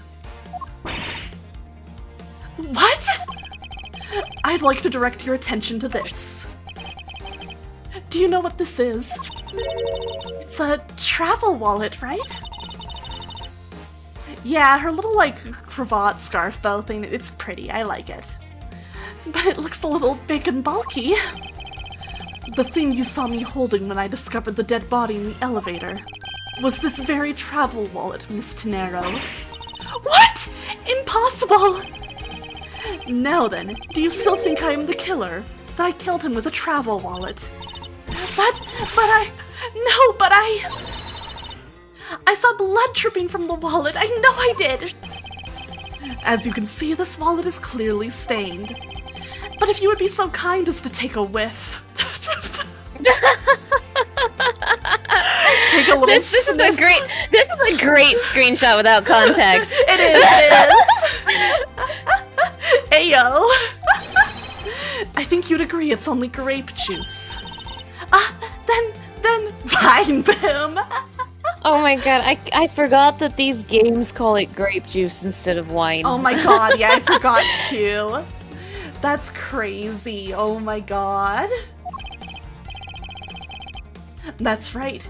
You mistook grape juice for blood. The murder weapon dripping with blood does not, in fact, exist. No! There, that should clear up that pesky accusation. Wait just a sec. That is... I mean, even a wallet could be deadly if it was wrapped around something heavy. I demand that you show me what's inside, please. Yeah, huh, girl?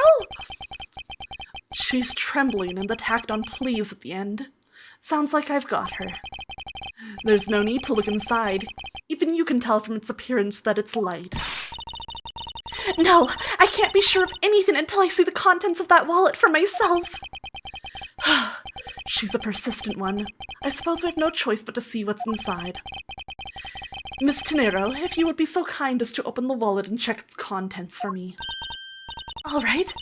I usually don't pry into passengers' belongings, but we have no choice here. Alrighty. Blood. Grape juice. Grape juice stains the outer cover. True, it was I who dropped it in the juice. However, I didn't do it out of ill intentions. There we go. It seems that this passport is all that's in here. As you saw, there's nothing but a passport inside. This renders your wallet was the murder weapon argument moot. Wouldn't you agree? Please hear me out, Mr. Edgeworth. What is it now? Well, I was wondering, whose passport is it exactly? Can I take a look? Why not? I'm rather curious myself. This is... Christoph Gavin. Christoph Gavin. Ackby Hicks. Hype P. From Borginia. I see. A real place. Incredible. Just as I thought. This travel wallet belonged to Mr. Ackby Hicks, which makes it the victim's property. Oh? Togami. Oh my god, Togami! Byakuya Togami, what are you doing here? That's crazy. Alright, wallet data updated. You stole the victim's wallet, didn't you? How dare you? You said it yourself. You claimed to be holding this wallet in your hands when I found you. Oh. Perhaps I did misconstrue the wallet for the murder weapon, but it seems that I wasn't wrong about who the culprit is. Back in it we go. Miss Tenero's logic. As you claim, the murder weapon is not the travel wallet. However, it is something you stole from Mr. Hicks after you were done with the vile deed. I find it hard to believe myself, but your motive was very simple. You were out to steal Mr. Hicks's money, weren't you? So even though I didn't have the murder weapon on me, you still suspect me, I see. You stood up at the crime scene with the victim's wallet in your hands. How can I turn a blind eye and not suspect you of foul play? Her logic again. Back in the Reddit mines. Alright. Is something you stole?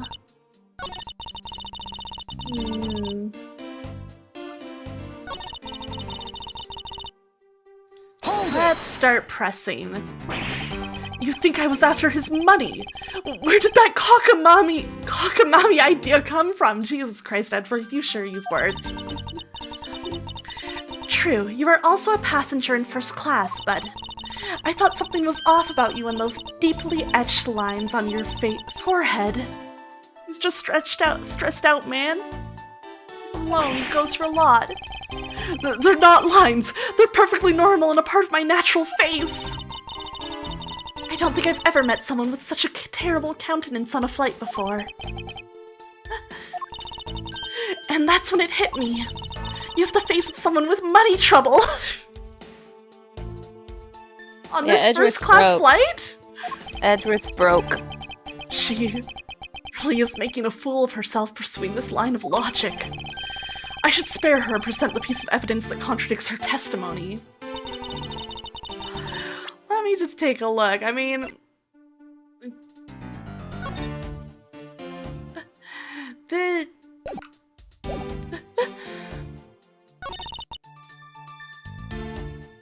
Hold it! You think I stole it? Yes, I'm very sorry to say it, and I wouldn't usually be so rude, but it must be said. I never thought I'd see the day, but here I am calling a passenger a thief. Maybe I should put on a serious face and say it more directly. I believe you removed the wallet from the victim's personage. It really doesn't matter how you phrase it. What I'd like to know is why you think I stole Mr. Hicks's wallet. Let's see. Hold it! Did I already do this one? No. I don't think I have any more sort of motives to speak of. I've never met Mr. Hicks before, and our only connection is this one flight. But that is more than enough of a reason. How do you figure? He was sitting in first class, and I think the implication is quite clear.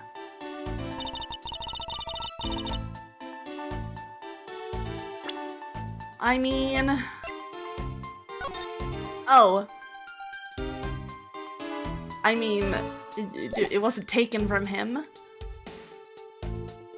God, it looks like Monopoly money, honestly.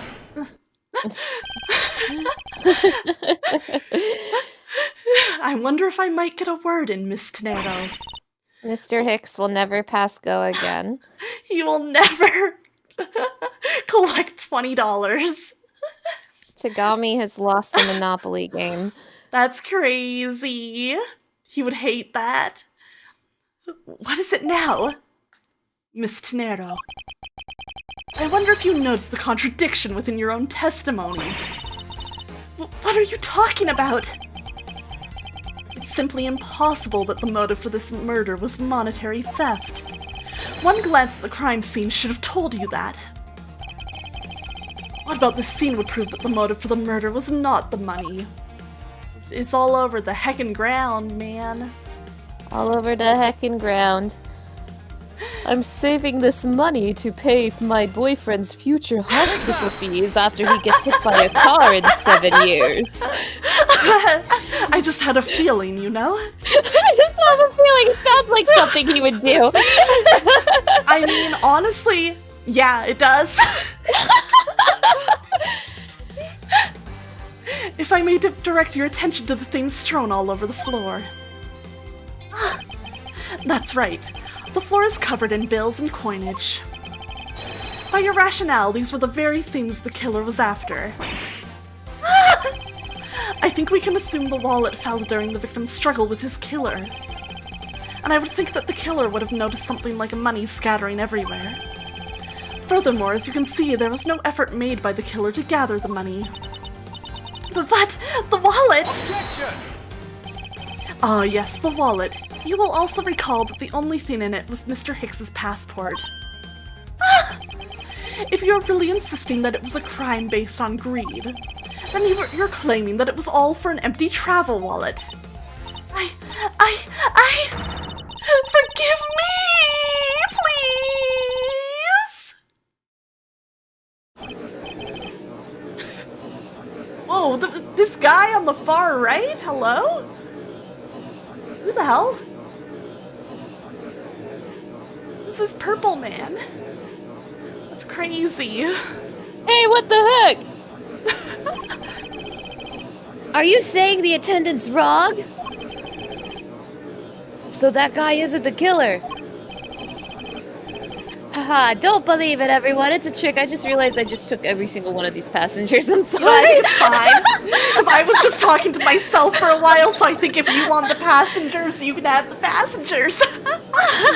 I mean, by nature of you being Edgeworth, there are just simply going to be natural moments in this game where you're going to be talking to yourself. For Yeah. It's going to be unavoidable.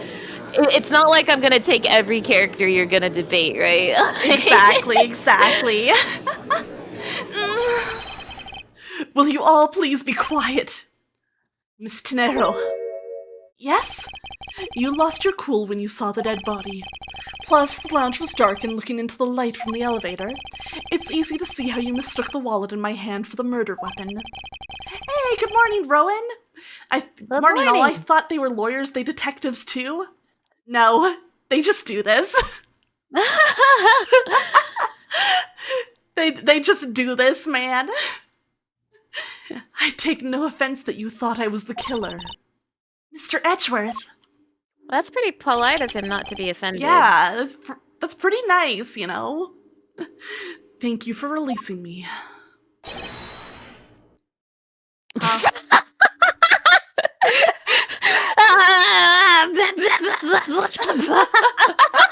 Hello? What is it now?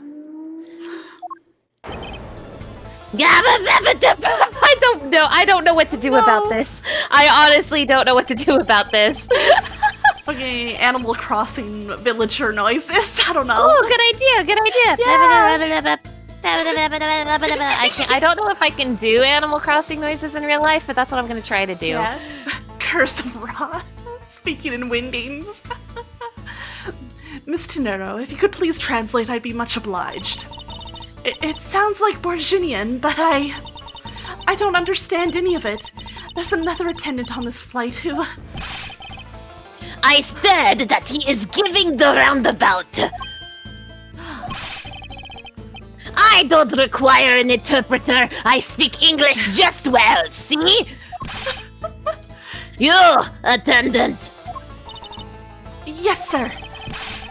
I want this person to be under arrest until we arrive at the airport.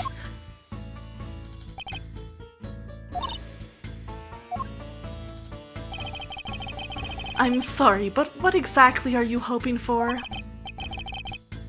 What is it you want? I am finished talking to the likes of you.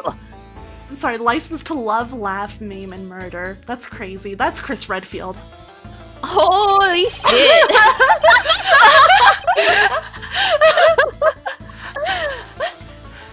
Please, I would like to hear why you would like me to be held under arrest until we land.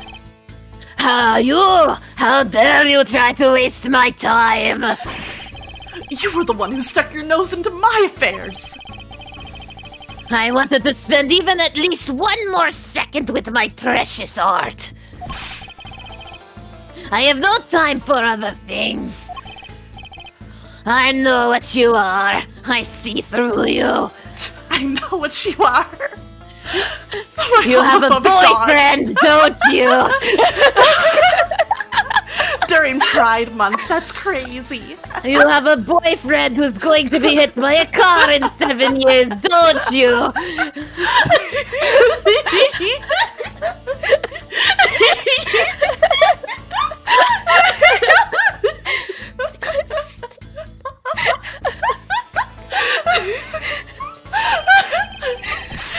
Insolvent! Yes, I am pretty sure that is how you say it in English. Well, I should hope I'm not monetarily bankrupt, but I don't think that's what you meant. I know you're being homophobic right now. Sorry, but I don't think I caught your name. I am Ziegler Block II. I am a very wealthy man in Virginia. But I am not an ordinary rich man. I am an art dealer, a rich seller of beauty. Mr. LeBlanc, what did you mean just now? Pardon? When you said that Mr. Edgeworth was giving me the runabout. I have to explain! Unbelievable! I will say it once and only once. Yeah, I think he's supposed to be like rubbing or stroking the art. I do not have even a second to waste. Time is money, as they say. Yes, and yet you continue to blather on. I saw it, yes I did. I saw the victim go onto the elevator. Going down to the lounge. It was exactly at 6 o'clock.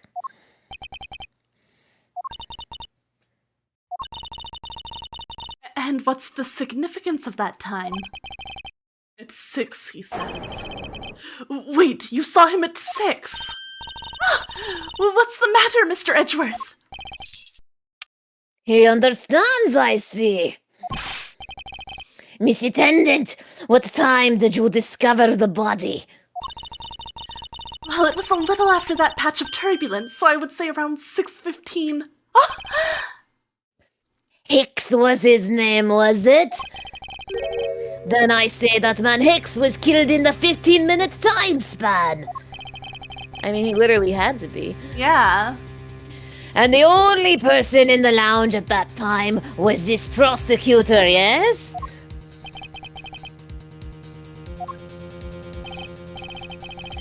Yeah, I was in my seat the whole time. Me too! I was watching the movie and enjoying a fine glass of grape juice.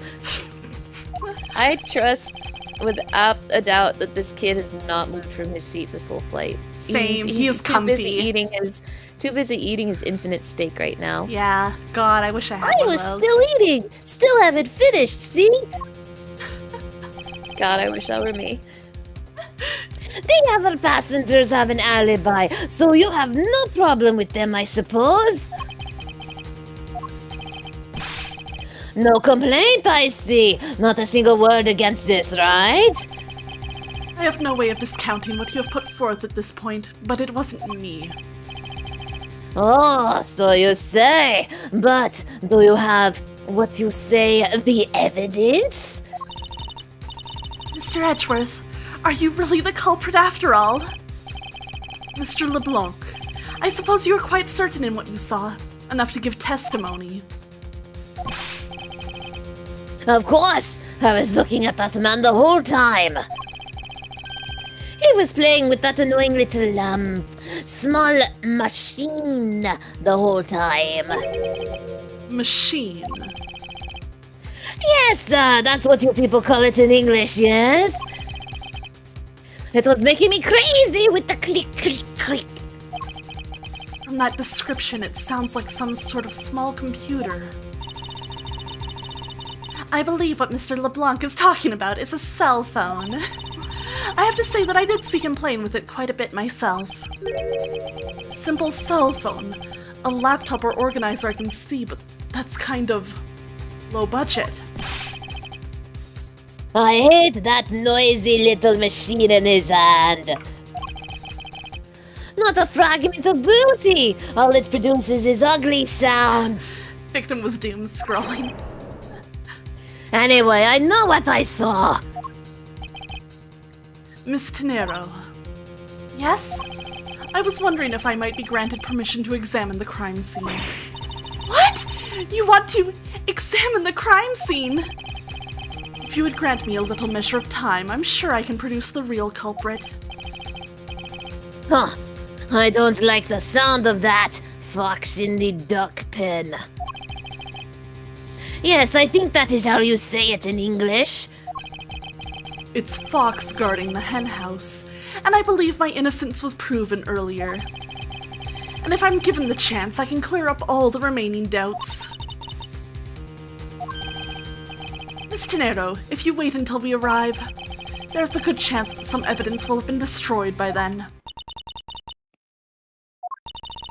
I understand. Let me see what the captain has to say. Ha! This should not be approved. Please, Mr. LeBlanc, in an emergency, all decisions are to be made by the captain alone. Now please wait here while I go ask the captain what to do.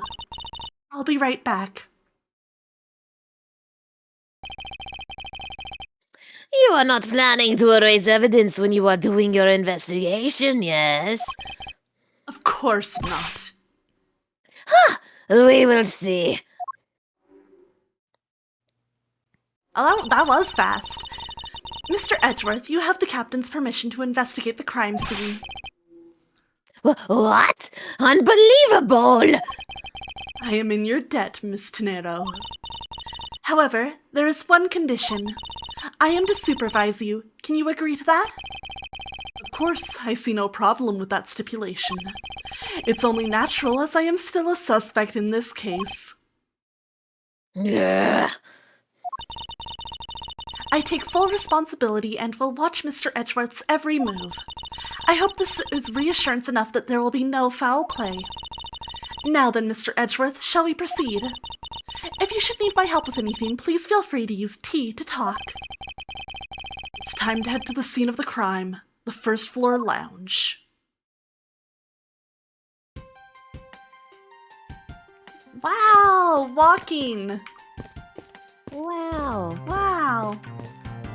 Wow. It's my seat. This law book. Unfortunately, I didn't bring anything particularly useful for an investigation. It's not as if I'm constantly prepared for such a thing to occur. I think after Should be, this man. week, he will be. Yeah? Oh, that's right. I was in the middle of recreating a chess game. Just an observation, but aren't there too many red knights around that lone blue pawn? Nonsense. It simply shows that the blue pawn is no match for the red knight's might. Oh, Edgeworth. Hey, What a Aqua. funny guy. Yeah, what up? Aqua. I think I would like to stop here.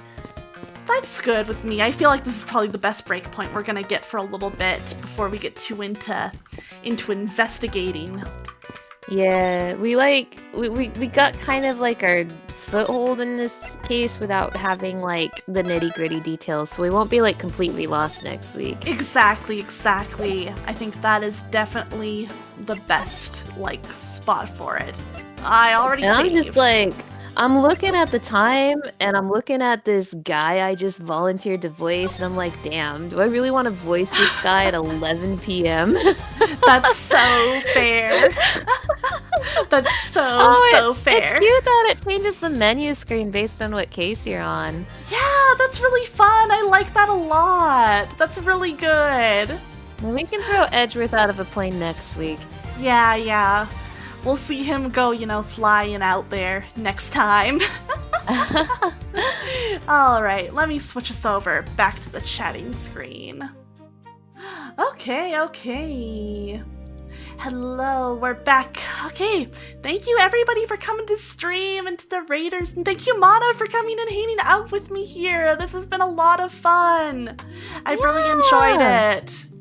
I'm so glad to be collaborating with you, Aqua. I've been looking forward to it for a long time. Yeah, this is very, very exciting. I'm fun, and I'm excited to get further into this game. I want to find the funny little girl. It's gonna be a minute. Yeah, I figure. I was like, if she's not immediately on this plane, we might not be seeing her this case, but we'll see. How are you feeling about the game so far? I know we're still really early, and I know that, like, to be honest, even if that first case wasn't, like, the most interesting case in the world, I don't think that first case is, like, it does not represent why this game is mid, It's like the tutorial case. The tutorial cases are always mid.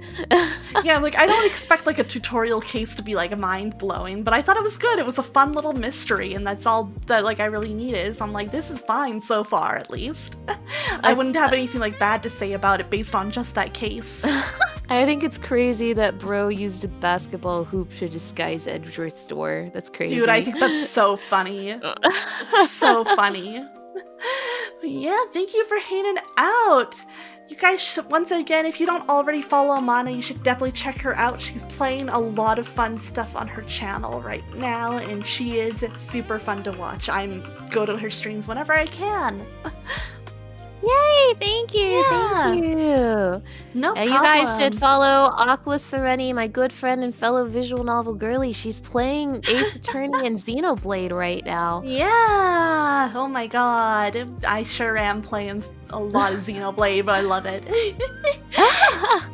One day we're gonna get Mana through all these Xenoblades, but there's so many games to play out there. Unfortunately, I've been placed under the curse of Final Fantasy VII, so it's doomed for me. You're doomed. in Final Fantasy jail until... I'm in Final Fantasy jail for the foreseeable future, actually. Yeah. I say that, but I'm not actually playing a Final Fantasy right now.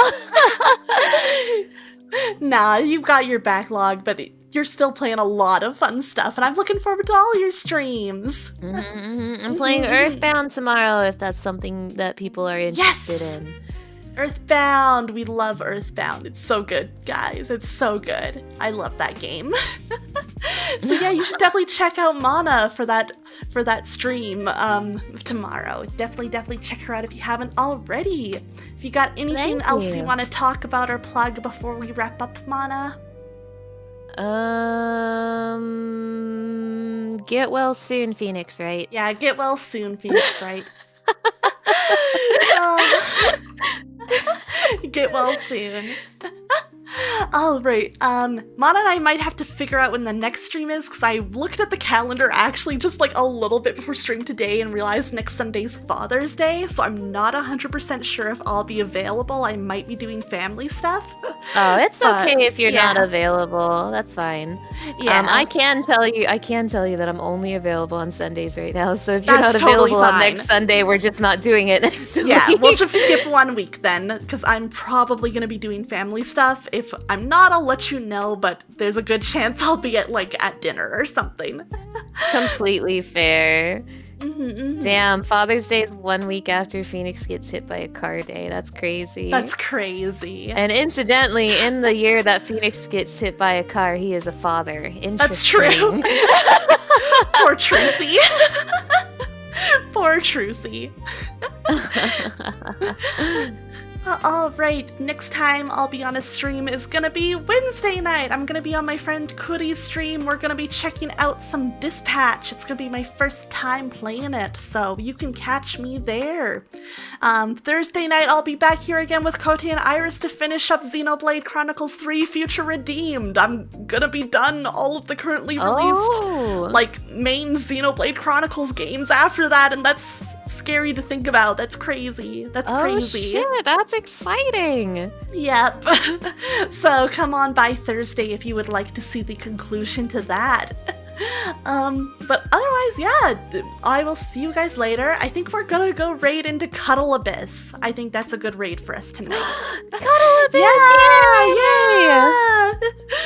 So I think there's really only one thing that can be our raid message tonight. Cuttlebone has played the Ace Attorney games. I don't know if he'll understand what we're talking about because it's been a very long time since he's played Apollo Justice, but he will That's laugh, fine. probably. I think he'll still laugh when he sees this. I think he'll still enjoy it. Here we go. Okay. So, here is our raid message if you are a subscriber. There you go. You can use that raid message. If you're not a subscriber, no worries. I am making one with the free standard emotes for you guys. There we go. We're gonna go right into Cuddle Abyss, who is doing some art tonight. Should be like nice and fun and chill. Should be a good stream. But yeah, thank you for hanging out. See you in a week or two, Mana. We'll be back again with Ace Attorney then. Bye! Yes, thank you everyone, and have a great night. Goodbye! Good night! Wow.